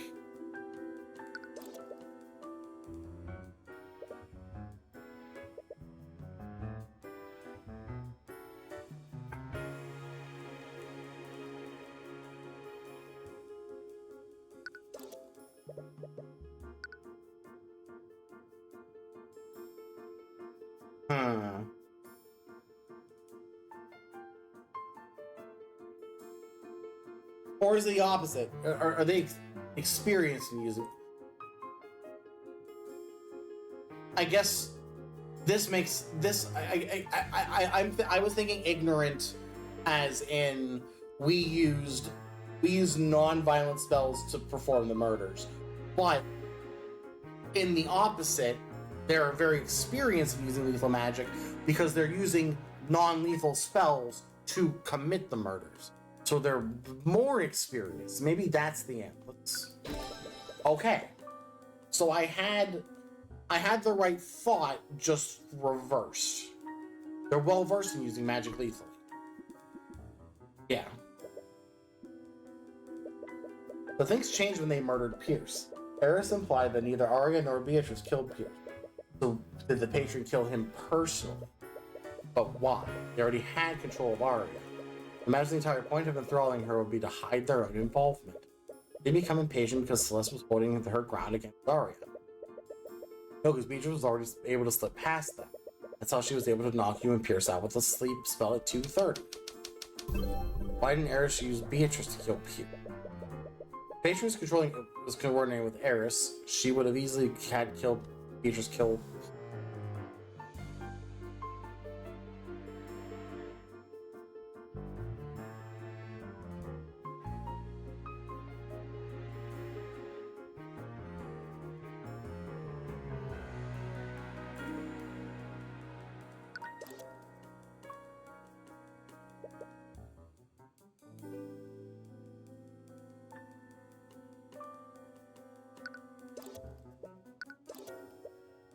They wanted to? They wanted to kill Pierce personally. I mean, Pierce's murder was more emotionally driven than the other two. It might explain why the method used to murder him was so contrived. Apparently it's right there, so why aren't you seeing it? Or did this? He murdered Von Sanctus and Sybil, and those two were house leaders of the Four Pillars. In a way, they both represented the corrupt parts of our kingdom's government. Von Sanctus essentially got away with murdering Justin Way, and Sybil clearly had an apathetic approach to remedying the corruption within the justice system. The biggest clue you have is the one that Eris indirectly gave you. The truth. She wants you just to discover the truth. First, I thought she was trying to make you feel guilty for it happening. If that were true, she wouldn't still be here. Something else that she wants you to realize. It will throw you into despair somehow. Let's review everything you've deduced about who she made a contract with. With the way they controlled Arya, they were creative and skilled at using magic. Must have been constantly exposed to creative uses of magic. Not to mention they somehow personally have a blood contract to Arya and had her sign it. And what you know now, Arya was either threatened or tricked into signing that blood contract. Did this, but the strength to threaten her, or they were really trusted by her. In addition to that, they must have been close to the prayer room when the attack happened. And lastly, must have had an emotional grudge against. No. Oh, no. Don't make me wanna. Don't wanna.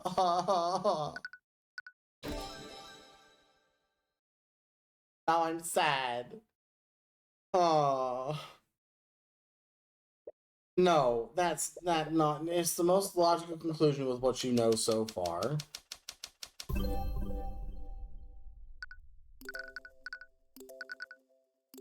It has to be. Can't be. That's not. Eris wanted to make you suffer. Can't run away from this. Oh, it's Arya. No.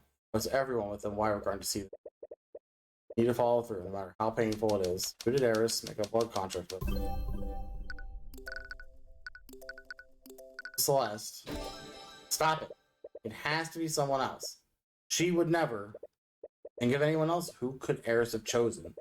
Who else would she have chosen that would feel like this? No one. There's literally no one else. Literally, there's no one else. Damn it. Damn it. Ah!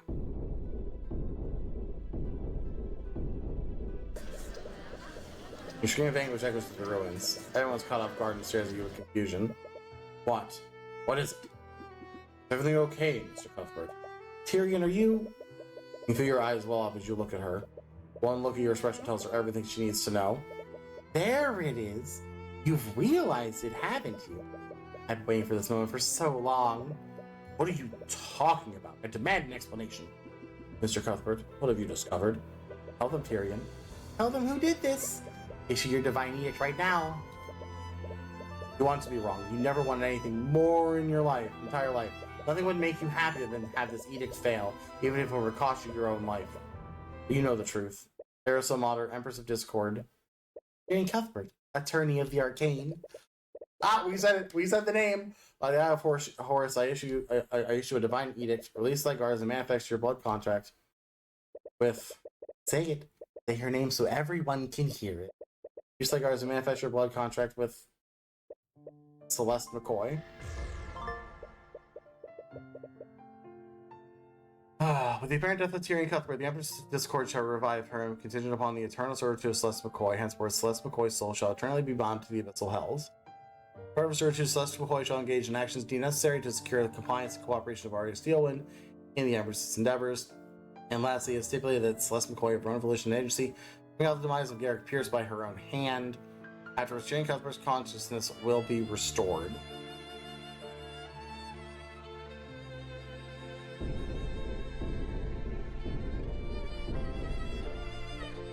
I died? Tyrion, I'm sorry, What the hell is going on? Demon, what is the meaning of this? It's exactly what it looks like. The patient you've been looking for has been right in front of you the entire time.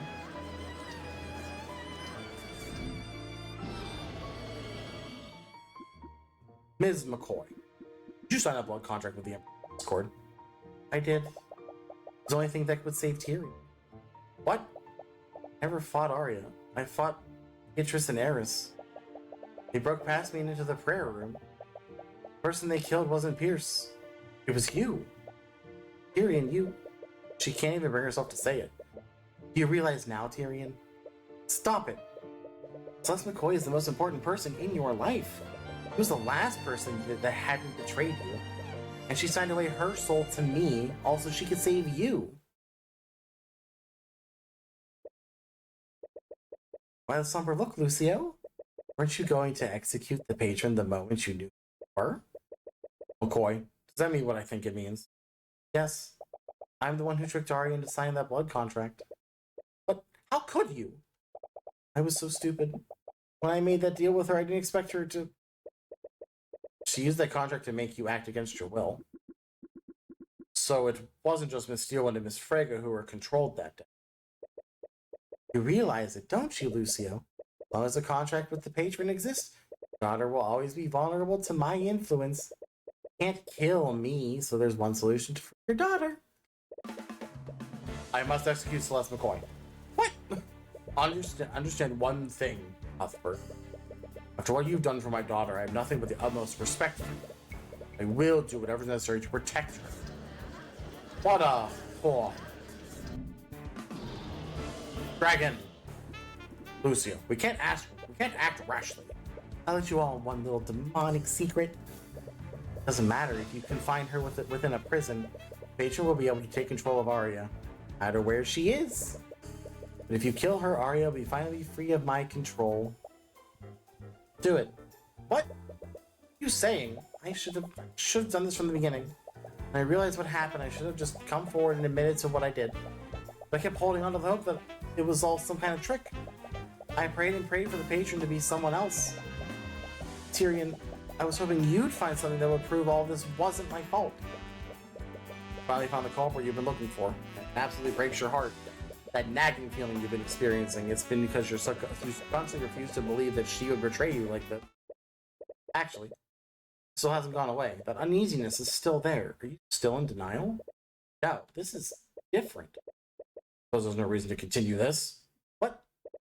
I sympathize with your position, Cuthbert. Even McCoy recognizes what must be done. It's over. I will not allow this demon to control my daughter anymore. You can't just... Kingsguard, restrain him. Wait. Lucio. That's enough?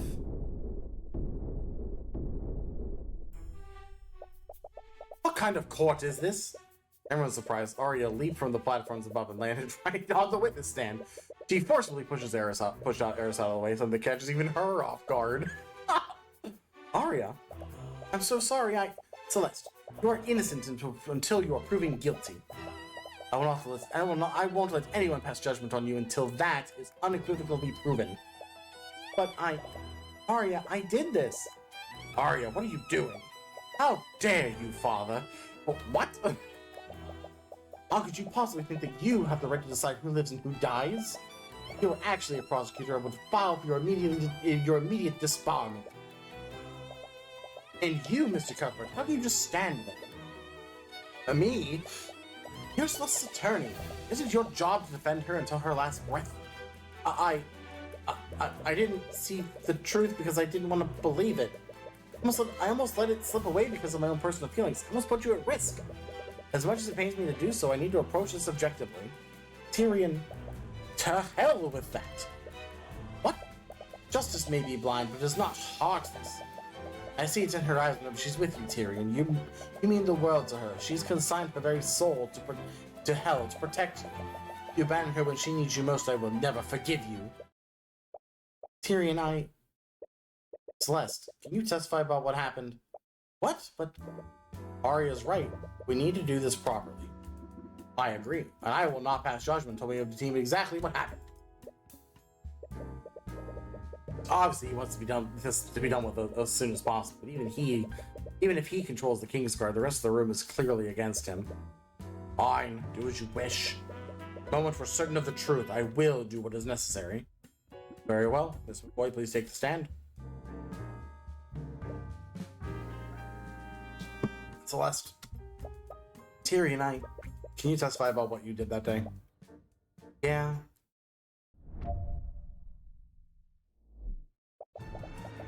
Eris, I saw that. The truth is that Eris rewrote your memories, Tyrion. You were actually knocked out at 1:45. We went to the prayer room a lot earlier for a meeting, and the motion we heard was actually Beatrice and Eris attacking the guards at 1:40. They tricked me and slipped into the prayer room. After that, Beatrice killed you. I didn't know what to do. That's when Eris told me she would resurrect you in exchange for killing Pierce. I know I shouldn't have done it, but I just wanted you back. I didn't care about what happened to me. I didn't realize she used my eternal servitude to take control of my body. She used me to trick Arya into signing another blood contract. After that, I followed through with my end of the deal. I killed Pierce so she would bring Tyrion back. The nagging feeling is still there. There's something off about her testimony. Well, on with it then. Begin your cross-examination, Cuthbert. Okay. Yes, sir.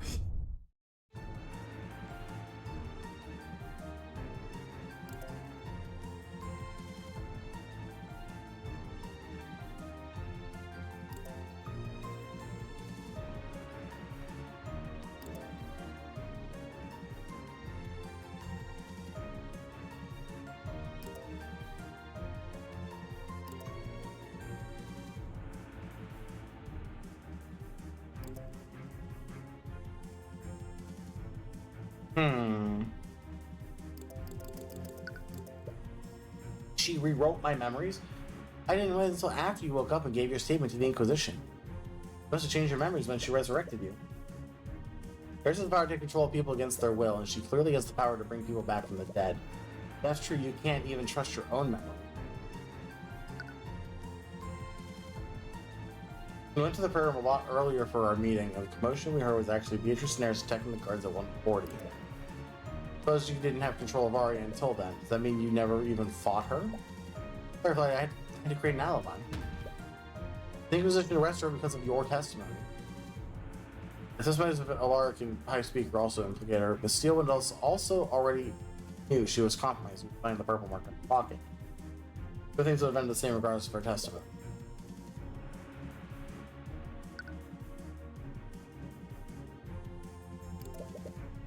How they trick you so easily?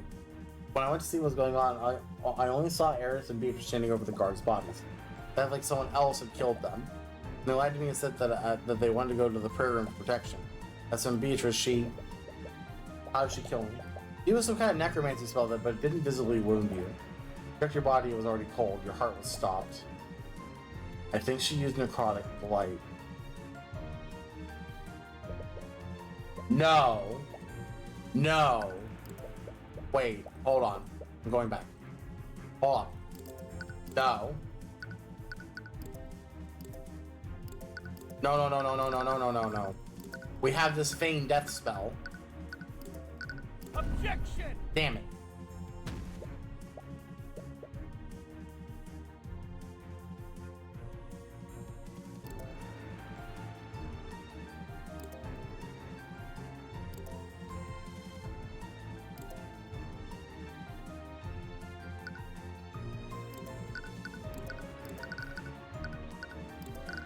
Objection!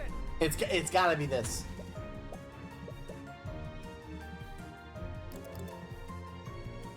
Because when we died again, she mentioned something about that contract, right?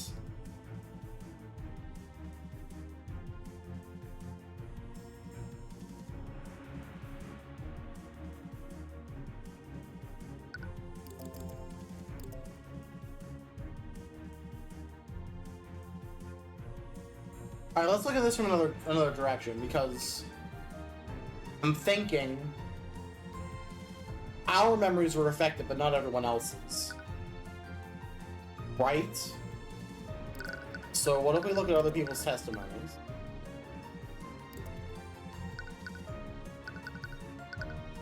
Probably one of our new ones.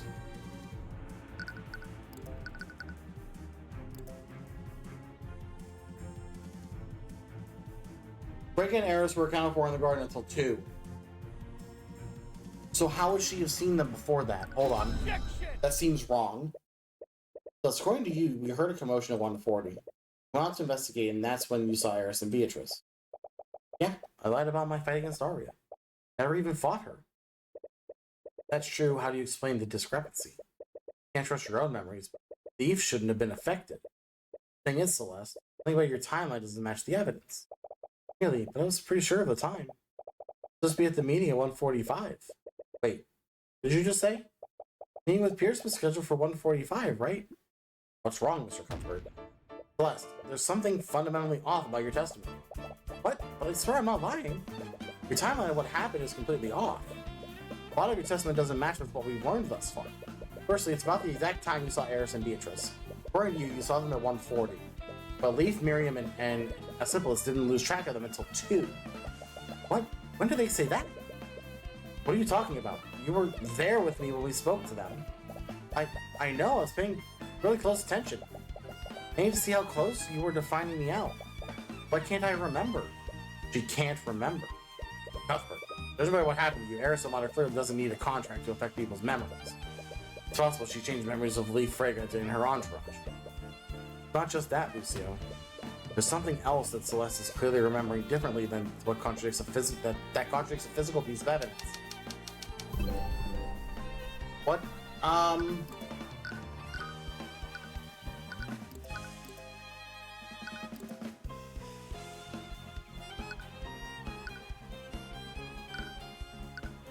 Give me Garrick's letter, because he said be here by 2. Or show up at 2. So like the letter, why would we be there early? So this letter from Garrick Pierce told us to meet him in the prayer room at 2. What? Eris may have changed my memories, but changing a physical piece of evidence is a completely different thing. We don't know the full extent of her capabilities. Can we really rule that out?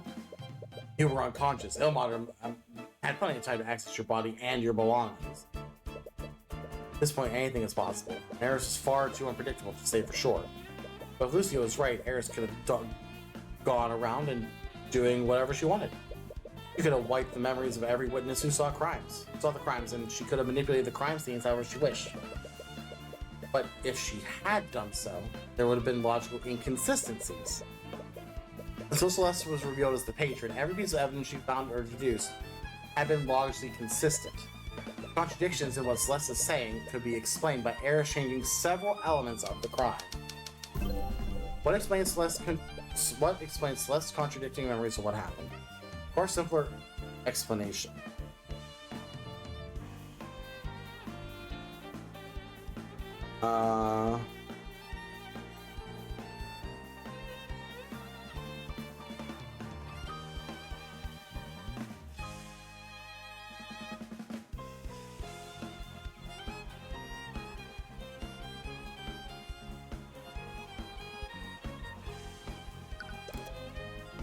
Puzzle Eris, it's some kind of omnipresent being that can actually change details on a whim, but there's far simpler explanation.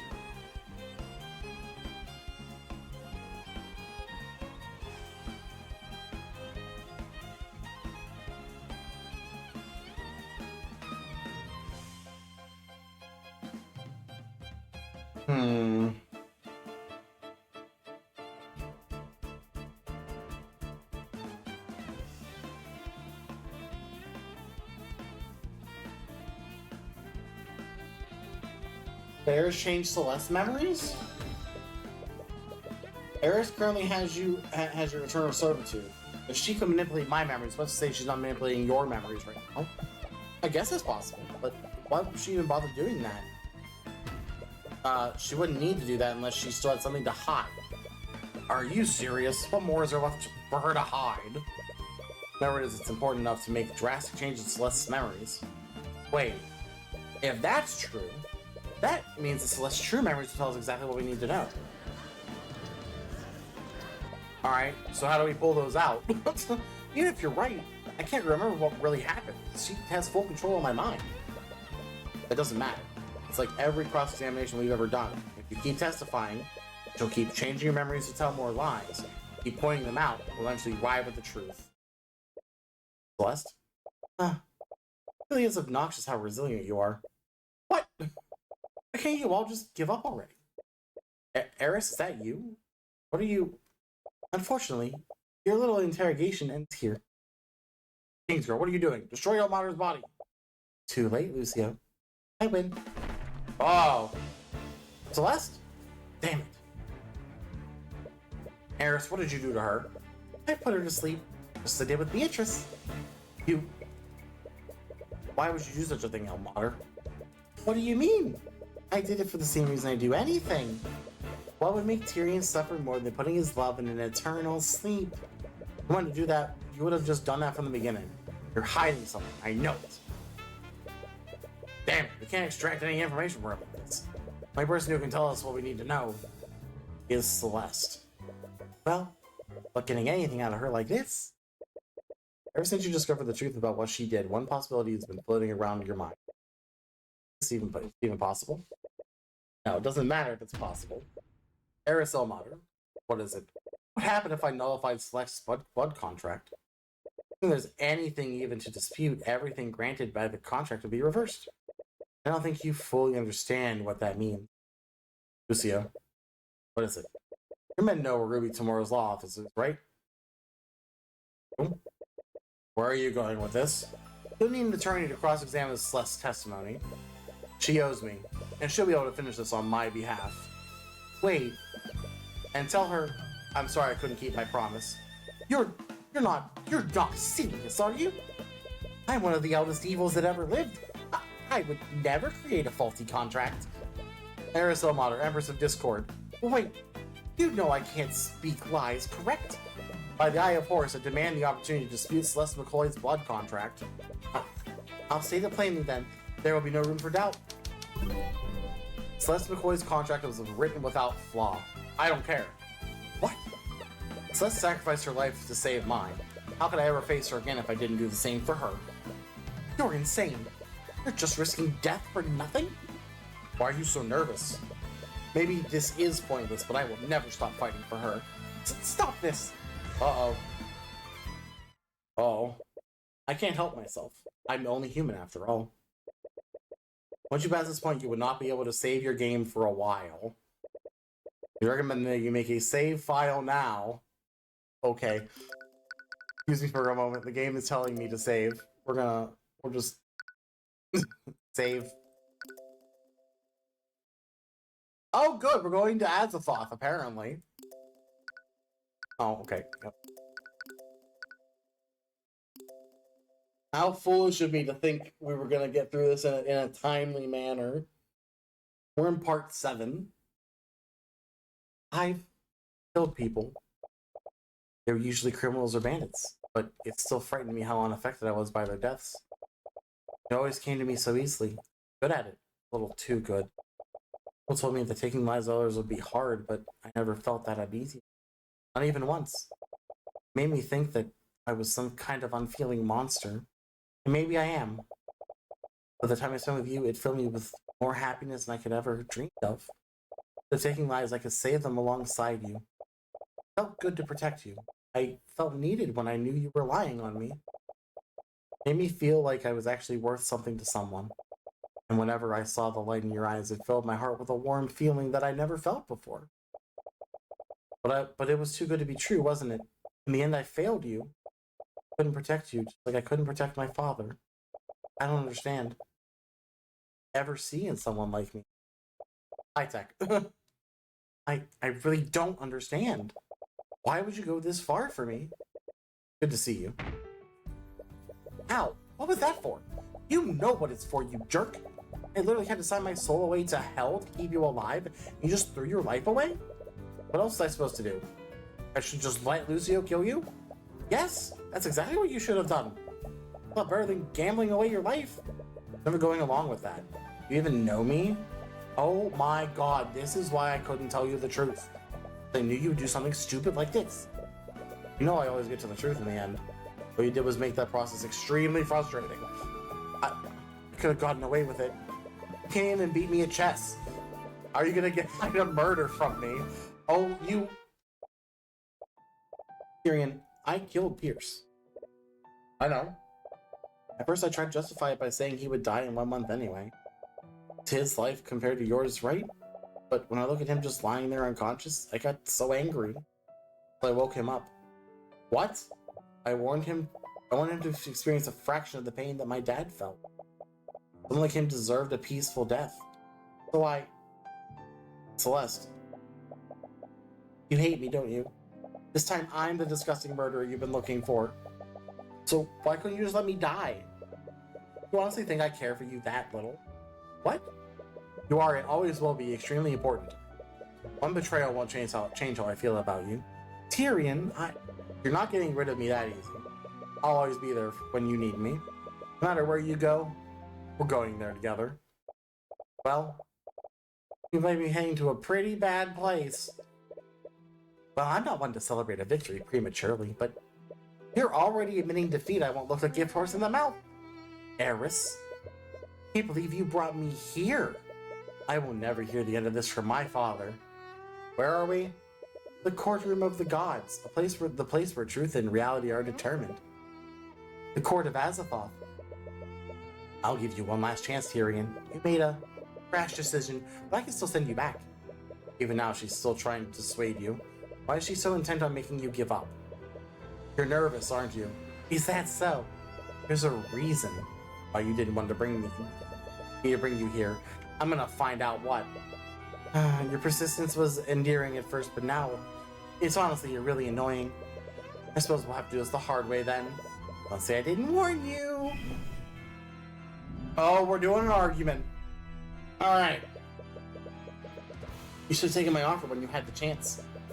The only way to nullify my contract is to unequivocally prove that its conditions weren't fulfilled. My contract was written without flaw. So says the word of Asmodeus. Asmodeus. By his word, demons are incapable of speaking lies. You're out of your element, Tyrion. This is my domain. I don't have... Okay.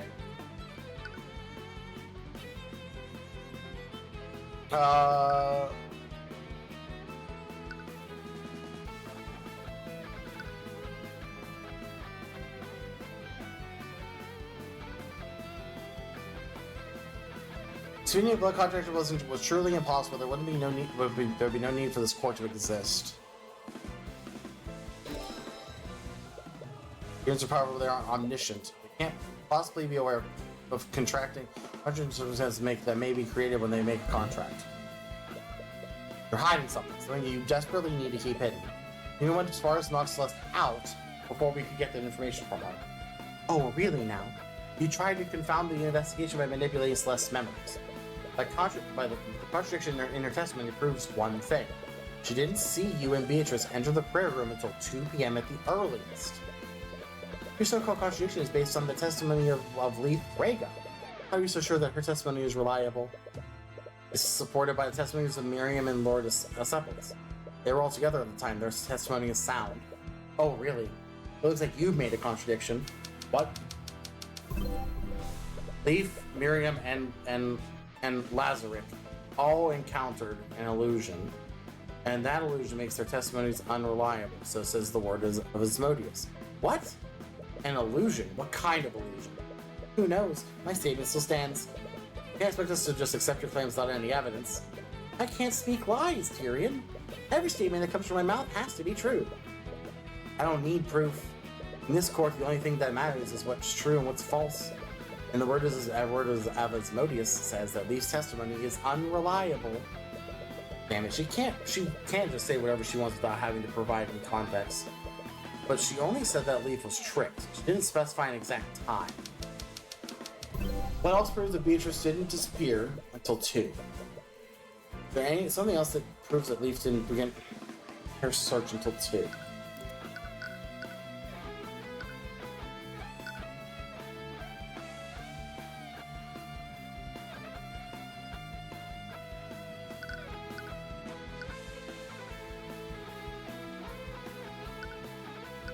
Wouldn't it be... What else happened at 2?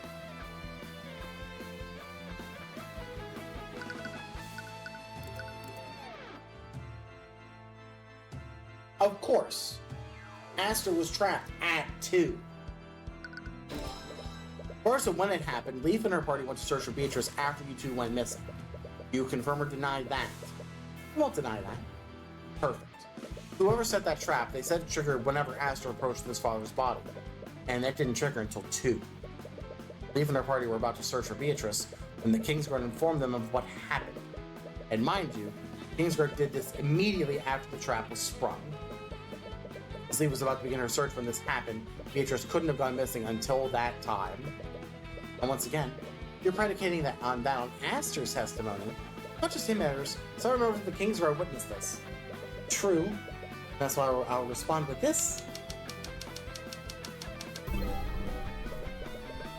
An activated force cage did not trap Aster to Wyvern Guard during or after 150. But how? That testimony came from multiple people. Are you saying the trap was sprung earlier than that? Don't you remember, Tyrion? I can manipulate the memories of people who have a blood contract with me. But I'll give you a little clue.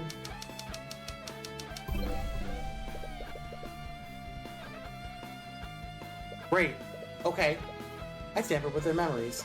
You can't trust the accounts of how many people do you make contacts with? Little Lady Steelwind has been investigating my work for the last few months. I've had my talents in Wyvern Guard for far longer than that. I've been preparing this for quite some time. Even the Kingsguard. No one is safe from temptation. Everyone has a price. His little girlfriend should know that better than anyone. Still, there has to be something. I still have more evidence. Oh, really?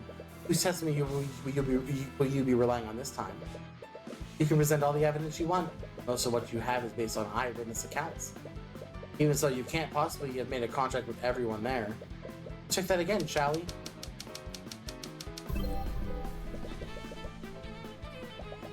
Are you kidding? You said it's possible. You never said it actually happened. You're the one disputing my contract, Tyrion. The burden of proof is on you. That's completely ridiculous. How could I possibly verify a statement like that? It's simple. Issue a divine edict to each person who was at the cathedral. You know he can't do that. He gets it wrong even once, he'll die. Sounds more like a you problem. That sounds like a you problem. Quite literally. That argument. Oh, how good. Damn it. Nothing else to say, Tyrion? Literally, your claim... You can't manipulate Wait. But Aster doesn't have a contract with her because we checked that and almost died for it. Well, did die for it. This is where you present some groundbreaking piece of evidence? Aye, as long as your statement stands, you have to doubt every piece of testimony you've gathered. Everyone at the cathedral could have been compromised, except Aster. I know he doesn't have a blood contract with you. I suppose you're right, so you're going to use his testimony? He couldn't observe much from within that force cage. What do you mean? You understand now. You were never meant to win this game. But I've got to give you points for entertaining me this long. This is the most fun I've ever had. And I truly mean that. Tyrion, come on, there has to be something you can do. But all the clues you've gathered could potentially be lies created by her. They're useless against her. Tyrion, you have to say something. Feel your strength fading. It's as if you're being pulled into an eternal sleep. This has always been a contest of willpower. I think he's finally run out. No. You recall what happened during Beatrice's trial. Mother gave you the knowledge you needed to win. She did it before. Can she save you again? Mom, please. I need your help. Please, just tell me what to do. Hear nothing back. It appears you're truly alone now. I knew this is a long shot, but you still held out hope. Just wanted to protect Celeste. Really thought you could do it. There's just a being who wraps herself in layers upon layers of lies. She has the power to make you doubt everything. The witnesses' testimonies, even your hard evidence, could be fabrication. How could you possibly argue against someone like that? Not fair. It's not fair, Miss Tamura.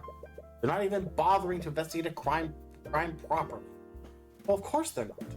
If they did, they'd be forced to admit that my client is innocent. Why are you so calm right now? Is that what it's always like? How are you supposed to win like this? They can't just keep changing the narrative however they want. Well, they can, and that's exactly how I'll beat them. What? Look, Cuthbert. Almost every part of the system is against us. There's one advantage we have over the prosecution. And that is pure objective logic. Logic. Tyrion. Prosecutor does all sorts of things to validate their case. They present evidence, they call witnesses, and they use those things to create conclusions. They create a box and throw a bunch of facts in it. They tell the court everything within that box is true. And conversely, that makes everything outside of it a lie. How does that help us? Point out contradictions in their case. That makes them throw out more and more facts. That makes them throw more and more facts into the box to keep their case consistent. But if even one fact in the box is false, the entire thing falls apart. What do you mean panic? Claniro, thanks for the raid. Welcome to the we're getting there. We're in the end game. It told me the game basically said I'm not allowed to save anymore.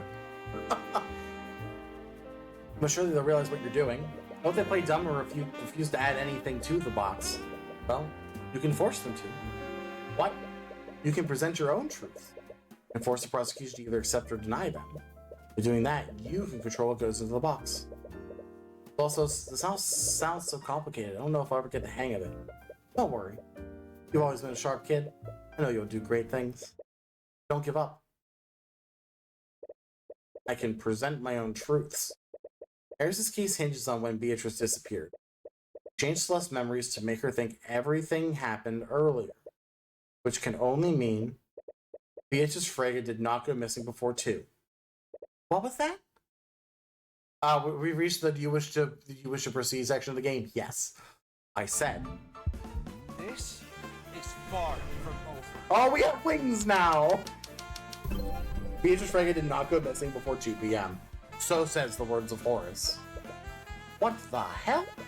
You feel yourself filled with the radiant power of the Eye of Horus. With its power fully unleashed, you feel the divine energy of the upper planes coursing through you. Tyrion, you have wings. Wait, really? You barely turn around, only catching glimpses of the spectral wings on your back. You spin around for a while until you realize that your feet aren't even touching the ground anymore. What did you just do? I became a celestial, which means no. I also cannot tell lies. In any other situation, that would be a handicap. But here, I think that finally puts me on equal footing with you. Why won't you just die already?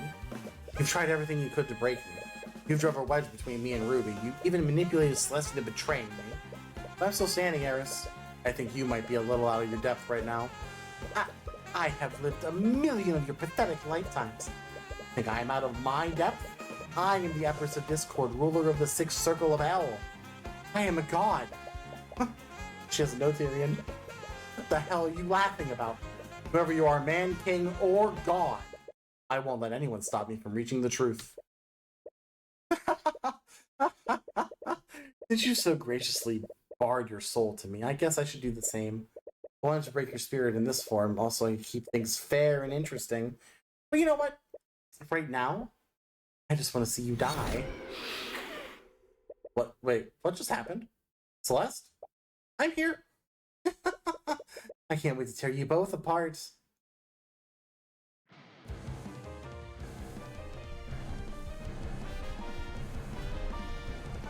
Oh, hi. Oh, you're much different. Alright, yep, I picked the right theme for Ganon, I think. What is that thing? You two honestly think my true form was a teenage girl? No. I am an ancient one, and I am older than time itself. It feels liberating to break free from that weak mortal shell. So this is what you really look like. Well, it doesn't matter. Whatever you are, I'm taking Celeste's soul back. Kick your ass, Tyrion. Excellent. I'm going to carve out your souls and mount them in the fields of Malbong? I'm not familiar with that portion of, that fate challenged. You need to be careful. You're bound by the same rules as her now. You can't tell lies in this form, even accidentally. Well, we pick up where we left off. I've established that Beatrice didn't go missing until 2 p.m. I wonder, why would you go through so much trouble to make me doubt that? When she gave her testimony, Celeste said that Eris and Beatrice entered the prayer room at 1:40. But from the axiom you declare... Okay, we're using axioms now. What is this monster? This is the Empress of Discord, of course. The demon. From the axiom you declared, you know Beatrice didn't disappear until 2. So why did Eris change Celeste's memories? Eris changed Celeste's memories for what purpose?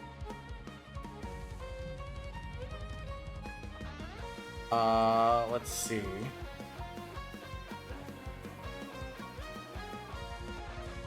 Eris needed Celeste to believe that the events... Eris needed Celeste to believe the events occurred. She created Discord. That's apparent. Yeah, she created the entire platform of Discord. Of course, yes. I believe you need Celeste to think that the events happened much earlier. Staying quiet. That won't work this time. Celeste McCoy remember the attack occurring much earlier than it actually did. So says the word of Horus. Nothing to say. You can't stay quiet forever. Huh. I didn't need her to think that specifically. I simply wanted to confound your ability to deduce what actually happened. And is that not what happened? That may be, but I think you had a specific reason to move her timeline back. An event occurred that required Eris to change Celeste's memories, so says the word of Horus. What happened? She does have some pretty big hands. It reminds me a little bit of the Demon Queen from the end of Thousand Year Door.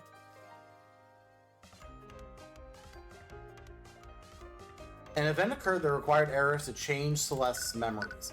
What happened?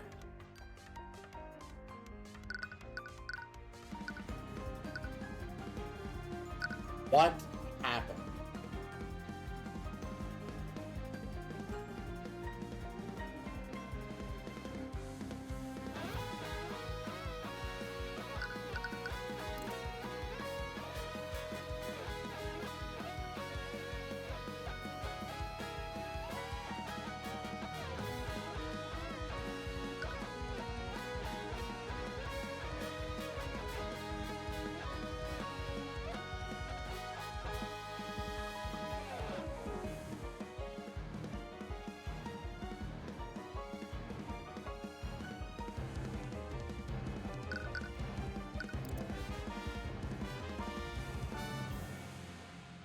If we're looking at timeline, Von Sanctus died at 2:05.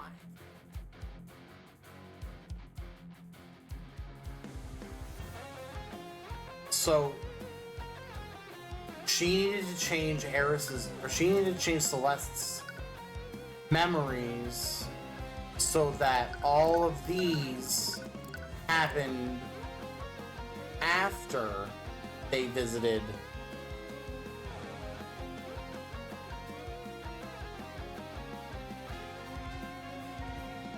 right?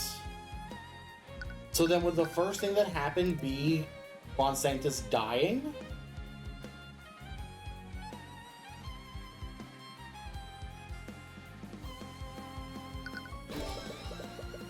It was the death of Lord Von Sanctus. You needed Celeste to think that she signed the contract much earlier than 2. That's because Lord Von Sanctus' death occurred at 2:05. Which would imply that you killed me, convinced Celeste to sign a contract, and made Celeste Strigarian signing another contract. All in the span of 5 minutes. Yeah, that is such a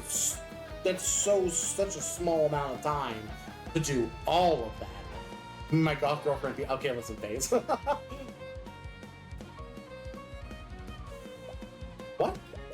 It's the only logical conclusion. The timeline is far too short. Even if you remember being tricked by her, we can't trust your memories. Isn't that right, Ace? Your desperation is almost pitiful. I should respond so that there's no room for doubt. Les McCoy was the person who gave Arya Steele a net blood contract, so says the word of Asmodeus. I knew it. Something wrong? I know the truth is hard to accept sometimes.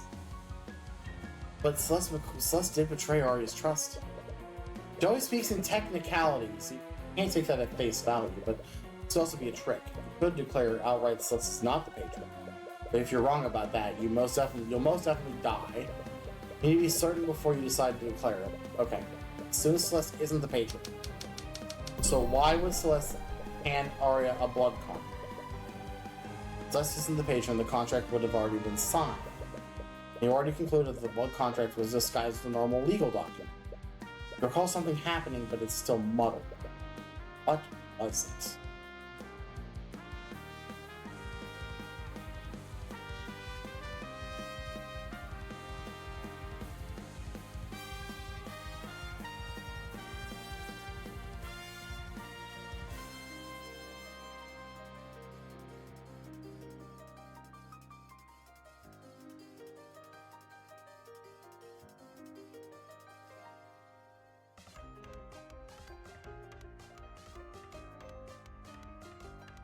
Wait.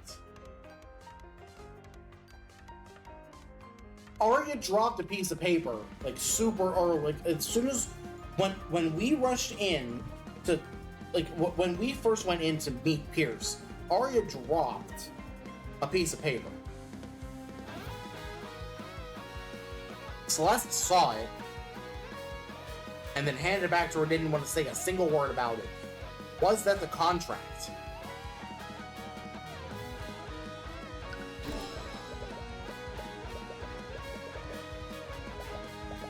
Dropped your runestone. She picks up the rune, she actually activates it. An image of a piece of evidence appears for a brief moment, but Arya quickly hides it. Before Celeste sneaks a peek at it. Oh, I see. Celeste, don't invade her privacy like that. Don't be like that. I'm really happy for you. Oh. So I'm thinking she read something in relation to the wedding. But it was disguised. But that was the blood contract in disguise. That's gotta be what it was. Definitely handed that contract to her after it was signed. It doesn't necessarily mean she's not the patron. There's something wrong. You look conflicted. No, from the very beginning, she's been trying to get you to get in your head. She thrives on doubt and mistrust, but you've always known from the very beginning. Celeste would never betray Arya like that. Celeste McCoy is not the patron inscribed in Arya contracts. In Arya Steele's blood contract, so says the word of Horus.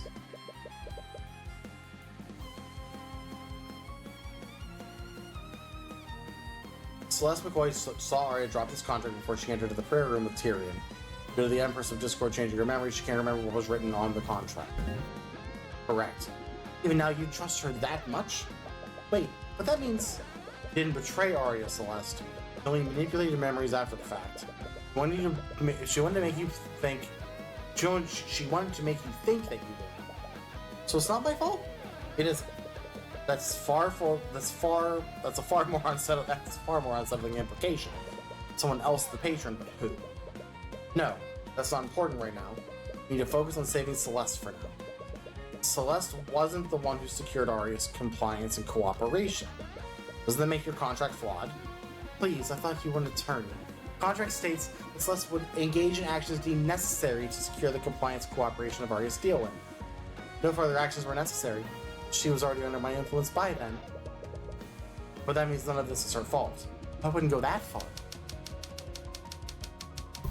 Neither Arya Steele nor Beatrice Frege was directly responsible for the death of Garrett Pierce, just as the word of Asmodeus. Right, there's still the death of Pierce.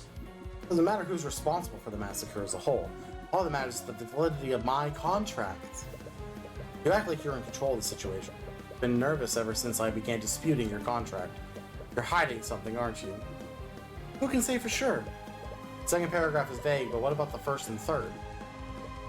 Something is off here. Wait, Is it possible that I didn't die?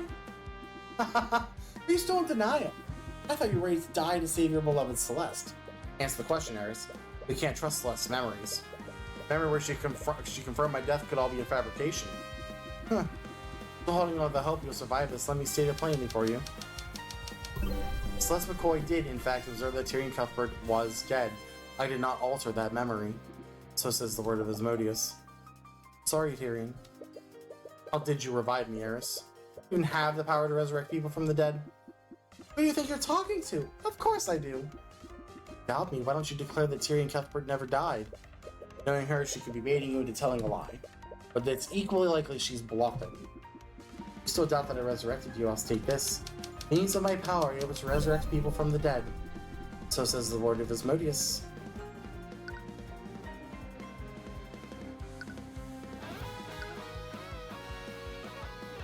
I mean, I agree with her. It must be true.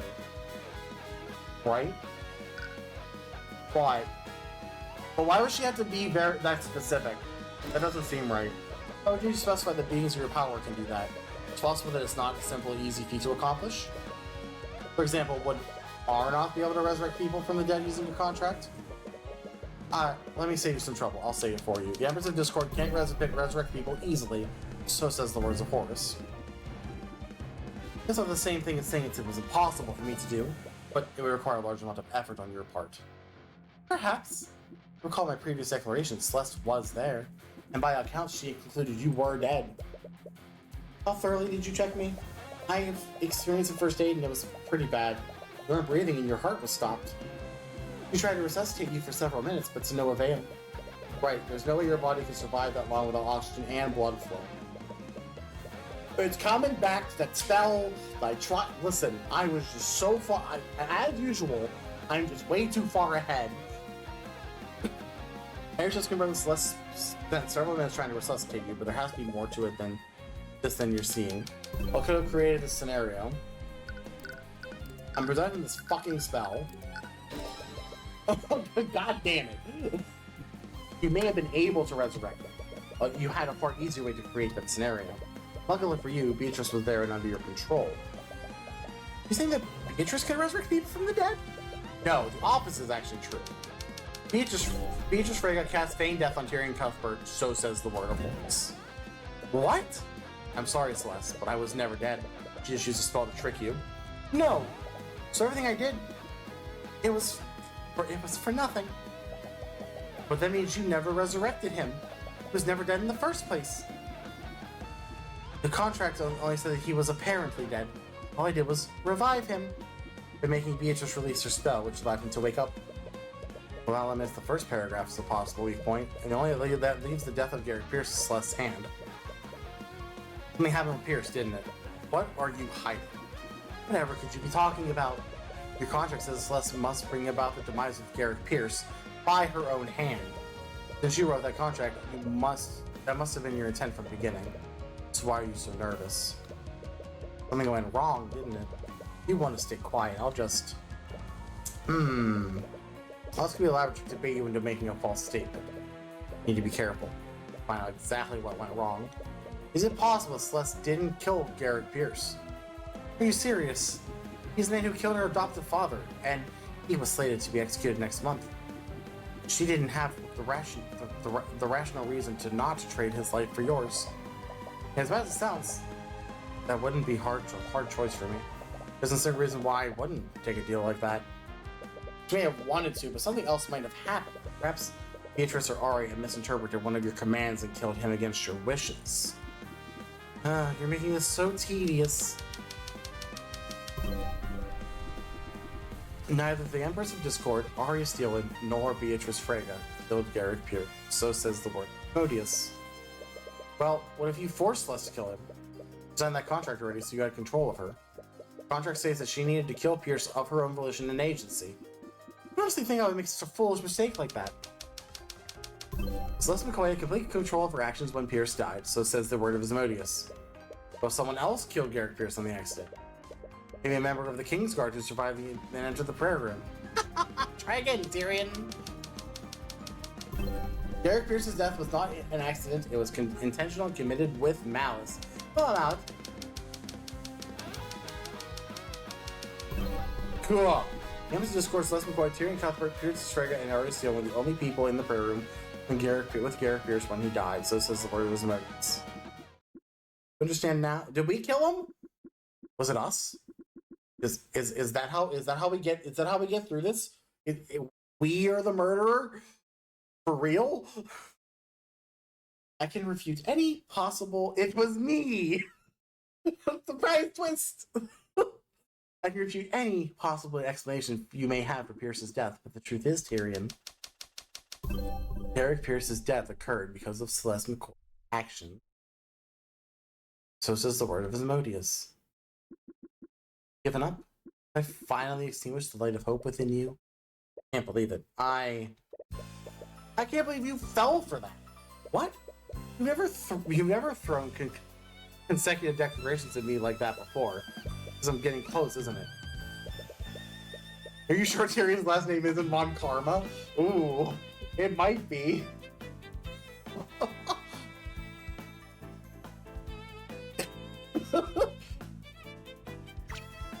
You can freely manipulate Celeste's memories of what happened, and I don't have any evidence that implies what actually transpired in the prayer room. First, you can tell me that was you. What? You thought you could overwhelm me by shooting down all my theories. All you did was tell me the exact state of the room when Garrett Pierce died, and now I can figure out what actually happened. No, G, thanks for the raid. Hope stream went well. What were you up to? Wait, who killed Garrett Pierce? Was it us? I am confident it was us.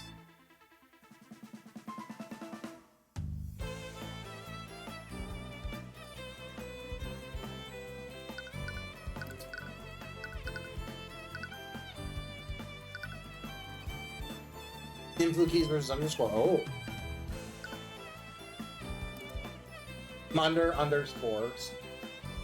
Underscore score. Got it.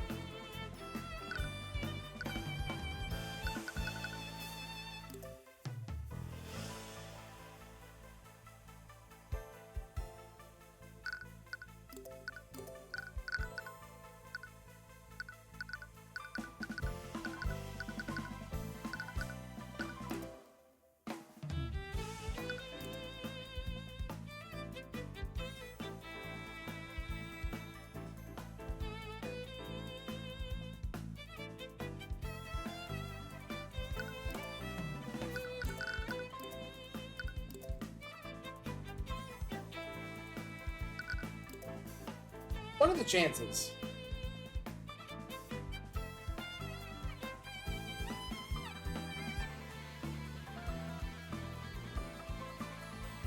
Okay, wait a minute. So the only people in the room were us, Derek, Eris, Miriam, and Steelwind. We know it wasn't Steelwind. It wasn't Eris. And Celeste. So there's six people in this room. We were unconscious. We know it wasn't Celeste. Miriam, Frege, Steelwind, and Eris didn't do it based on that set.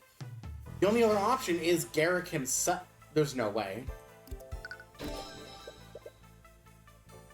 There's no way.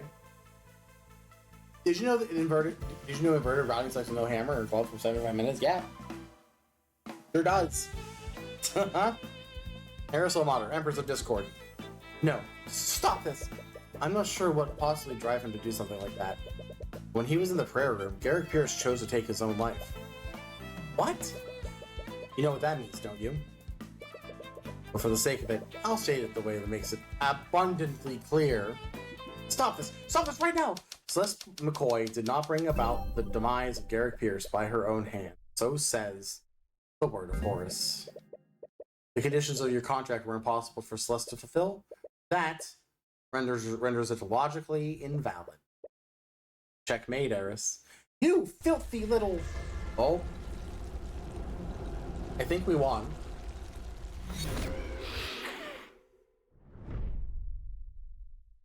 Prize face. Contract nullified. We're back. We're no longer in hell. Does this mean you... I successfully nullified Celeste's blood contract. Look in your satchel and check the place where you've been keeping her contract. Let me find a pile of ash. It appears that it's completely disintegrated. But you're still alive. Wow. You... At first you think she's glaring at you, but then you realize... Me? You... Oh! Ooh! Ooh! Language. I could have accepted losing to a Heavensborn, but you... What are you talking about? Tyrion's the one that beat you. Wait. I remember what really happened now. Tyrion, please wake up. You can't die. Oh, it appears he's quite dead. You should be more careful, Celeste. You might hurt someone if you swing that dangerous thing around. I was right about you all along. I should have never trusted you. I like your enthusiasm, but something you can do to save him. What is this? You feel that pit of dread in your chest? Same fear my dad felt after you stabbed him. This life, you'll have your beloved Tyrion back. You waiting for? End him, Celeste. I can't. What? What are you talking about? Tyrion wouldn't want this. He never has to know, Celeste. I can protect you from his Eye of Horse. That doesn't matter. I can't do it. It's just... The man literally killed your adopted father. Not to mention he's a dead man walking. You've lived a lifetime of killing people. What's one more person? I won't suffer your self-righteous pity, bastard. Don't misunderstand me. Right now I want nothing more than to end your worthless life. Tyrion's ideals are what saved me. That part of him is so wonderful and so beautiful. I can never betray those ideals, not even if it is to save him. You're actually serious, aren't you? You're seriously sacrificing him to honor his ideals? I won't do it. I'm not going to sign that contract. Contract? Ah. I see now. So you're his little consort, aren't you? Big Aqua. Damn it. Wait, get out of the way, you idiot. Drop the weapon, Pierce. Don't be so stupid. The only stupid one is you, bastard. You should have known from the beginning. No matter what you choose, they were never going to let me live. They? If I'm fated to die, then it's going to be on my own terms. Wait, stop! I'll see you all in hell. Damn it. Menace. You trying to heal him? Too late. Pray for his heart. No. Come on, you waste of human flesh. Wake up. I need you alive. What the hell did you just do? Pierce is dead and I signed your super contract. Now bring Tyrion back. No. No. Ah. Pierce was dead anyway, so I thought I'd catch her on a technicality. I never realized what I actually did. Rendered my blood contract faulty. You ruined everything. Where do you get off acting like you're any better than them? What? Ideals? Righteousness? Don't give me that bullshit. I could have accepted losing to a Heavensborn, but you're human!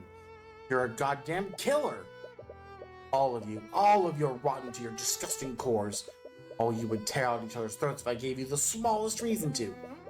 Tyrion is the only person here with a trace of celestial self-righteous morality. That's what you think of them. You really don't know anything about humanity. This is far more than what you're saying. He's far more caring and empathetic than I am. I could never come close. Nothing to do with whether I'm Heavensborn or she's human. But I think I understand you a little bit more, Eris. Is that so? Let me ask you a question, Eris. Did you actually feel any amount of satisfaction when you killed my mother? What? So, you figured that out, did you? When you went on that little tirade about how much you enjoyed killing Heavensborn, I had some suspicions.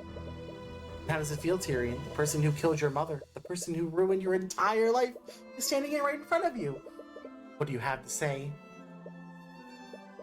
Nothing to say? Say something, damn it! I think all I feel for you right now is pity. Oh, that's rich. You pity me. Your existence isn't oh my god, infinitesimal moments in my eternal existence. And you put all this effort into making me suffer? Or was it everything you imagined it would be? Did it satisfy you at all? I bet you didn't feel anything when you killed my mother. It's another drop of evil into your empty soul. I was... Well, I got that SAT prep book out for this section, huh? Right? I was excited. It was far too simple. I didn't truly make her suffer. That's why I didn't. Oh, is that right? Well, but if you did succeed in throwing me into despair, would you have felt any sort of satisfaction? Of course I. Humans can't tell lies, Eris. You can't lie to us, and you can't lie to yourself. No, that can't. And that's why I pity you. You were fated to be evil from the moment of your creation, weren't you? That's why you hate humanity so much. You envy us. What did you just say? You're envious of humanity. You don't grow. You don't change. You can't become a better version of yourself. You're right. Your existence probably will be eternal. You'll be eternally evil, and you'll be eternally unsatisfied, eternally pitiful. That's why you envy us, because you'll never be free from that fate. That is completely... You can't say it, can you? You can't refute my claim because it would be a lie. You know what? Maybe you are right. Maybe I'll never be satisfied.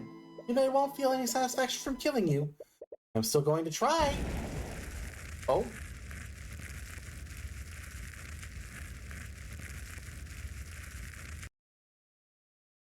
And she's gone. Oh, never mind. To think you would threaten violence in my presence. Arrogant. This is why we have a dragon. Just breathe fire on her and call it a day. Well, I suppose that solves that business. Although, she'll definitely be back one day. And when she does, I'll be ready. For now, let's be satisfied that we've discovered what happened. Oh, right. About that, are you serious? After all that, we still don't know who the patron is. At this point, I'm just glad Miss McCoy wasn't the true mastermind behind this. Speaking of which, now that I've nullified her contract, Celeste should finally have her true memories back. Ugh, I do remember what happened. It's still really fuzzy. I've really been trying to remember what was on Arya's contract when I caught a glimpse of it, but I think that's the memory Eris manipulated the most. It's possible she'll need some time to fully recover from the Empress's demonic influence. But we don't have that kind of time. Damn demon let us around for the entire morning. Not to mention that we've lost nearly an hour due to Cuthbert disputing that contract. It's just past noon. Right, we're less than 3 hours before every magical trace of that crime scene disappears. Could you try testifying? Maybe reviewing everything will help jog your memory. Okay, I'll do my best. Ms. McCoy, could you try to remember what happened during your business with the Empress of Discord? I'll try my best. Oh, we're still going. Oh, we're still going. I think I remember now. We went to meet with Pierce at 150, and we heard commotion outside at 220. I saw Arya attacking the guards there, and I fought her for about 15 minutes before she broke past me. When I followed her into the prayer room, I saw her there with Beatrice and Eris. They knocked Arya, Tyrion, and Pierce unconscious. I checked Tyrion's body and thought he was dead. I realized now that Beatrice just cast feigned death on him. Anyway, Eris offered her deal to me. I couldn't go through with killing Pierce. I think you know the rest. A few minutes after Pierce died, after the Inquisition and the Kingsguard showed up to arrest Arya. After your conversation with Ilmater, that seems to match up with what we already knew. Here's we need simply to wait for Celeste's memories to return. He's really not okay with leaving his daughter vulnerable until then. And there's nothing apparently significant. I'd like to cross-examine her.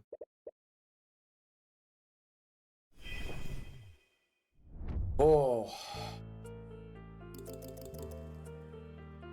A few minutes after Pierce died, This is new. This is kind of new info. Must have been after they went to investigate the fire in the common. I'm sure Aster went to the prayer room as well. I'd have thought the Kingsguard would have kept him in a secure location. Those were my orders. His Majesty demanded that they secure the cathedral and the safety of everyone here. Everyone there. He's always been an altruist. Testimony doesn't appear to add any new information, but multiple murders and heiress changing people's memories, there might have been something you missed. Evidence and the time it spent that. Let's see. I might be on the right track because a few minutes after Pierce died. Alright, hold on, let's take a look. Pierce died 2:45.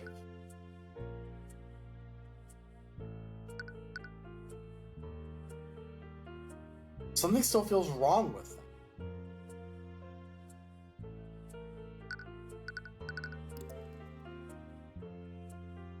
Pierce died at 2:45. A few minutes later they showed up, but Aster was trapped at 2. He'd be trapped until 3. It's not a few minutes. That's 15. Objection!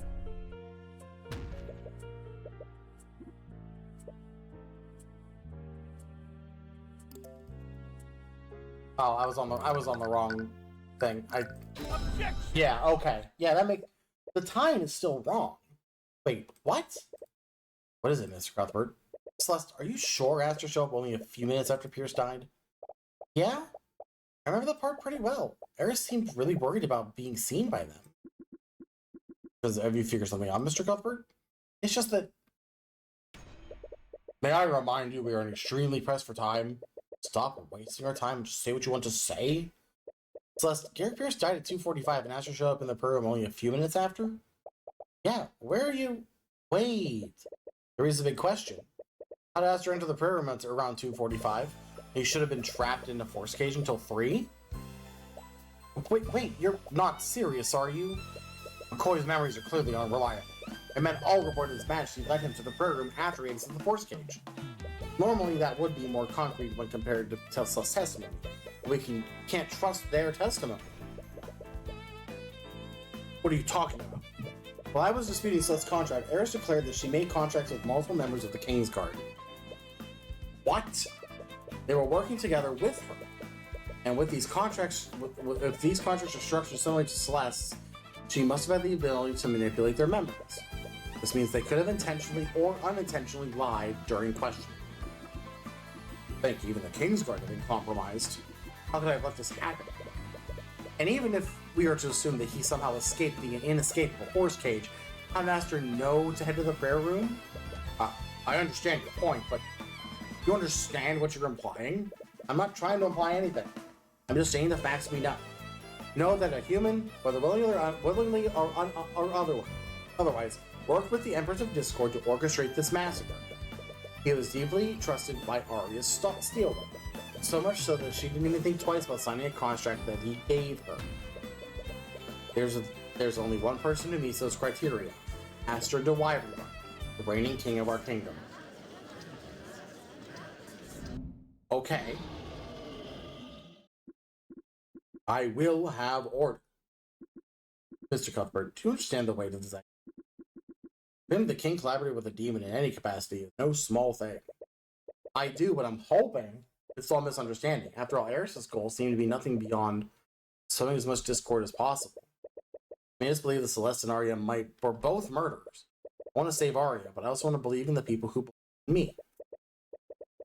If Aster has information that can save Arya, we have to find it. Very well then. I suppose it's only right then, with everything that has transpired, that the king should make it known. I agree. I wouldn't have it any other way. Kingsguard, please escort His Majesty to the stand. Here he is. Thank you for cooperating, Aster. Of course. I understand your position, Mr. Cuthbert. I hope you can shed some light on how Arya came to be under a blood contract in the first place. It's possible Eris tricked you somehow and made you carry out the massacre. There has to be something we're not seeing, despite what the evidence points to. Evidence? You're referring to Celeste's testimony, am I correct? I'm sorry to say this, but Sure we can trust her testimony? We can trust her now. No longer under the effects of a blood contract, which you claim no longer exists. Only you have the power to manifest them in the first place. What are you getting at? Sorry, Mr. Cuthbert, but I suppose what I mean is, after everything that just happened, how can we trust you? What? What do you mean? You disappeared for quite some time, to who knows? The only person who was there with you was Celeste, and a demon who can clearly alter people's memories. Is that a little convenient that she was burnt to a crisp almost immediately after your return? You said it multiple times. They didn't actually kill her. That didn't actually kill her. And now, you're signaling me out as the patron? The one ultimately responsible for the murders of Von Sanctus and Sybil? That demon made you into her puppet. Wouldn't that be exactly what she wanted? That's right! How do we know this Evansborn can be trusted? Oh, God. You can feel the room turning against you. Even the scale door looks wary. Sorry, I didn't mean to insult you after everything you've done. But suppose there's one way to confirm your theory. And what's that? Use your divine edicts on me, just like you've done several times before. If I truly was in league with that demon, shouldn't I have a contract with her? It will appear even if I was made to forget about it. Wait, that's right. You already tried that before and it didn't work. Which means that he definitely doesn't have a contract. Why aren't you doing it? I can't. I already tried and nothing happened. I see. I'm sorry, Mr. Cuthbert. I know you care deeply for her, but we also saw Celeste's blood contract in, and we heard her earlier confession. Not to mention, we have no way of knowing whether Celeste is truly free from Eris's influence. If Miss Steele is to be saved, we must all accept what needs to be done. I don't like saying this, but I think it's time this trial came to its conclusion. Don't you, Your Grace? Damn it. He's even got the scale board on his side. If it's against you, he's rated a lot of good points. But is he acting with malice, or is he just being careful? Come on, think, Tyrion. Just proved my blood contract wasn't valid. But the one who made Arya commit those murders is still out there. I'm thinking about this the wrong way. Eris found ways to trick people into signing blood contracts before. So she wouldn't have necessarily need a blood contract to trick Aster into accidentally helping her. The question isn't whether Aster knowingly did this or not. The question is, what part of the plan required Aster's physical involvement? There has to be some sort of physical involvement on his part, and that might be left behind. That might have left behind evidence that proves it. So Aster was tricked into. No, Arya was tricked into signing the blood contract. We know that. We know that to be true. He needed to trick Arya into signing the contract somehow. But you've seen how she is around him. That wouldn't have been hard to do. Now, Arya may have been extremely lovesick around him. She's still an attorney. She would have carefully read any contract she signed. She deduced earlier that her blood contract was disguised as a normal legal document. I remember something. When you caught a glimpse of it, you immediately started teasing her. I'm really trying. I can't remember what I saw. If I was teasing her about it, it may have been related to her relationship with Aster. But I know this doesn't really narrow it down. No, that's exactly the clue I needed. Really. Arya signed a marriage license. Obvious. It's so obvious. Yeah. There's so much. If we go back to Arya's contract, there's a large empty space at the top half of the page. So like this obviously was it was the marriage license. That's all it was. Because they're getting ready to get married. So like that makes sense. And so there's one piece of physical evidence that proves you were involved in this. Really. Patron controlled Arya and committed each of the murders without having to do anything personally. This is all contingent on tricking her into signing the contract in the first place. I recall that you went to a meeting with the High Speaker before the massacre started. This is to discuss your marriage to Arya. Yes, that's correct. As for the blood contract that Arya needed to sign, the blood contract that Arya signed needed to look like a normal legal document. But I realized something while reading it. Language used would have made more sense under a different context. In that contract, Arya gave you her mind, body, and soul. It would bind you to her as long as you both live. Wait, are you saying no? In other words, till death do you part. Objection! That's a big leap in logic, even for you. Whoever tricked my daughter would have surely destroyed the evidence by now. That demon went out of a way to destroy her memories of signing it. I doubt they would have left any copies of the marriage license to be found. Indeed, bringing such heavy accusations against the High Speaker or the King will require more than just speculation. First he dares to call the King to testify, now he's trying to indict the High Speaker? I have more than just speculation, Your Grace. I have a copy of it. But your divine edict only recreates the terms of the blood contract, not the material that was written on it. The official document wouldn't be visible on your copy. That wasn't the copy I was talking about, Aster. What? Don't you wonder how I knew about the blood contract? Every attorney has a magical runestone. They let us take pictures of crime scene and write down the notes magically. Yes, I'm well aware of them. And then, did you know that Arya took a picture of the marriage license she signed? What? She's so happy to finally have your union codified. She took a picture of your marriage license, even though it was technically illegal to do so. Why would she? The moment she regained consciousness, she thought she was a danger to others. She had no memories of what she did that day, but she knew something was wrong. That's why she locked herself in a cell with an anti-magic field. She was being rightfully cautious. But had she simply left any of those anti-magic fields and checked her runestone, who would find a picture of a marriage license with the exact same words as her blood contract. I'll ask you this, Astra. Who gave that marriage license to her? You were the High Speaker. You don't want to answer. You drag the truth out of both of you. Don't bother. No. So it really was you? Tell me, Mr. Cuthbert, you know what the best kind of lie is. The kind that's hardest to disprove. No, not quite. The kind where you won't even try. The best kind of lie is the one the one you want to believe in. Truth can be right in front of you, but it'll make you look away. If I recall correctly, McCoy made you experience that firsthand today. Your Majesty, what are you? I'm done with this farce. I'm sure if we brought the High Speaker to the stand, Cuthbert would just deduce what happened anyway. It's always going to end this way. Perhaps I was just lying to myself. You're no, Aster, you whelp. Are you saying there was you? You used my daughter to commit mass murder? I did, Lucio. What of it? How could you? And what right do you have to judge my actions, oh great-scaled lord? It's only cleaning up the mess you created. And if it weren't for Eris' little games, I would have done it in a much cleaner manner. Pardon me? No. I think I'll be pardoning myself. You can't be serious. I am the King of Wyverngard, am I not? Is that not my right? You're insane. Tell me, does this terrify you all? To know that I can do whatever I please with no one who can stop me? Is that not what you've all been doing to the rest of the country? You seriously expect to get away with this? I do. Who has the power to stop me? The Scaled Lord? Yes, exactly him. Actually, that's why he hosted this trial in the first place. His authority is above yours. I didn't ask who could stop me, Tyrion. I just asked who was going to. Oh, we have dragon emotion. What?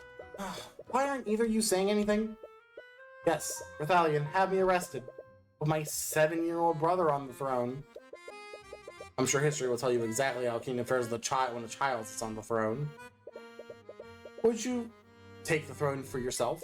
You spent all those centuries huddled away in this ruined city. I'm certain you know exactly what problems this nation is facing and what it needs to right itself. Rathalion, I'm sorry, Mr. Cuthbert. I came here to do what was best for my people. I may not know the best course for me. I may not know the best course for me. I know with painful certainty that it is not to seize control of this nation. I will not take that responsibility again. Or will I face that responsibility over those who would not have it? Not surprising, not really surprising. From everything I've seen, negligence has been your one consistent trait. And what about you, Lucia? Are you going to try to depose me? The beloved prince, now king of Wyverngard? Or did you forget? People of this nation love me and hate you. I hear you're very skilled at arguing, Tyrion. But I doubt even you can make the public see that as anything other than other than a military coup. Can you imagine Grand General Lucio deposing the new king of Wyverngard before the previous king's body is even interred? Which I wonder just how bloody a civil war that would plunge this nation. And even if Lucio doesn't have much difficulty crushing the commoners, I'm sure you can imagine just how tempting a weakened Wyverngard would look to other nations. Damn it, by killing Silva and Von Saints, that's a power vacuum only he could fill. Master, you're holding the entire kingdom hostage. I'm merely consolidating power where it belongs. In the hands of a kind of benevolent ruler who's finally going to fix this nation. You murdered several people, consorted with demons, and enslaved your own fiancé. I'm sure to you, my actions may seem evil and unforgivable. For those in the Wyverngard nobility, I doubt that I'm even the first to do such a thing. This is just politics. And I think that makes checkmate, Cuthbert. I can't believe it. I always wanted to say that. What are you all doing? Just gonna let him get away? Lucio, she's your daughter. You're gonna let him keep control over her? My daughter would not sacrifice the stability of Wyverngard for her freedom. You know that to be true. That's killed so many people and enslaved Arya. He almost killed you and he tried to kill me.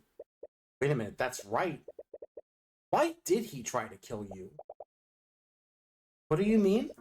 If Aster's the patron, that means Pierce originally sent that letter to him.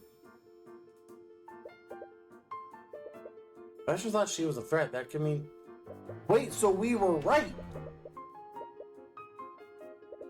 If you were his half-sister, you wouldn't have a claim on the throne.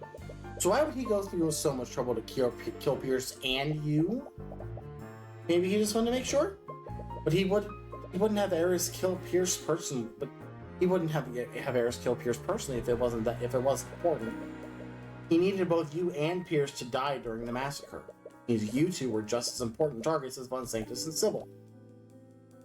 Okay, my potential claim to the throne would be the only reason why he'd be scared of me. If that wasn't a problem, why would he be so scared of Pierce's blackmail? Why would the line of succession be the only reason why he'd be scared of Celestia? Let's see. Recall what you remember Wyverngard's laws regarding the royal throne. Wasn't there something someone mentioned it?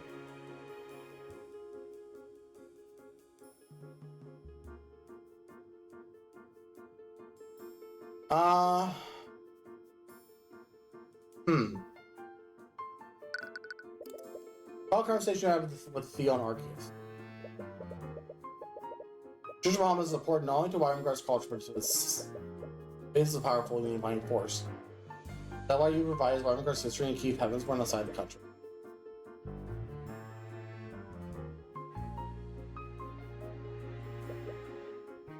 Ash didn't mention the High Speaker when he had the chance, so it's possible the Church of Bahamut plays a role in his future plans. That wouldn't explain why he needed Pierce to die.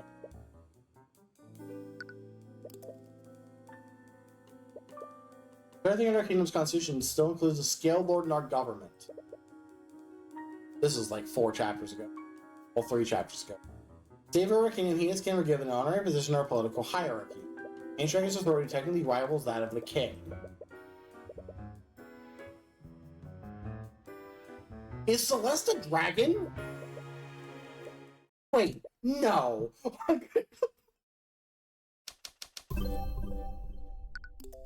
You're kidding. Am I really... Actually, is that where we're going? Celeste is actually a dragon?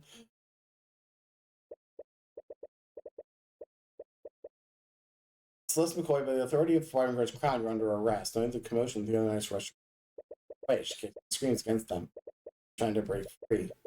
Means 3 nights. It's taking all their strength to subdue. And more than one spell now. I actually just learned a few new spells today. Spells is in plural, because she's very competent. Like, yeah.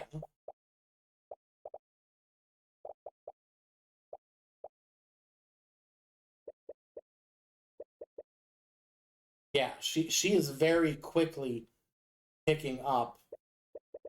Yeah, oh my god, is that where we're going? This can't be real. So, what is it, Tyrion? It's absolutely crazy, but also makes a lot of sense. Her ridiculous strength, her natural talent for learning magic. She inherited all of it from him. Are you okay? You're really pale all of a sudden. Once you reveal this, there's no going back for her. You even have any right to do this to her? No, Arya's freedom rides on this, and as much as it pains you, this is the only way to save her and... I'm sorry, Celeste. What? Why are you apologizing? What I'm about to do could change your entire life, possibly in a way you don't want it to. It'll place you an unimaginable responsibility on your shoulders, but it's the only way we can save Arya and stop him. So I'm sorry. Please forgive me for doing this. You think one little life-changing event could ever change how I feel about you? Are you sure? I owe you and Arya for what I did. But we need to do this to save Arya, right? It's partially my fault she's in the situation, but if my life is really going to change because of this, just promise me something. What is it? Take responsibility for what you're about to do? Of course, I was always going to do that regardless of what happened. Good. God. You two done flirting with each other? You have nothing else to say. Stop wasting all our time. Master, I know who Celeste's father is. Wait, really? What? No. You're bluffing. You have to be. Why don't we test that theory then? You said that no one could contest your role of Wyvern aside from the scale board. But there's one more person, isn't there? What are you talking about? Only the scale board has political power to override the will of the king. And his kin, Lucio. Yes, I suppose that's... Answer to Wyvern, you need a Celeste to die during the massacre, because her existence would always pose a threat to your rule. Are you serious? People of the Wyvern Guard nobility, your current king is fearful of my bodyguard's parentage, and now we know why. Celeste McCoy is the daughter of the Scale Lord Rathalion, ancient dragon and creator of all arcane magic.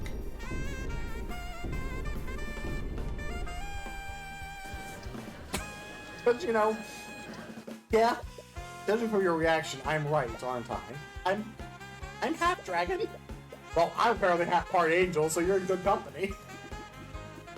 So that demon was speaking the truth.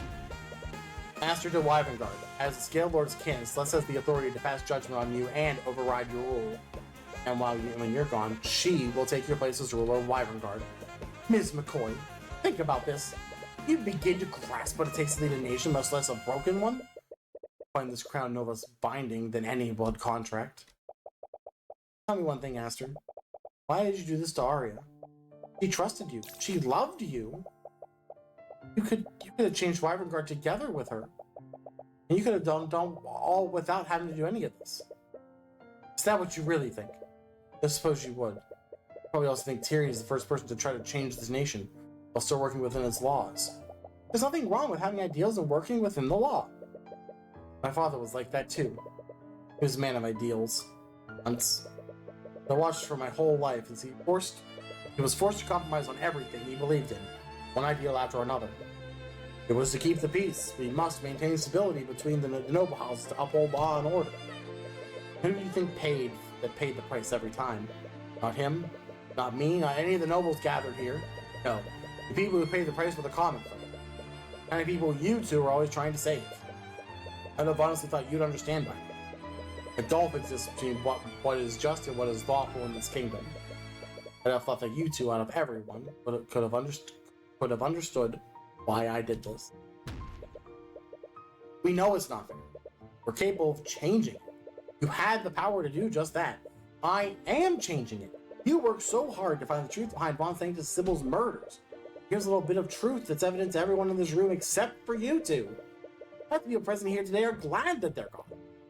Their half wants to be the ones to replace them. The blood I shedded in a single hour did more good for this kingdom than you two would have done in years. So that's how you plan to fix this country's problems? By working with demons and killing your way to a brighter future? If I have to, why not? Every day across this nation, commoners are killed and oppressed at the hands of the very nobles gathered here. They bleed this country dry and feed on the people like carrion. I am merely returning a much-needed sense of equality.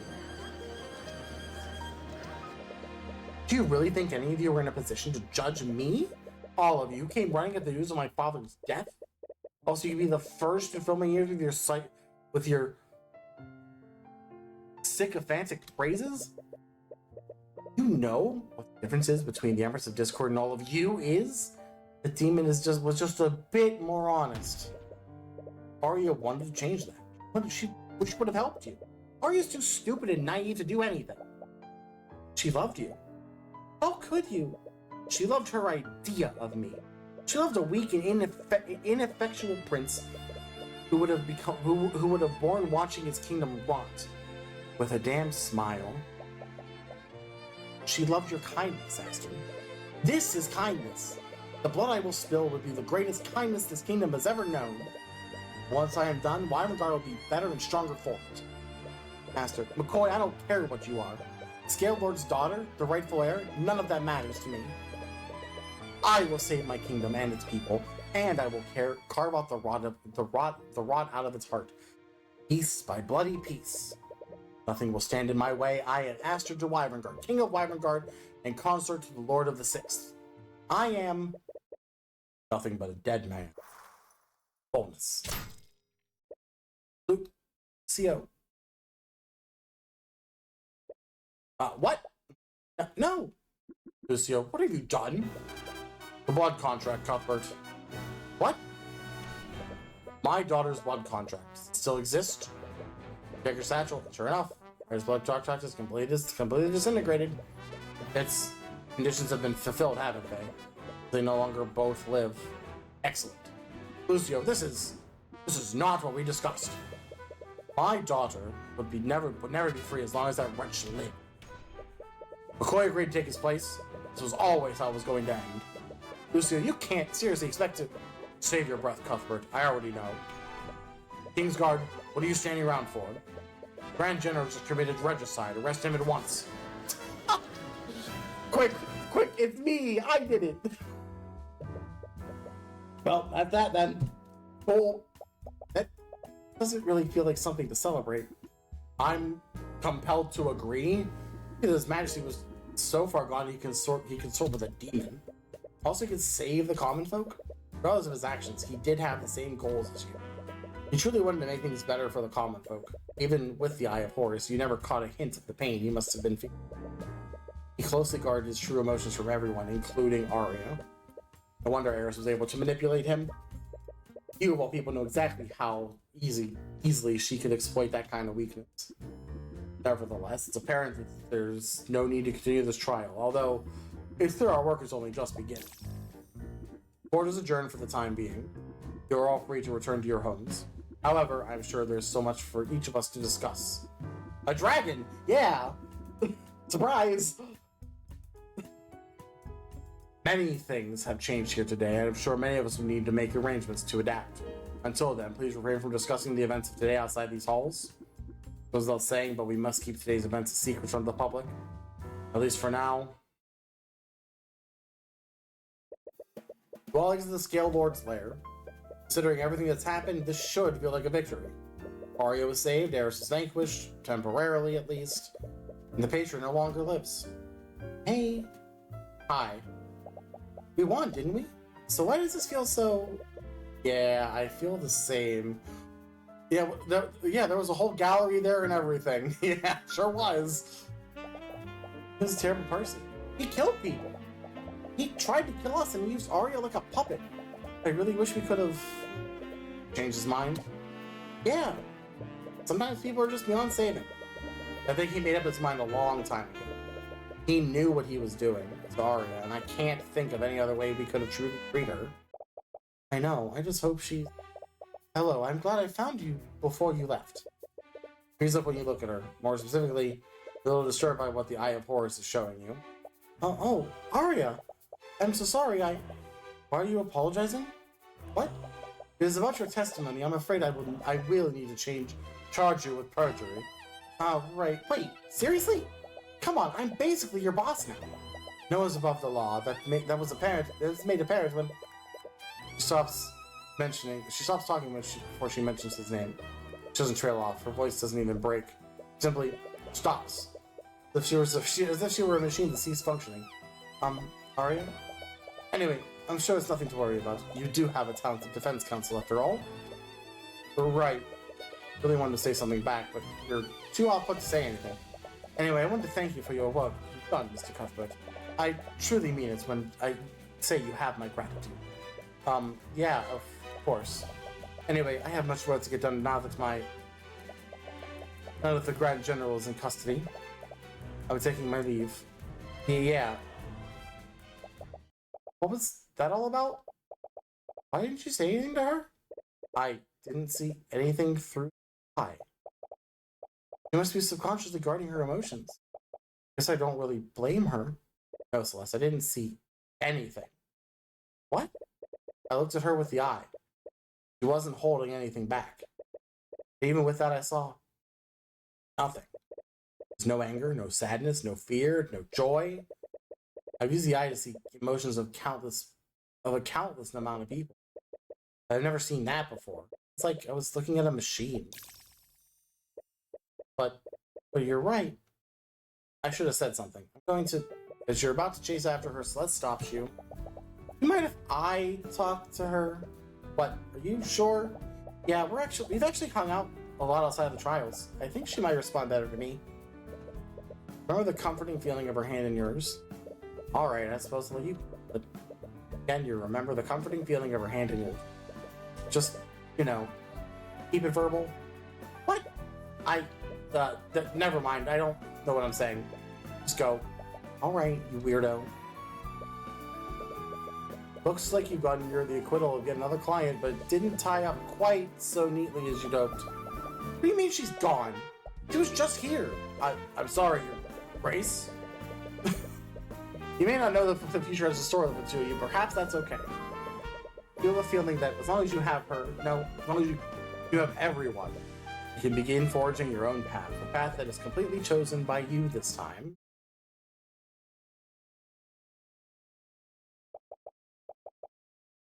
Damn it, Arya, where are you? Hello. My apologies, I didn't mean to frighten you. No, it's fine. Looking for Miss Steelwind, aren't you? Yeah, how'd you know? She's been sitting outside my lair for a while. I tried speaking to her, but... Yeah, I get it. I'm gonna go try talking to her. Oh, of course. Ithalian? Yes? I'm not mad at you, What? I'm not sure why you left me at the McCoy Tavern, but because that I got to be raised by my mom and dad. And if I didn't live there, I would never have met Tyrion or Arya. I could never be mad about you giving me a life like that. Plus, now I know I'm half dragon. That's pretty cool, isn't it? Miss McCoy, don't be so formal. I'm technically your daughter, aren't I? Right, Celeste. So, I mean to ask about you and Mr. Cuthbert. Are you two... Oh, wow, look how late it is. I better go talk to Arya right now. I'll see you later, Scale Dad. I mean, Scale, just bye. She called herself my daughter. Doesn't understand how you feel now, Lucio. God. Hey, Arya. Oh, Celeste, what are you doing here? Making sure you're doing okay. You are doing okay, right? I am. There's no need to worry about me. Looking up at the sky. Looking at the stars. Looking at the moon. It's full tonight. Mind if I watch it with you? Do what you want. I technically take orders from you now. There's also a full moon outside on the night my parents found me in their inn. That's why they named me Celeste. It's the word for heavenly bodies in the Draconic language. Is that so? Yeah, they told me they thought I was a gift from the Scale Lord. In a roundabout way, they were actually kind of right. A little funny when you think about it. By the way, I never got to thank you for sticking up for me. What? Remember? You jumped onto the stand when Tyrion manifested my blood contract? Not that I blame him, but I don't think even he believed me at that point. If you'd never done that, who knows how this could have ended up. Really appreciate you doing that. You're a real good person, Arya. I was merely doing what I thought was right. Yeah, I guess that's what you've always done. You're you're, you're not really going to charge me with perjury, are you? Of course I am. I was serious about that. Damn it. But we do require your help on the old structure of our to hold the structure of our kingdom together. I won't send you to prison, but I might have you do some community service. Fine. I guess I can live with that. My father told me I was being too lenient, but I can understand the position you were put in. We're all too stupid to. We all do stupid things for love, after all. Stupid. Arya? How could I be so stupid? Hey, you're not. I am. I'm a complete and utter fool. I knew about blood contracts after what happened to Beatrice. I'm an attorney, for Lord's sake. I've read countless legal documents. When I signed the contract, I knew something was wrong. Just so stupidly happy. That's not fair. No one could have expected him to do something like that. Not my father. He's going to pay for my stupid mistake. Sorry. Celeste, why did I trust him so much? He used me like a puppet with my hands and my magic. He made me. Sorry, Arya. What he did to you was horrible. I don't know how to make it better. But you're not alone, okay? It's not just me. Tyrion, your father, we're all here for you. So please don't shut off your emotions from us. Thank you. Aw. Celeste, I think I've made a decision. What's that? I'm going to drop the charges of perjury against you.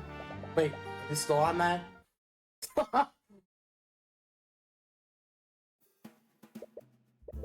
Mr. Cuthbert, I've spoken to my associates in the press. The story we created should be printed as we... I don't like this. We're lying to the people of Ivengard about what really happened. Not to mention, the story paints me like I'm some kind of god. I understand your reservations, but Aster was right about how the common folk felt about him. If we told the people what actually happened, they would never believe it. They think his death was a part of some political conspiracy. And even with this cover story, we can't be certain that they still won't suspect that. Arya, shouldn't you be resting? Nonsense. I'm not going to sit around feeling sorry for myself. Everyone else fixes my mistakes. Maybe hiding her pain behind a smile, but she's not shutting down her emotions. Was Celeste able to get through to her? As much as it pains me, we should strive to carry out virtues that Aster represented to the common folk. Ivengard will gain more from false virtues than from the person that he. The stability of our nation must be maintained if we are to move forward, and if we must use piety to do that, then so be it. Arya, and as the newly appointed head of House Steelwind, I will also do my part to support your rule, as will the Scale Board. Celeste smiles in gratitude to their words, but she meekly glances at you expectantly. You don't have to ask. I made a promise to you, didn't I? And it's not just us. I'll do my best to make sure that the rest of Ivengard supports you two. Oh yeah, since you two patched things up, we could also ask for Ruby's help. Right, I forgot I was supposed to meet with her this morning. I need to apologize to her about that. Wait, have you still not told her about what happened yet? We have more important things to worry about. I'm sure she'll understand. Tyrion, the last time you saw her, you manifested a blood contract without explaining anything. Then you vaguely said something about helping Arya. Don't worry, I'll explain everything to her once things quiet down. Tyrion, that's the story we fabricated is being printed right now. Everyone in Ivengard is going to read about it in the paper, including her. Yeah, she got a point. Oh, yep, and off we go. What's all this noise about? What? You've been living under a rock, lady? Read the morning paper. Scale Lord's returned. What? Demonic attack claims lives of prominent figures? Chaos broke out yesterday in the private meeting during Arya Steelwind and Crown Prince Azure to Ivengard. A surprise attack orchestrated by a malevolent demon, a devastating loss was inflicted upon our kingdom, shattering the very foundations of our power and stability. Carnage left in the wake of this abyssal assault was nothing short of catastrophic. Among the fallen were Lady Carolyn Sybil, Lord Boyd Monsanctus, and Lord Lucio Steelwind. Both King Oliver and Crown Prince Astor managed a heroic attempt to repel the foul monster. When the profane demon fell into being, the king and the crown prince tragically lost their lives in the ensuing battle. However, amidst the chaos and despair, a glimmer of hope emerged to prevent the kingdom from descending into disarray. The Scaled Lord descended from the heavens, restoring order and making a profound proclamation. In a selfless act to maintain the integrity and unity of Wyverngard, the Scaled Lord anointed his holy daughter as the new queen of Wyverngard. What? Oh, again with this Scaled Lord nonsense? This reeks of a violent political coup. Who this new queen is, but she's just another rotten noble. This says there's a picture of her on the next page. What? What?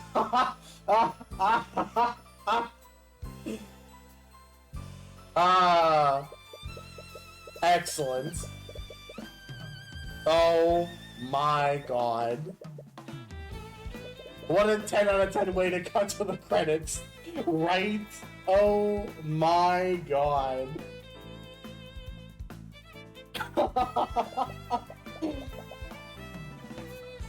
Oh, how good. Damn.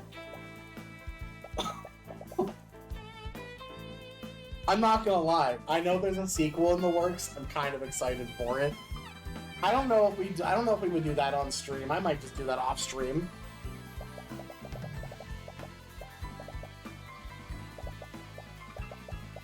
Yeah, right? What a good ending. What an excellent ending.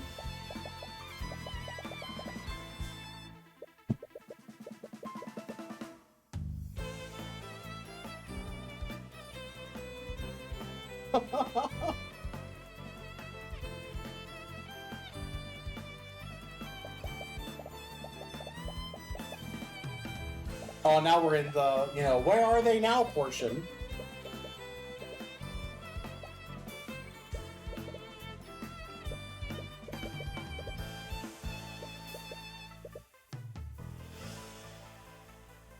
Waifu consultation. What a good role to have in the company.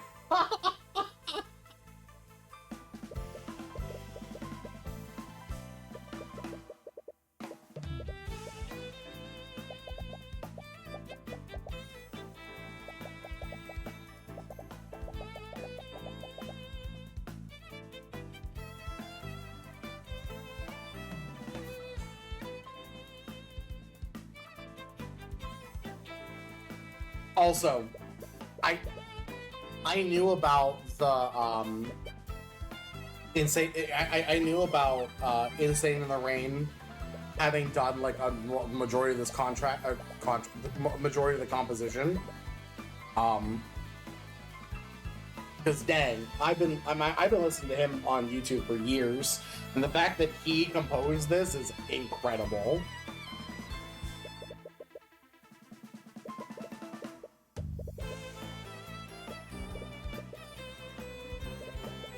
I can kind of tell from the saxophone, honestly, because all the sax parts are definitely him. Gotta be.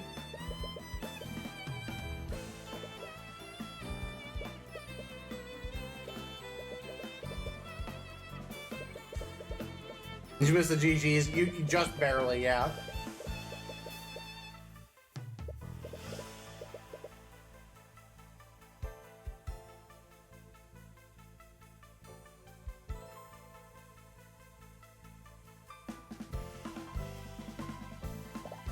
Oh.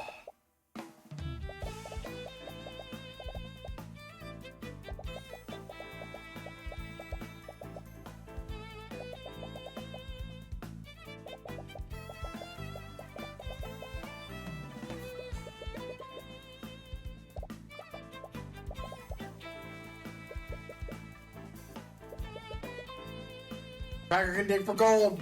Yes. Tracker by far the best character in the game. Get out of here, Eugene. How did you lose to a monkey, Tyrion?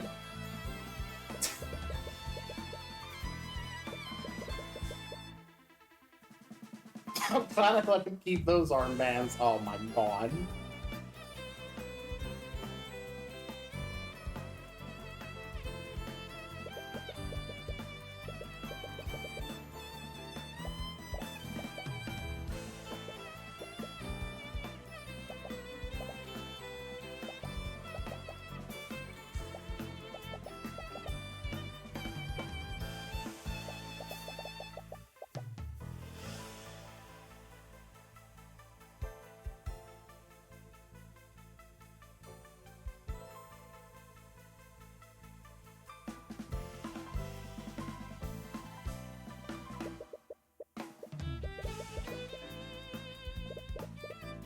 Mage still a mage, a noble still a noble. Yep. That sounds about right.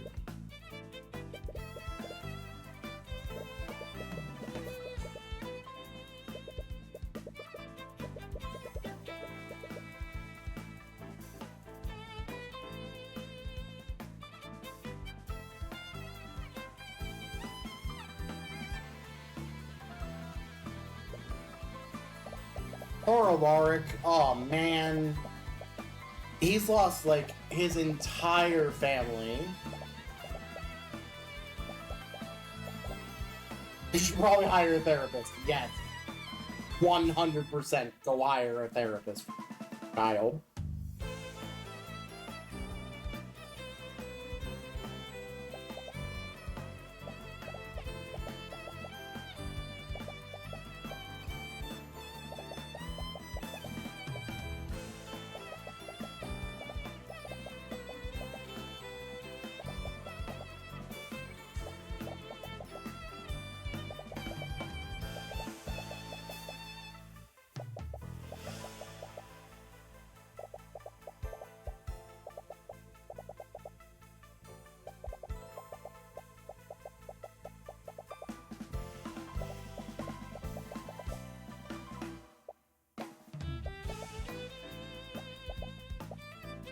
Hey, I am always mature. I don't think that's true.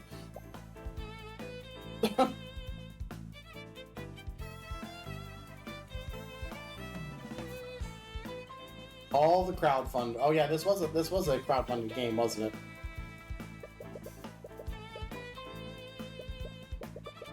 Aster was very yes. Aster is the one who actually like orchestrated that whole thing.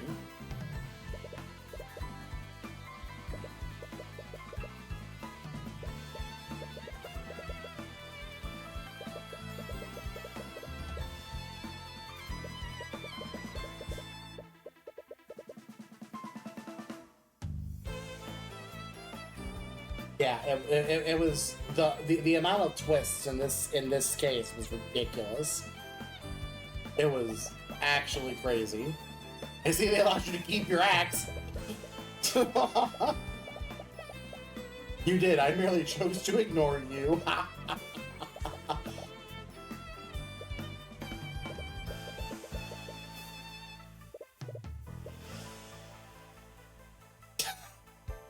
The amount of twists that were perfectly summed up with the cut to the credits. Yes. Yes, they were.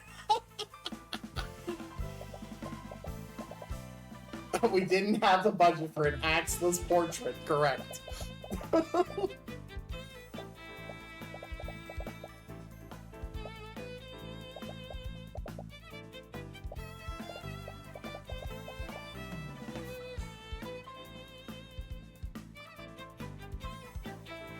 Curious as to why Eris hasn't returned yet, they're saying.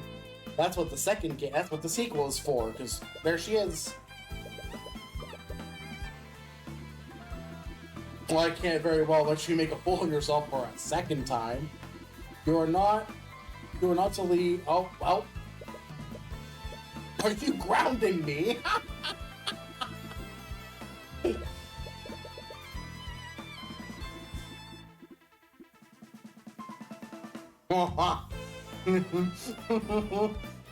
Ooh.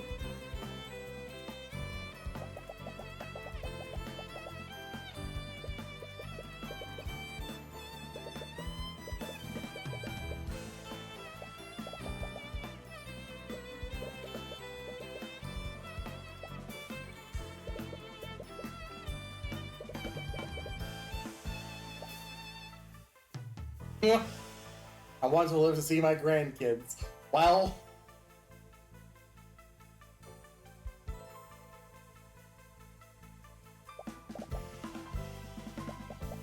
you were for a really long time. Uh-huh. Do you have any siblings?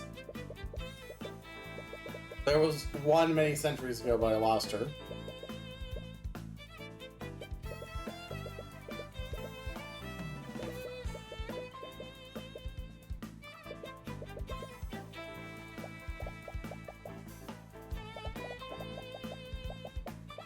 I want quarter dragons, right?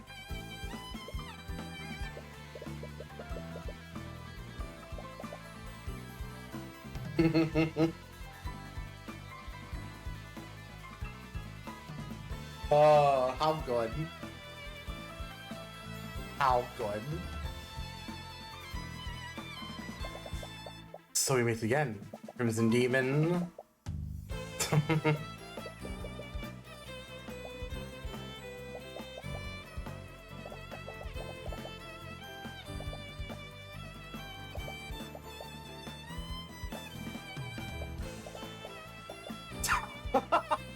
Oh man, the annoyed man. Okay, that was pretty good.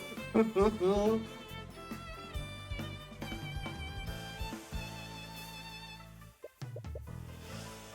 it's Noah.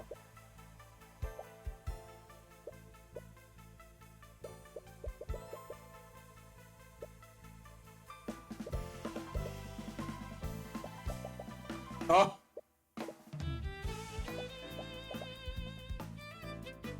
Nothing worse than begrudging respect for a good suggestion, right?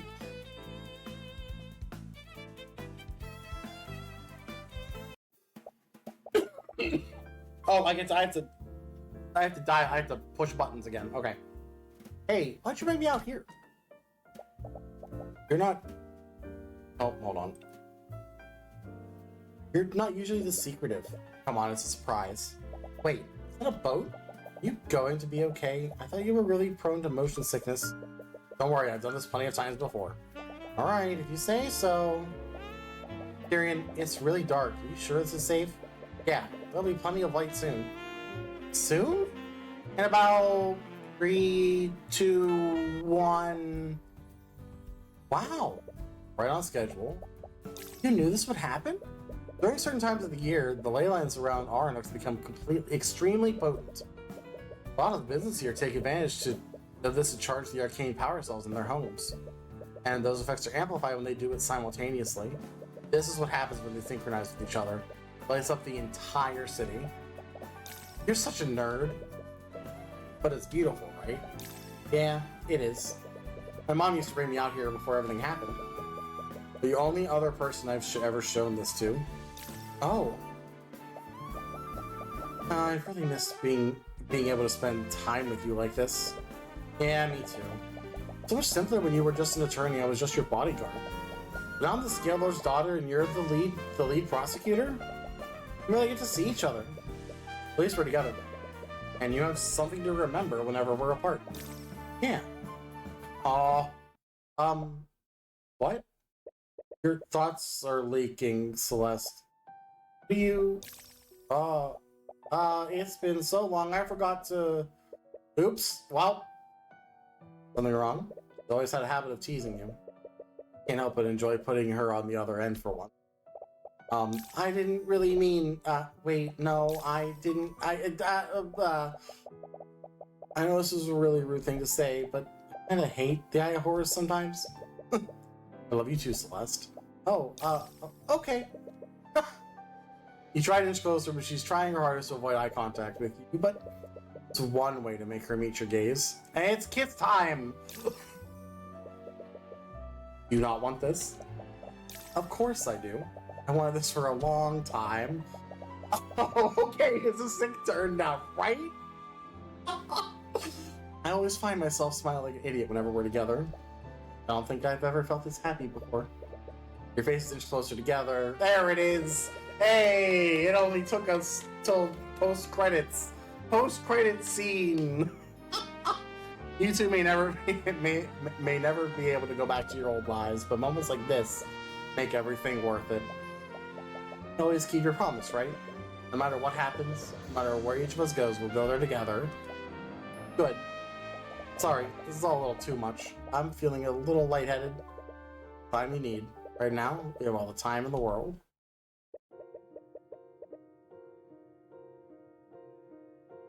Arc Sentinel? Bless you, with your name, Miles Varen Gallad. Have you heard about what happened in Wyvern Park? Helios Stormwake. Hi, Inquisitor. Is that why you called me here? This could have been an email, Arc Sentinel. It could have been an email! This is serious. How do we not know about this Tyrion Cuthbert?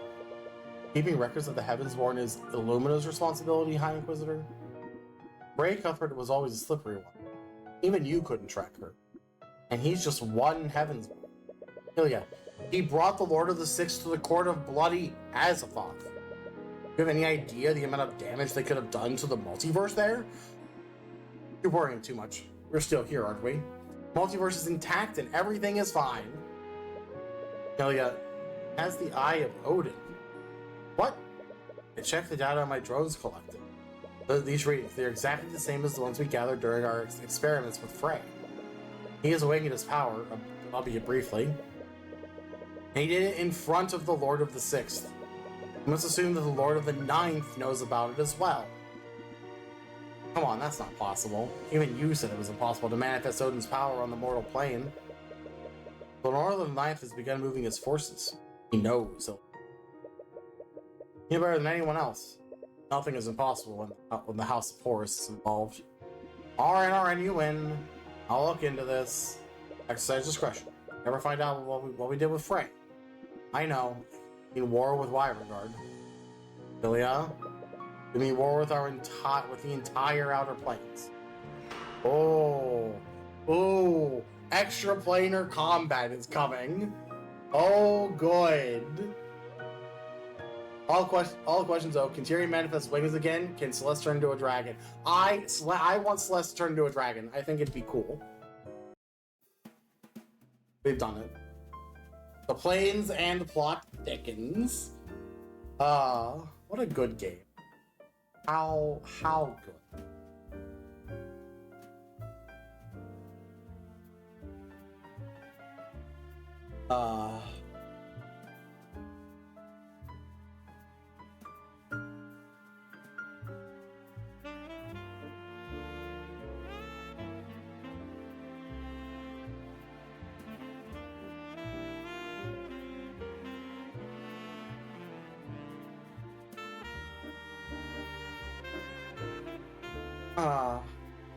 That was a lot of fun. That was a lot of fun. I hope that you all enjoyed all the nonsense that this entailed. More games like this could be a lot of fun to go through. I don't know if I want to go through all of Phoenix Wright again because I've already played through those. But we could look into more kind of visual novel-esque things. I mean, if the sequel comes out, I don't know. I don't know what the status of the sequel is. I'd have to ask. I could probably ask Orange and find out. For sure. Turn it down a little bit. But yeah, I think. Ooh, that took a lot longer than I thought it was gonna take. Where are we at? I think I gotta call it because for now, I need food. I am hungry. Thank you all for hanging out this morning and helping us wrap up Tyrion Cuthbert, Journey of the Arcane. I guess next week we're starting our first Castlevania game. Yeah, the next game is Aria of Sorrow. I have yet to play any Castlevanias. And Amarith redeemed Aria of Sorrow, so we're gonna dive into that. That'll be fun, I'm sure. So, huzzah! So I guess come by for that if you want to see some of that. Tonight we'll do some multi-world. I'm not sure what I'm playing yet, but I have a GameCube adapter for my PC, so we're gonna look at some GameCube games tonight. Maybe get one of those going. Someone's gotta be live, right?